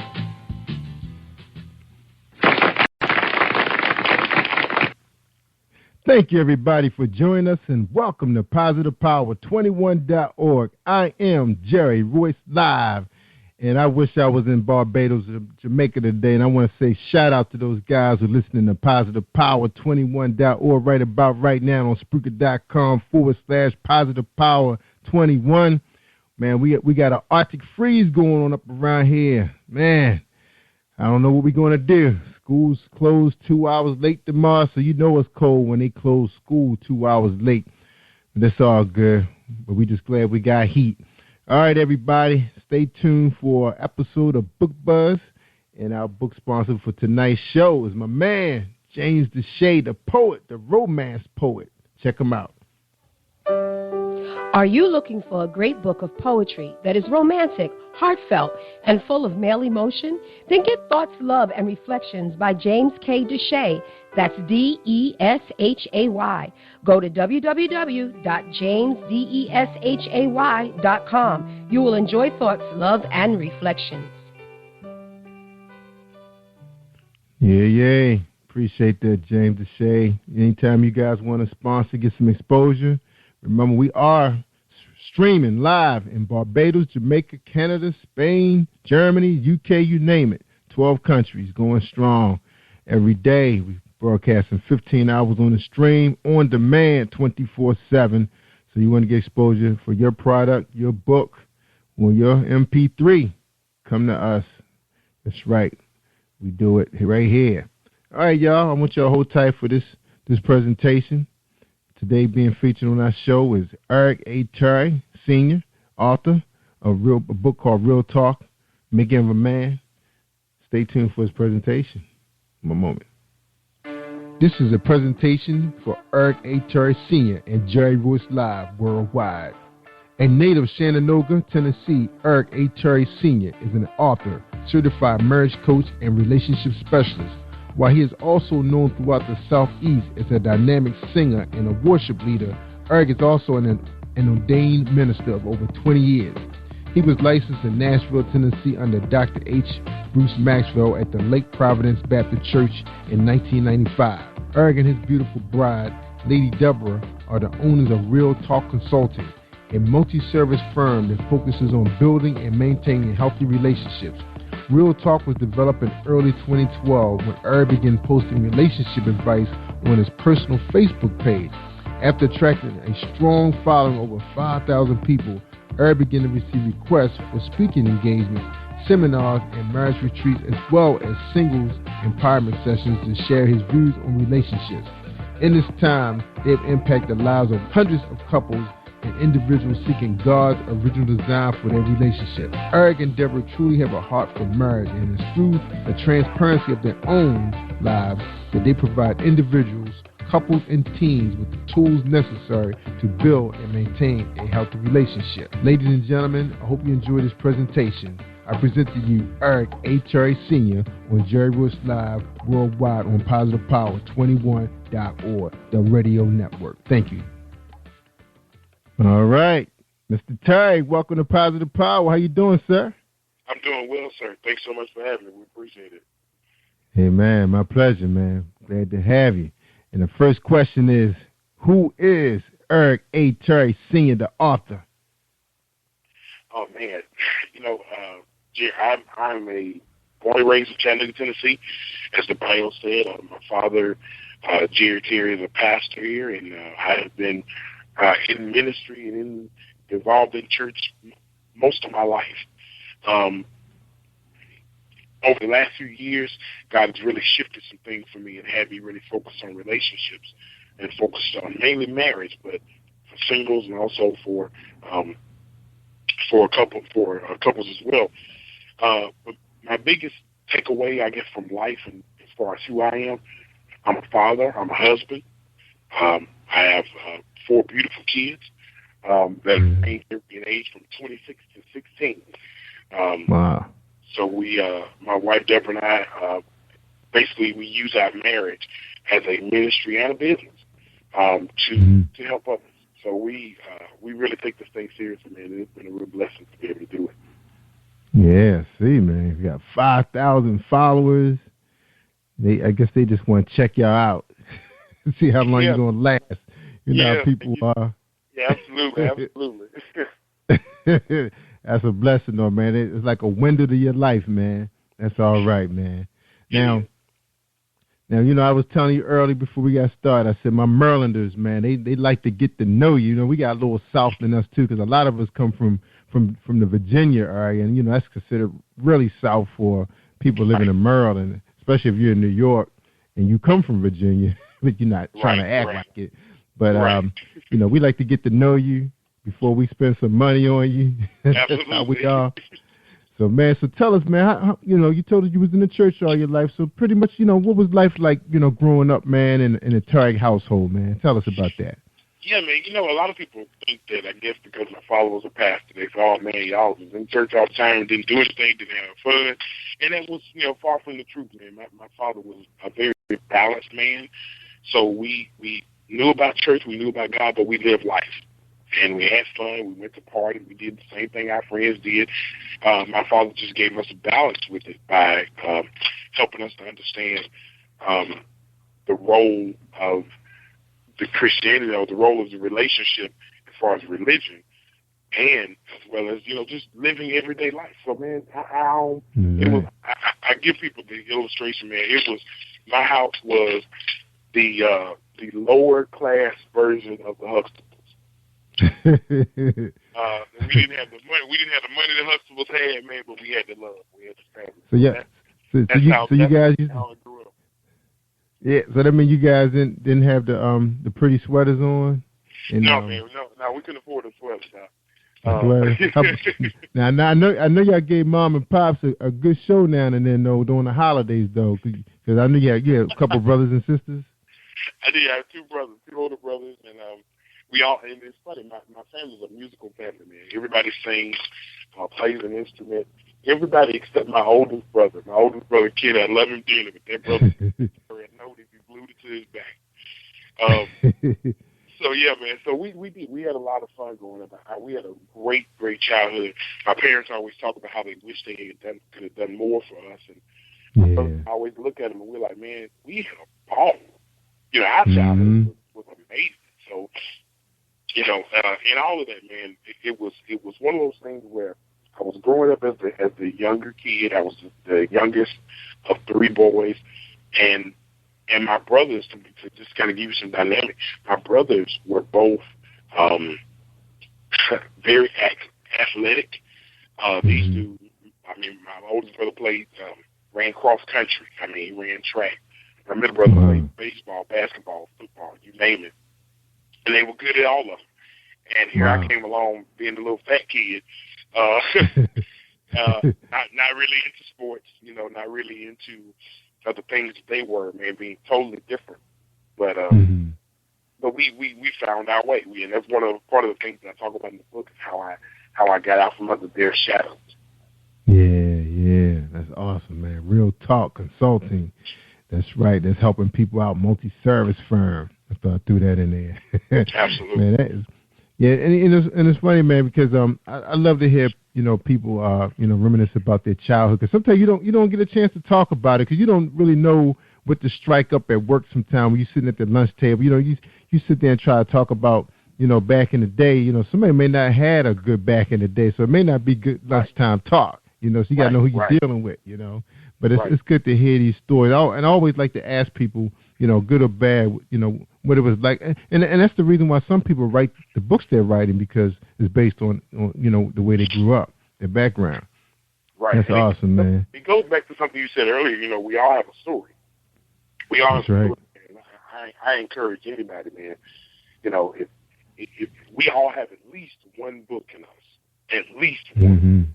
And if it's nothing but your story, because nobody can tell your story like you, man. That's right. That's what the legendary Paul Coates used to always say, the owner of Black Classic Press, publisher Walter Mosley. He used to always say that, man. You know, when he started his self-publishing printing business, he used to always say that, man. All right. Now, how did you meet Lady Deborah? That's what everybody want to know. Yeah, man, Lady Deborah, that's my baby, my heart. Deborah and I actually grew up in church together. We grew up in the same church. It's kind of funny. One of the, you know, how when you're a little kid and you're in church, you have those little puppy love relationships. Yeah.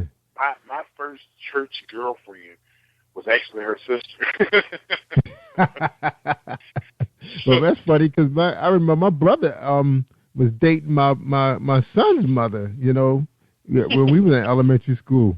Yeah, I was like, man, how he get her? Right. So, you know, it was one of those things, man, where we grew up together. We've known each other. Our families grew up together. So we've known each other most of our life, all of our life, really.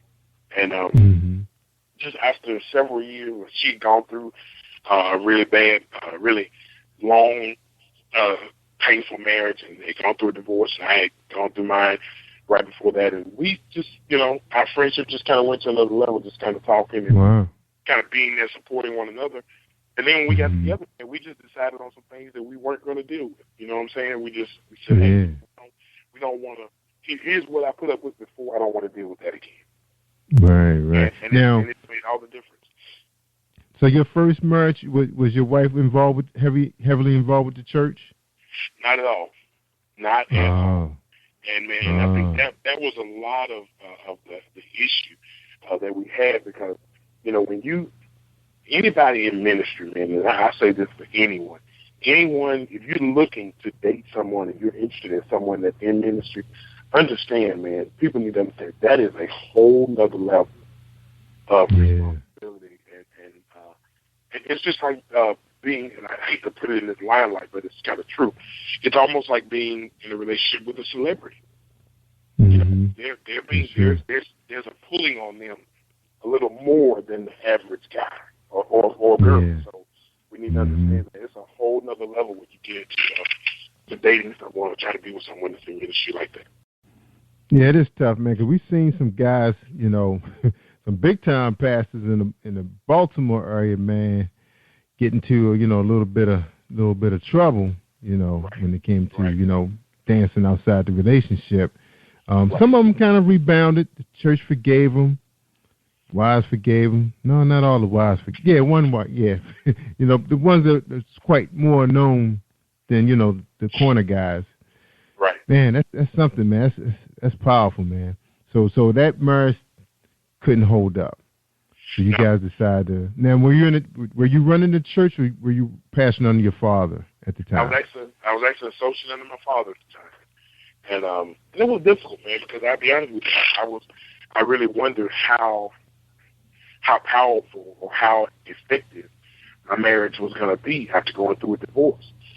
And the truth is, I think it got stronger because I could relate a little better to people who were having marital issues, and I could minister to them on a different level than somebody like my father, who just celebrated. My parents just celebrated 43 years of marriage. Wow, 43. So, you know, there was, and I never thought about it this way, but the truth is, Jerry, there were some things that after going through a divorce and handling it properly, or getting to a level where I could handle it properly, there were some things that changed. There were some advantages that I had to be able to minister that my father couldn't, because he had never experienced anything like that. So it made a big difference, man. So yeah, it does. It really helped and really magnified my ministry. Yeah, that is powerful, because your dad was only on one side of the fence. Just like me, I'm only on one side of the fence. You know, I don't really know what it's like on the other side. You know, the grass don't look green to me. You know, where I'm standing. You know, wow, that is powerful, man. So that makes you way more qualified than the average guy. Absolutely. And you know, here's the thing too. One of the things that I figured out with my dad has never been in ministry over 35 years, and in that time frame, he has married countless couples. I mean, he's lost count of how many couples he's actually counseled and married. But here's the messed up part. He has a PhD, he has a doctorate in theology, but the truth is, seminary never trained him on how to counsel couples. So out of all the couples that he's married over a 35-year period, only one of those couples is still together. Mm. Only one. And here's the real kicker behind that. That one couple is actually in counseling with me right now. Wow. I hate to laugh about that, but goodness Yeah, gracious. I mean, it's weird, man. But 20 years later, here they are. They're actually in session with me.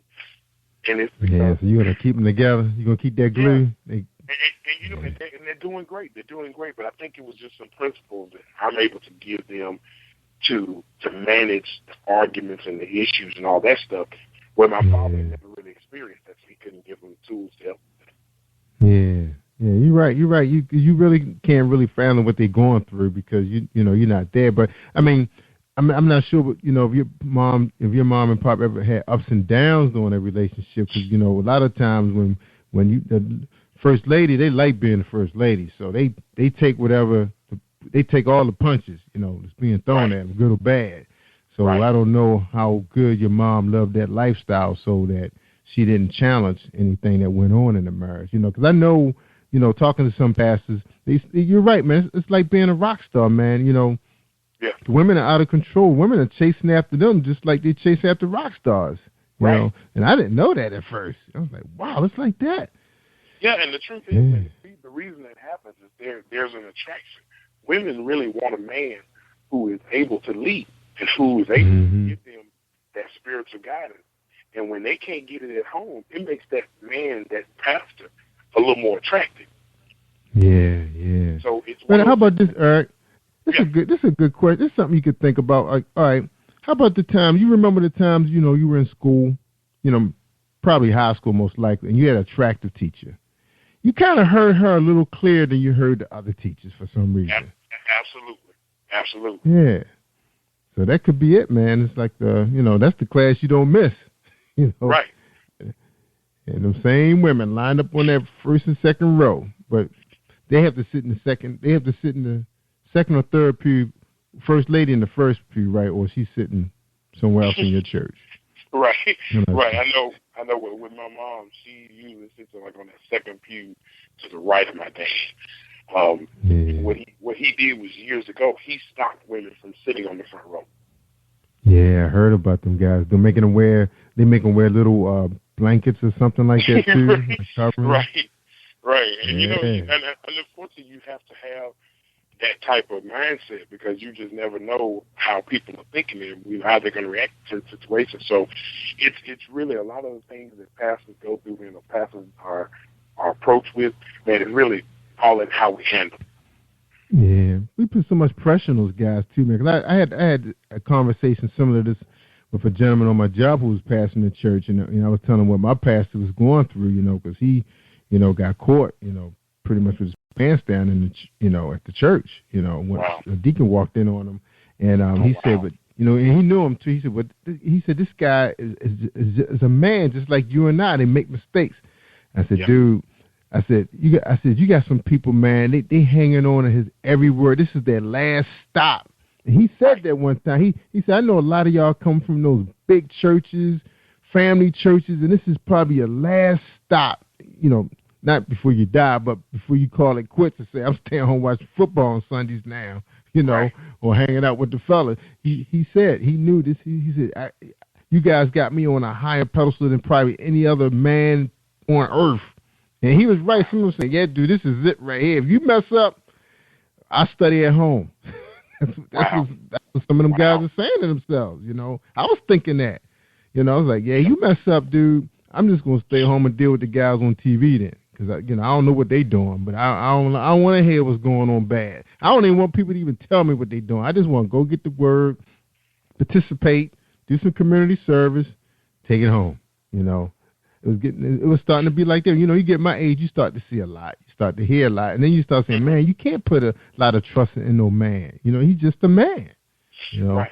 But here's the thing, man. The Bible is real clear when it tells us to not to put that kind of pressure and that kind of trust on a man. But it also tells the men that as pastors, man, we have to be careful that we don't allow that stuff to go to our head. Because a lot of times you have these rock star pastors who their mindset is they see themselves as rock stars too. Yeah, they do. So, you know, and if you're not careful with that, man, we can use that power, use that authority in the wrong way, and ultimately hurt somebody. And you know, and it's hard, it's difficult, but you're right. We do put people on the pedestal. Because I never forget one of my friends hearing my dad cuss for the very first time, and he whoa, he freaked out. He was like, "Your father's a preacher," and I'm like, "Okay," but he still knows those words, and he still has emotions. He still, you know, there was nothing. Now, if he walked around and every other word out of his mouth is a cuss word, yeah, he like thug preacher. Yeah, you the hood preacher. You know, okay, I can kind of see your issue, but you know, when you talk about somebody, I mean, man, my dad literally, when he cussed, Jerry, it was one of these, when he cussed, you knew he was mad. Yeah, he was mad. Doggone Red Sea was about to part, man. People were like, oh, Lord, Jesus coming. Right. Yeah, they got him up there, man. He up there, man. Yeah, man. Whoa. But again, he's still a man. That's right. He is a man. He make mistakes, man. That's why it used to freak me out, man, when I used to hear about pastors were on their second marriage. I was like, oh, my God, what happened to the first one? You know, you're the man. You know, she should have been the one, the queen. You can't divorce the queen.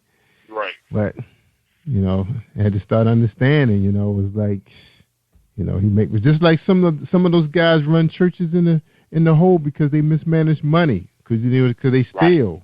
And, you know, there's a lot of mistakes, you know, that's being done in the church that we don't always see. Right. Yeah. And that's why we have to make sure we're putting our trust in God, man. That's one thing I can really say that I can take away from my dad raising us. He said, man, you know, understand that, you know, Matthew 6:33, seek ye first the kingdom of God. It's about God. It's not about the man in that pulpit. And it's about a personal relationship more than it is about a personality. And unfortunately, we get caught up on the pastor's personality, and we forget about the relationship with God. Mm-hmm. That's true. That is true. Man, that's one thing about religion. They said never talk about religion on the job. Man. Everybody got their opinion. Oh, man, yeah. That was quick. That in politics. Yeah, that in politics, man. That's right, man. All right, we talking to Eric A. Terry, Sr., author of Real Talk, Making of a Man. Married to Lady Deborah. His dad is the man that we all look up to, and he's the last man standing. You know, I got 23 years coming up this spring, man. You know, 23 years. I did a lot of dating. So it was almost like being married because I had like 6 years with like this one and that one. Oh wow, okay. Yeah. Well, I mean, it was only really one that was a pretty long stretch. That was like being married, so that was like a long engagement. All right, bro.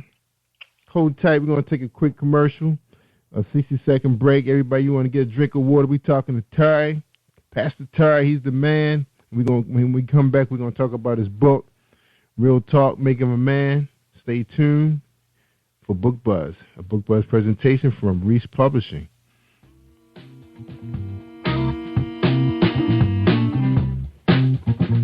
Are you an avid reader of urban fiction, looking for drama, suspense, and more? Reeswell Publishing is dedicated to bringing the world's best literature to our readers. Urban fiction, erotica, sci-fi, mainstream fiction, and children's literature are just some of the genres produced by our diversified family of authors. You can reach us on Facebook, Twitter, Instagram, and at our website, www.reeswellpublishing.com. Have you been hurt? Backstab. Gotta talk him back to him. Well, you're not alone. No. Escaping to another reality. Through Dominic Wilkins' good books. Good books, audio books, paperback, ebook, good books. Available on authordwilkinsgoodbooks.com. Hi, I am Arthur Crystal Alexis, and I'm on Positive Power 21 with Jerry Royce Live. Woohoo! Yeah. Jerry Royce Live worldwide, Positive Power 21. Spreaker.com/Positive Power 21. Worldwide, 12 countries, everybody. You got to stick it out with us, y'all. We're here for the long haul. That's right. Promoting and branding, our good name. That's right. All right. We're being led by God, man. That's all I can say. All right. We're talking to Eric A. Terry Sr. He's the author of he's the owner of Real Talk Consulting, multi-services firm that focuses on building and maintaining healthy relationships. So I'm assuming that this book kind of was a rebound from this business. You would say, Eric? Absolutely. All right. But tell us about Real Talk Consulting, and then we're going to get into the book. Yeah, man. With Real Talk Consulting, what we did was basically, I was on Facebook just with my family, friends, and classmates, and just started to see a lot of drama. And I was like, wow, I remember having a relationship like that. And it just, I hated to see other people in that situation. So, I would post different scenarios and different advice, relationship advice, just trying to, give some people some clear ways to handle and to manage their relationship, to make things look better, man. And in doing that, man, my numbers started to grow. I mean, it expanded so fast before I even realized it. Before I knew that, I looked up and all of a sudden I've maxed out at 5,000 people, and literally had to start a fan page. And it was either that or go to a second personal page. I really didn't want to do that, so I did the fan page. And in the process, man, I started getting a lot of contact about different people, especially churches, who wanted me to come in and do marriage retreats and seminars. So we began to do that. And I'll be honest with you, man, when that first happened, I didn't know what I was doing. I was like, are you serious? Who wants me to do a marriage retreat? But I realized that this was something that God was putting me in that position to do. So yeah, man. I just took it. I said, all right, let's do some homework, find out what we need to do to make it work, and let's get it done. That's right. Yeah, people want to hear you, man, and they want to read your post. So obviously, so out of that 5,000, what's the percentage of men and women that is part of that fan base? Oh man, when I looked at my last statistics from my page, it's about 78, 79% is women. And I'll be honest with you, it's mostly single women. I've got a lot of married women too, but mostly single women. And which I found to be real interesting, because it showed me something. It showed me that women really have a mindset to want to know about men. They want to know. They want to know what we're thinking. They want to know why we think certain ways. When we do events, when we started doing the events and sessions, man, women come out. I mean, yeah, they do. You know what I'm saying? They come to this stuff now, trying to get these brothers to come out. That's a whole other ball game. I know, man. Especially during football season. Oh man, don't let you see football going on. You can't find them. Yeah, no, that ain't happening. So yeah, man. So it's but what it's allowed me to do, it's allowed me to talk to women and give them some tips, because I think some women just have a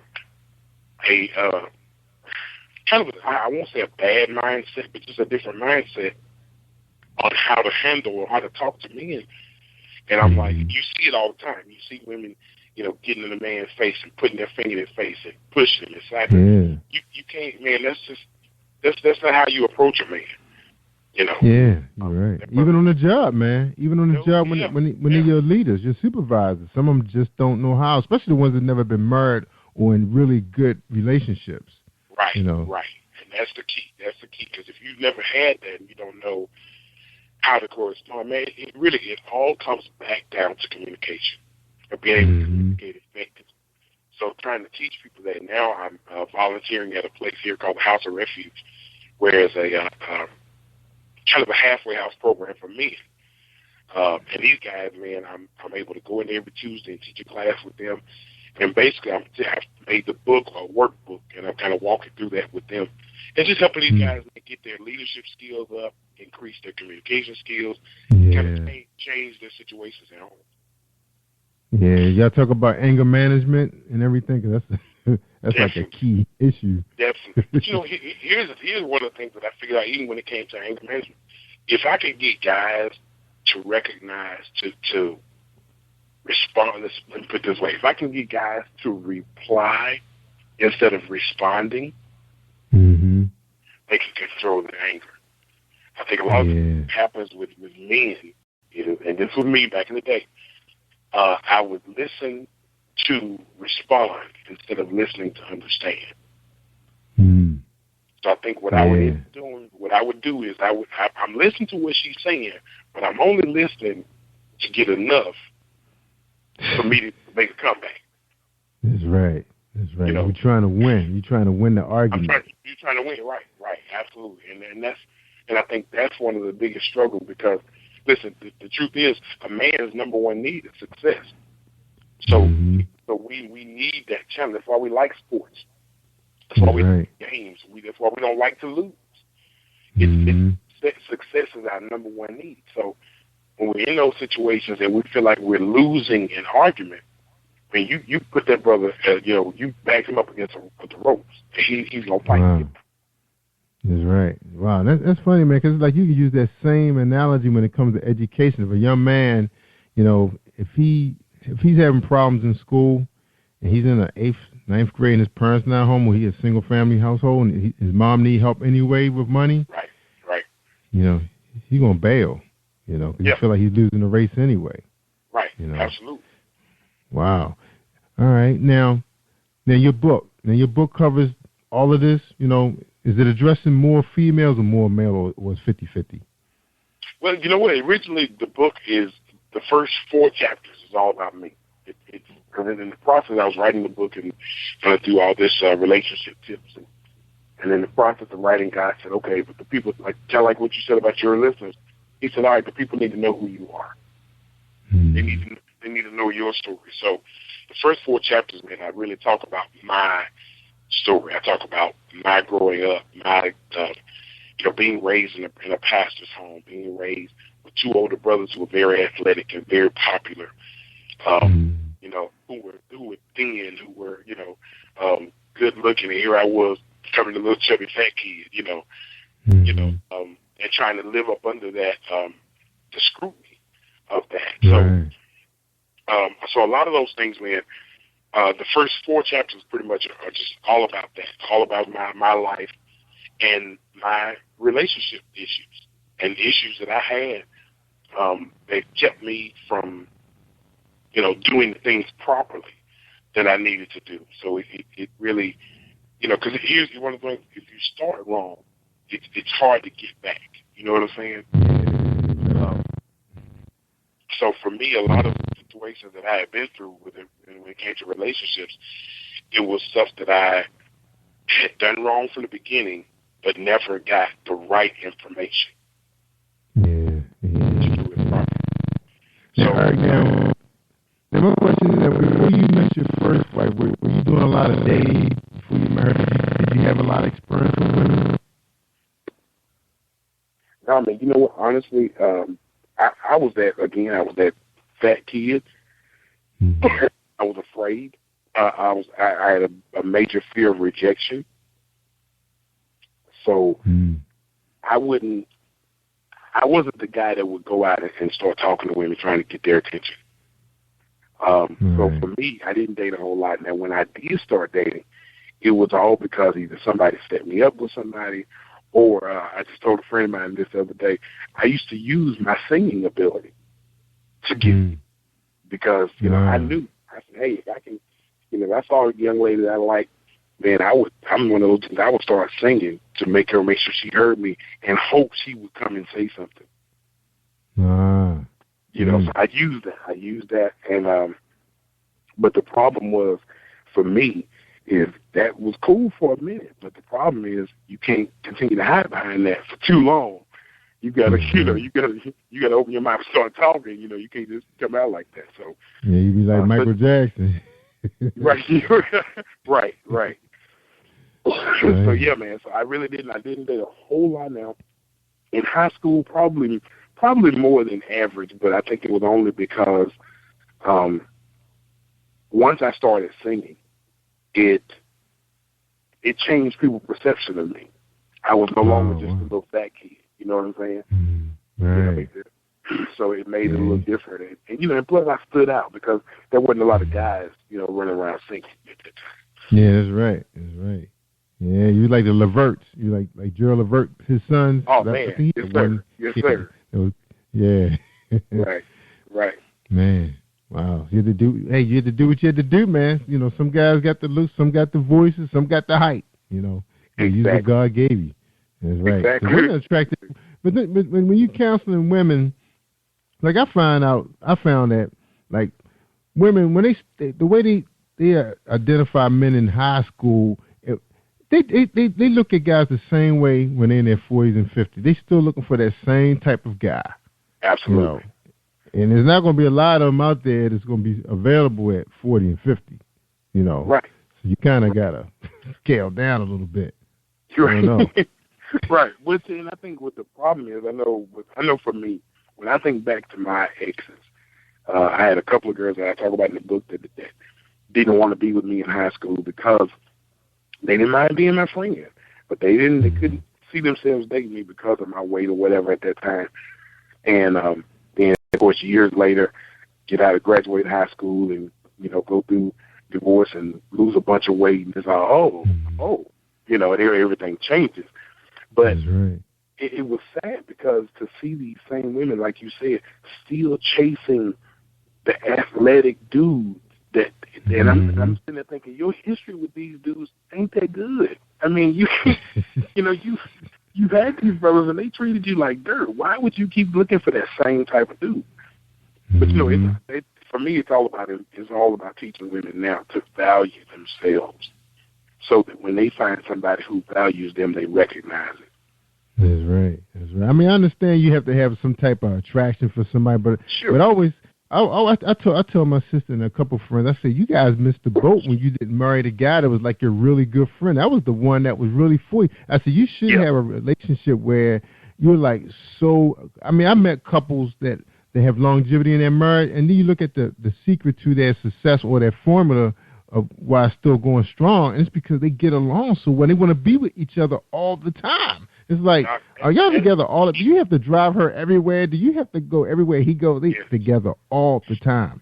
Now, listen, it is key.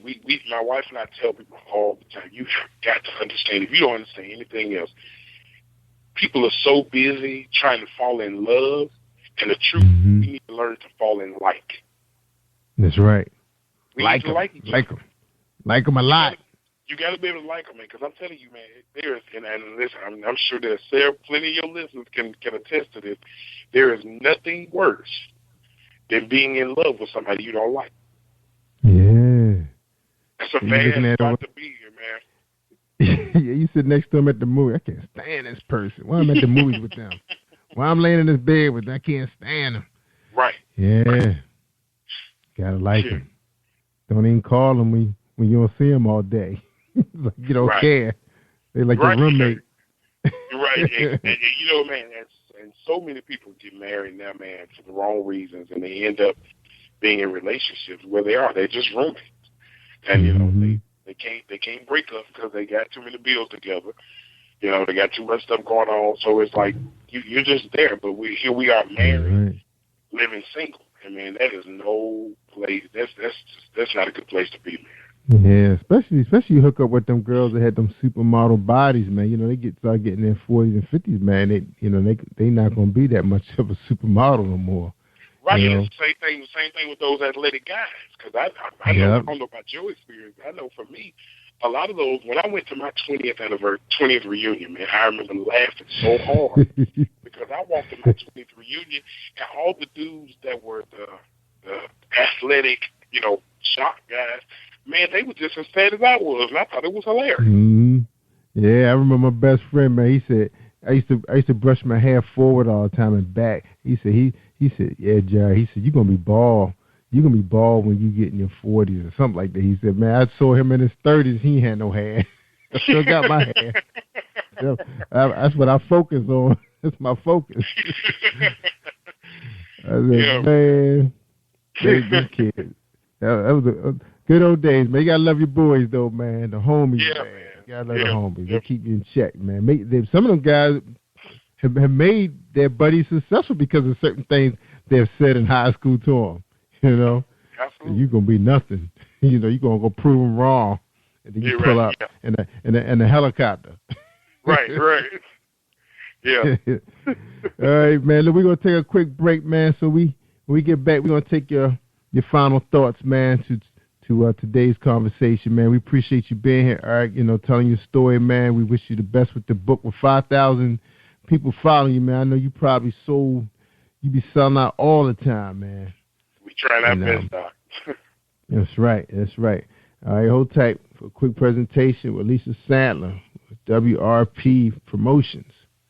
Are you an author looking for promotional services or a reader looking for a great read at low prices? In this competitive world of books, Fighting Royalty Promotions is dedicated to bringing authors and readers together to build a greater respect for literature through our various promotional services and online bookstore. So head over to FightingRoyaltyPromotions.com and check us out. Positive Power 21.org Internet Radio. You are listening to PositivePower21.org with Jerry Royce. All right, thank you, family. We're talking to Eric A. Terry Sr., Real Talk Consulting, Real Talk Making of a Man. All right, tell people where they can get your book at, man. Absolutely, where they can meet man. you. Absolutely, man. I'm on Facebook. They go to facebook.com/Real Talk Consulting. That'll get you to my fan page. The book is available right now on Amazon, also on CreateSpace, the ebook store. There are a lot of little independent stores that also have it now. They can also go to our website, realtalkconsultant.com, and they can get the book there. Man, we've been having an awesome time with the book. The response has been amazing. The thing that's really been blessing me, Jerry, is men. I've got brothers calling me that are reading the book saying, man, I'm not a big reader, but I read your book in a couple of hours. I read your book a couple of days, and I saw myself, and it really helped me. And now that's the thing that's really been blessing me, man. So, but yeah, always, they can also go to, we're actually working there to get it in Barnes & Nobles. Like I said, Amazon is the biggest thing, man, right now. But if they want an autograph copy, I'm still doing autograph copies. They can go to my website, realtalkconsultants.com. Man, you got to give me a copy, man, so I can present it on my show, man, my YouTube show. All right? Yes, sir. I got you. I see my address, man, so we can talk it up, man. I love talking about. Matter of fact, I was trying to do a romance show, but my dad said I got out of control. I'm gonna try it again. I'm gonna read your book first, and then I'm gonna try it again. There you go. That'll work. Yeah, he said we was too dark. But I'm gonna read your book, man. Then I'm gonna try it again. I even got a host that's gonna help me out this time, man. Keep me in perspective. Yeah, okay. Man. Appreciate it, man. Now tell us again about Real Talk Consulting. How people get in contact with you, man. Who's looking for some help? They on the fence right now, about to jump. Absolutely, man. Listen, and this is one of the things I tell anybody. If you are in a relationship that you value, I don't want to talk to people who don't value the relationship they have, because not only will you not be willing to invest in something you don't value, but you won't invest time either. So in other words, everything I say, everything I tell you, to try, you won't even attempt it, because that's got to be key. So if you are in a relationship that you value, and that you feel like there are just some key things that you're missing, that you don't have, that you need to make this thing work, contact us. Listen, we're like you, Jerry. We're worldwide with this thing, man. I don't just do local. If I have couples that call us on Skype, we set up Skype sessions, and I can meet with them right there, and talk to them and speak to both. And give them some tools, man, to really help them make the relationship better. Because the truth is, the church hasn't prepared us, the educational system hasn't prepared us. So we created Real Talk Consulting to be a place to help people build their relationships and make it work.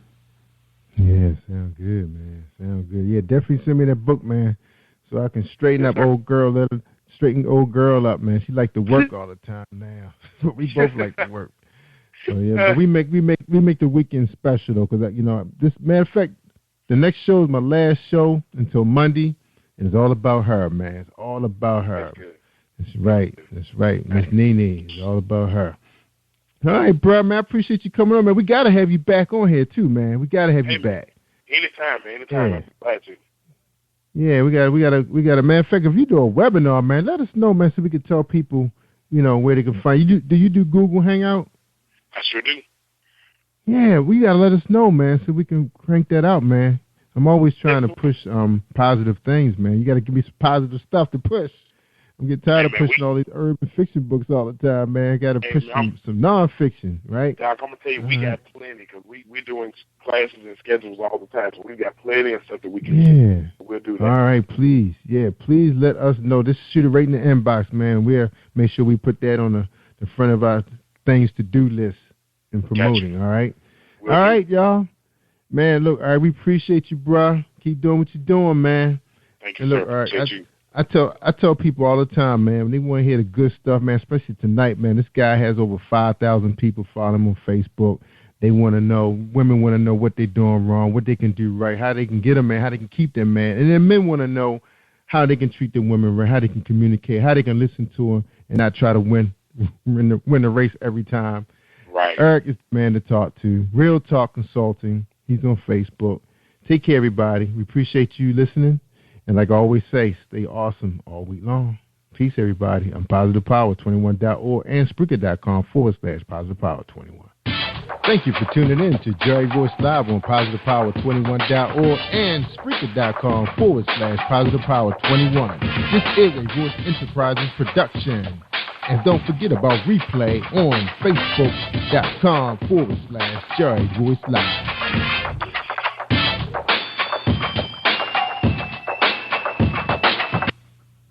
All right, that's. Have you been hurt, been backstabbed, got a talking back to well, you're not alone, escaping to another reality through Dominic Wilkins' good books, audio books, paperback, ebook, good books. Available on authordwilkinsgoodbooks.com. Hi, this is Angel Sessions. On February 23rd, 8 o'clock Eastern Standard Time, 5 o'clock Pacific Standard Time, I will be live on Jerry Rose Live Radio. I will be discussing my new album and my new single coming in February. Stay tuned, and I'll see you there. My name is author Alita H. My book is Dangerously in Love, Blame It on the Streets, and I'm on Jerry Royce Live worldwide. You are listening to PositivePower21.org with Jerry Royce.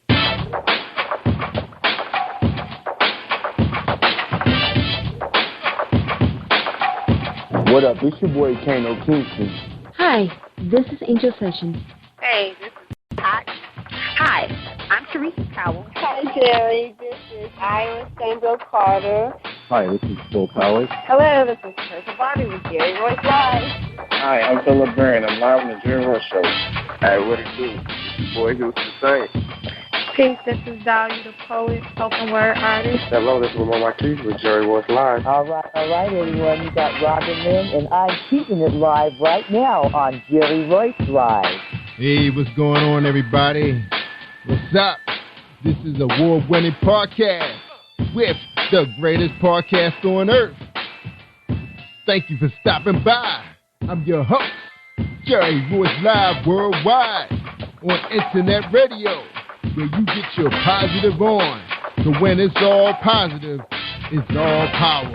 That's positive power. This is a worldwide podcast for growth, wealth, and success. Thank you.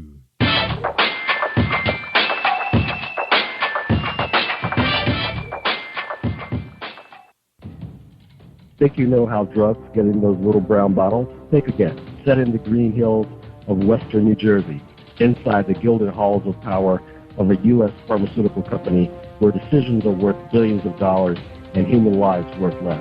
Nicholas Harding, a young executive at Marshall Pharmaceutical, finds his career, family, and life in jeopardy.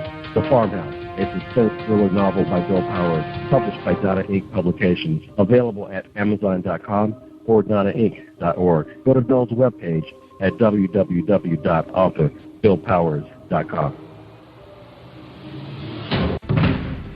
Are you looking for the next great read?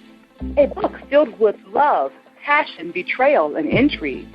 The award-winning novel, Season of Change, by Tamika Patrice Kane is sure to satisfy your literary sweet tooth. Check out this must-read book reviewers are calling uplifting and emotional. And exceptionally great read, deeply intense and thought-provoking.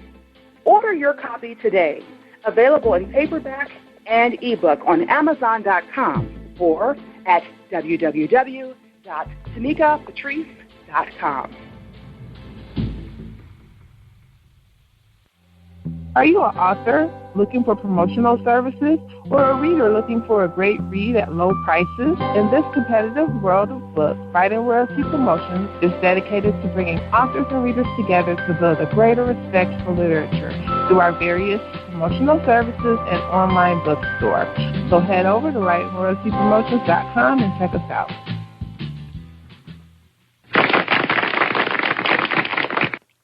Thank you, everybody, for joining us, and welcome to Positive Power 21.org. I am Jerry Royce Live, and we have a sponsor for tonight. Tonight's sponsor is James Deshay. That's right. So stay tuned for his 30-second presentation. The poet, James Deshay, Romance Man. Are you looking for a great book of poetry that is romantic, heartfelt, and full of male emotion? Then get Thoughts, Love, and Reflections by James K. Deshay. That's Deshay. Go to www.jamesdeshay.com. You will enjoy Thoughts, Love, and Reflections.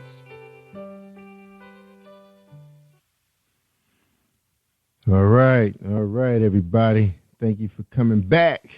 Staying with us. That's right. Support our sponsors, everybody. We really appreciate having sponsors. You know, we just been around for a year now. We celebrate on December 21st, 2013. And it's just awesome to say, hey, this podcast has generated some great buzz. We've been having some fantastic guests on the show, including the one we're having tonight. That'll be Miss Alita Hodges. She's here to talk about her new book, Dangerously in Love.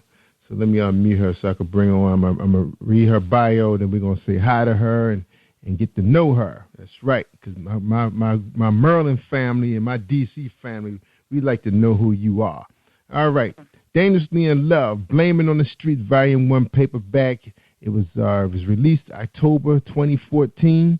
Author Alita Hodges is poet and writer born and raised in mid-Michigan. Her debut novel, Dangerously in Love, was published in August 2014 on Cinematic Inc., subsidiary of SBR Publications, owned and operated by best-selling author David Weaver. We still haven't had that brother on yet. Alita currently lives in Lansing, Michigan, where she is a dental assistant. She began writing poetry at the age of 12 and has always been an avid reader. Her poems have been sought out by fans and friends alike for years. Her book, Dangerously in Love, is a trilogy series that chronicles a love tale filled with danger, passion, and one woman's dream of escape. And I remember that commercial too on my show. We still play that sometime. I'm just sorry we put a date on that thing when you released it in November. I could still be rocking that. So how you doing, Lita? Welcome to Positive Power. Oh, thank you for having me. I am doing great. I am doing so great. Yeah, so awesome to have you back. Second time around. Right, right. That's right. You must love it here. You know, you. Yeah, I do. That's right. We had you featured on our adult programming. He Said, She Said, which I really love that show. We're gonna have to revamp that show, but no, that was fun. Yeah, I had a ball that night. Yeah, we did. We cut up. We all cut up. Sometimes you gotta let your hair down sometime. Right. But the powers of the be, you know, the company, they weren't all that happy with the program too much. I had to steer in another direction. So I'm gonna be working with Ramon. We're gonna come up with some topics and stick to them, because, of course, you know, we was reading our questions from some of the popular online publications that's based on, you know, men and women relationships and their habits, their sexual habits. Right. So it was kind of funny, though, you know, talking to people, finding out what they know and what they don't know. It was just so much fun, though. But anyway, but I got to think about some of the kids that listen to the program. After all, we are streaming in other countries now, and where it's nighttime here, it's daytime there. You don't know how people listen to internet radio these days with exactly. Computers being the way it is, and some places actually have free wireless services in their country. So. Oh wow. Yeah, I mean we're not there yet, but we're close though. I heard we're close. Yeah, I get a wireless signal at my house, so my kids, switch back and forth sometime. All right, so we're here to talk about you. Brand new project. Well, I remember we promoted this for you when you released it. I think it was around November. Dangerously in Love. It's out there on Amazon.com for anybody looking to snatch it up real quick. And we're going to talk about your reviews later in the show. But before we get started, we want to know, who is author Alita Hodges? I'm just a regular person. I'm just, I'm a dental assistant. I work daily. I got a regular 9 to 5. My passion is writing, so in my spare time, I write. I like to write. I'm a mother. I'm a grandmother. I'm really close with my sisters, my family. So, I stay in a house a lot. I'm not really a partier or, that type of person, but I just love to write. And I'm just stepping in this, writing game with everybody else, and I love it. It's like I'm home. Yeah. It's like, okay, I belong. This is what I should be doing. That's right. All right. That's so awesome. Now, Lisa, so, you're a grandmother, and, I forgot that you was a grandmother, because we see you, posting out there on Facebook. I guess it's just hard to tell people ages these days. People age so well. People found the fountain of youth. Now we know, that you're not you base your homebody, you got a 9 to 5. But tell us a little bit about, how you was brought up and everything, your upbringing. Tell us about I was the youngest of 4. My mom and dad was together for 45 years, and he passed a few years ago. So, we had like a really tight-knit family. My mom was a teen mom. Her mom was a teen mom. I was a teen mom. It was just like, family, this is just a family curse. It's a generational curse, I guess. But, everybody made it through it, just made us stronger women at the end. We didn't take it and, let it interfere in anything we were doing. It just made us stronger women at the end. So that's why I'm not that old. So to be a grandmother, I'm only, I'm just about to hit the 40 mark this year. So. Oh, wow, okay. Yeah. I know. Sometimes I wish I could be a grandpa, because my son, Brandon, he's about your age. No, he's actually younger than you, but he's in his early 30s. But okay. He's still out there looking. He's been dating a little young lady for the past year, so who knows? But but I got a young son too. I got a son that's only 11. I think he's 11. Maybe he's 12. He's 12 now. So I'm still running the little league events. Okay. School events, and my daughter, she's just 14. I think she's 14. I don't, they grow up so fast. You kind of lose track of their age. You don't want them to grow up. My youngest is a boy. He's 17, and then I have three girls. That's my youngest, and my girls are 24, 22, and 19. Oh, go ahead. Yeah, grown women. They're grown women. Yeah. Yeah, that's right. So if you do hang out, you can take them with you. Nah. Nah, mom won't let her head down. I can't go. That's I'm right. Still mom. All right. So when you're not writing, what's going on? What are you doing when you're not writing? I spend a lot. I try to spend a lot of my spare time with my grandkids. I love them to death, and I just write. Like, I've been really on focused. So my first book came out in October. I'm done with the second book, and I'm working on a new series. So, I've really been writing a lot lately. So I'm just trying to, I'm really trying to get some books under my belt this year. So my main focus this year is just to keep writing and just keep going. That's right. Keep grinding. That's what they do out there. All right. So the last time we talked, you was doing the same thing. You was grinding. So what's new out there in the social media world when it comes to, let's just say, what's new in the publishing world? Any changes? Anything that you can share that can help a young writer? Someone who's looking to get into the business? What's your advice? My advice is to try. A lot of people, I know people that say, well, I write all the time, but, you know, I can't, you know, they don't really believe in themselves that they can write a book, you know, and it's just not that. If you're a writer and you like to write, or even if you like to do journals, you know, write journals or something, you know, it's a writer inside. You just got to get out there and try and believe in your work. That's your piece of art. That's your work. So you got to just believe in it so somebody else can believe in it too, or they're not going to believe in it. You got to believe in yourself. That's right. Now, Alita, you have a lot of motivation in you. Is that because you know you're a poet? You know, you write poetry. I know a lot of people write poetry are self-motivated. Is that the deal with you? Why? You said why? Because I have a lot of motivation in me. I think it's you seem to be self-motivated. Is it because you're a poet? Maybe so. Poetry to me is like therapy. So that's when I let out or whatever. Usually, you know, my best poem, something was going on in my life. So it's like therapy for me. But I just try to stay positive, you know.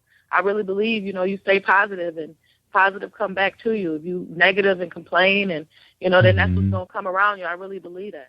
That's right. So. That is so true. Now, when did you first start writing poetry? When I was 12 years old. 12 years old. All right. Yeah. So you found it on your own. Did somebody introduce it to you, or you stumbled across it in the library and you just loved it? I was sitting in my civics class, and the teacher was talking about you know, a lot of the violence and stuff going on around, you know, around that time, you know, it was like the 90s, whatever, around that time then, late 80s, 90s, whatever, around that time, that's when a lot of violence would start happening. A lot of kids was getting shot, a lot of stuff was just happening.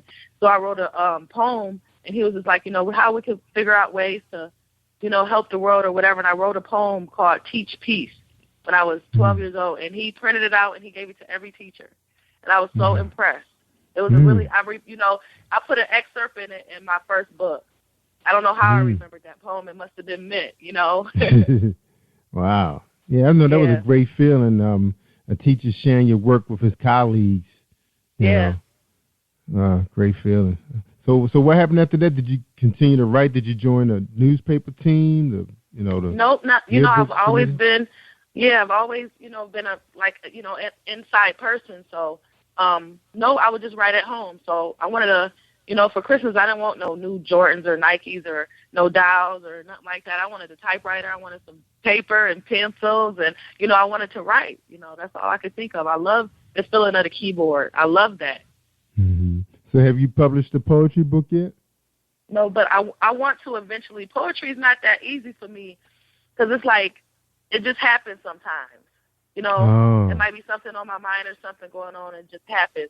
So, you know, it's just, you know, I got poetry here and there. I don't think I could just actually sit down and try to write a whole poetry book because I would want it to be genuine. Yeah. So you don't do spoken word? No, but I want to eventually. Yeah. Oh, I love spoken word. I was hoping you were going to say, yeah, Jerry, I have a couple pieces I can read for you right now. No, that's on my bucket list. I'm shy. I got a book signing Saturday, my first book signing. I am so shy. I'm really going to have to put my big girl pants on and, you know, get out there. You going to have family with you? Family going to be with you? Yeah, my sister, my mom probably be there with me. Yeah, as long as you got that support there, everything be okay. Yeah. Wow, so your first book signing. So why is it taking so long for you to do a book signing? You know, I work. It's just been a lot going on. And then I've been writing, you know, like I said, I've been writing and all that. And I really didn't even think about a book signing, you know. And then a lot of people from my hometown, which is like 40 minutes away from where I live now, it's like, we want a book, you know. And I'm like, order it. You know, don't nobody like ordering, I guess, paperback. So that's when I was like, well, let me do a book signing. I ordered books, and I just started making arrangements, and I'm like, wow, I planned a book signing. I'm having a book signing. So you did went ahead and ordered a couple books yourself. So would you order them through Amazon? Yeah, well, my publisher did that part for me. Oh, your publisher. That's right. I forgot you got a publisher. So how's the publishing relationship going on? How's that going for you? It's you know what, TBRS, that group, that's like that's like a blessing. I'm blessed to be in that group, you know. Yeah. It's just they inspire each other. You know, every time I wake up, if I'm on Facebook and I'm going on a feed, you know, and it's the group, you know, like our private group that we talk in. Everybody got so much inspirational stuff to say. It just keeps you going. It keeps me going, you know, and I really appreciate that. I can get advice from other authors that's well established. That's, number one, number two. Every book they touch, their numbers are just, phenomenal. And they talk to me, just like, to me they're not normal. I'm like, oh my gosh, I read your books, So for them to talk to me and I can communicate with them and they can help me, that's like everything to me. I love that group. That's the best thing that could have ever happened to me, to be a part of TBRS.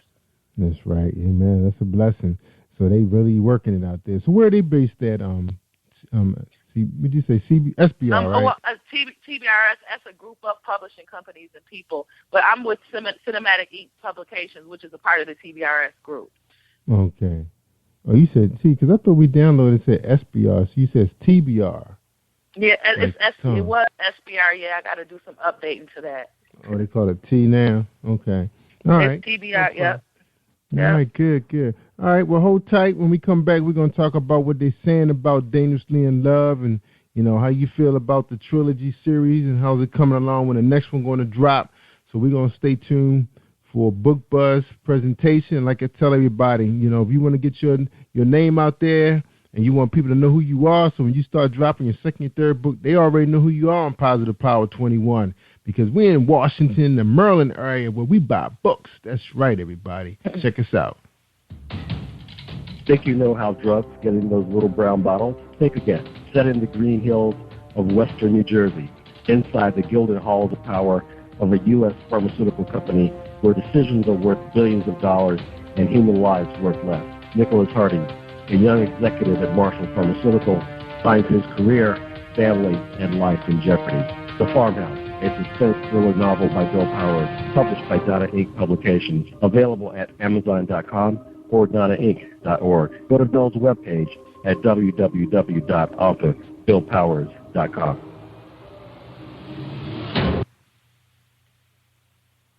Hi, this is Angel Sessions. On February 23rd, 8 o'clock Eastern Standard Time, 5 o'clock Pacific Standard Time, I will be live on Jerry Rose Live Radio.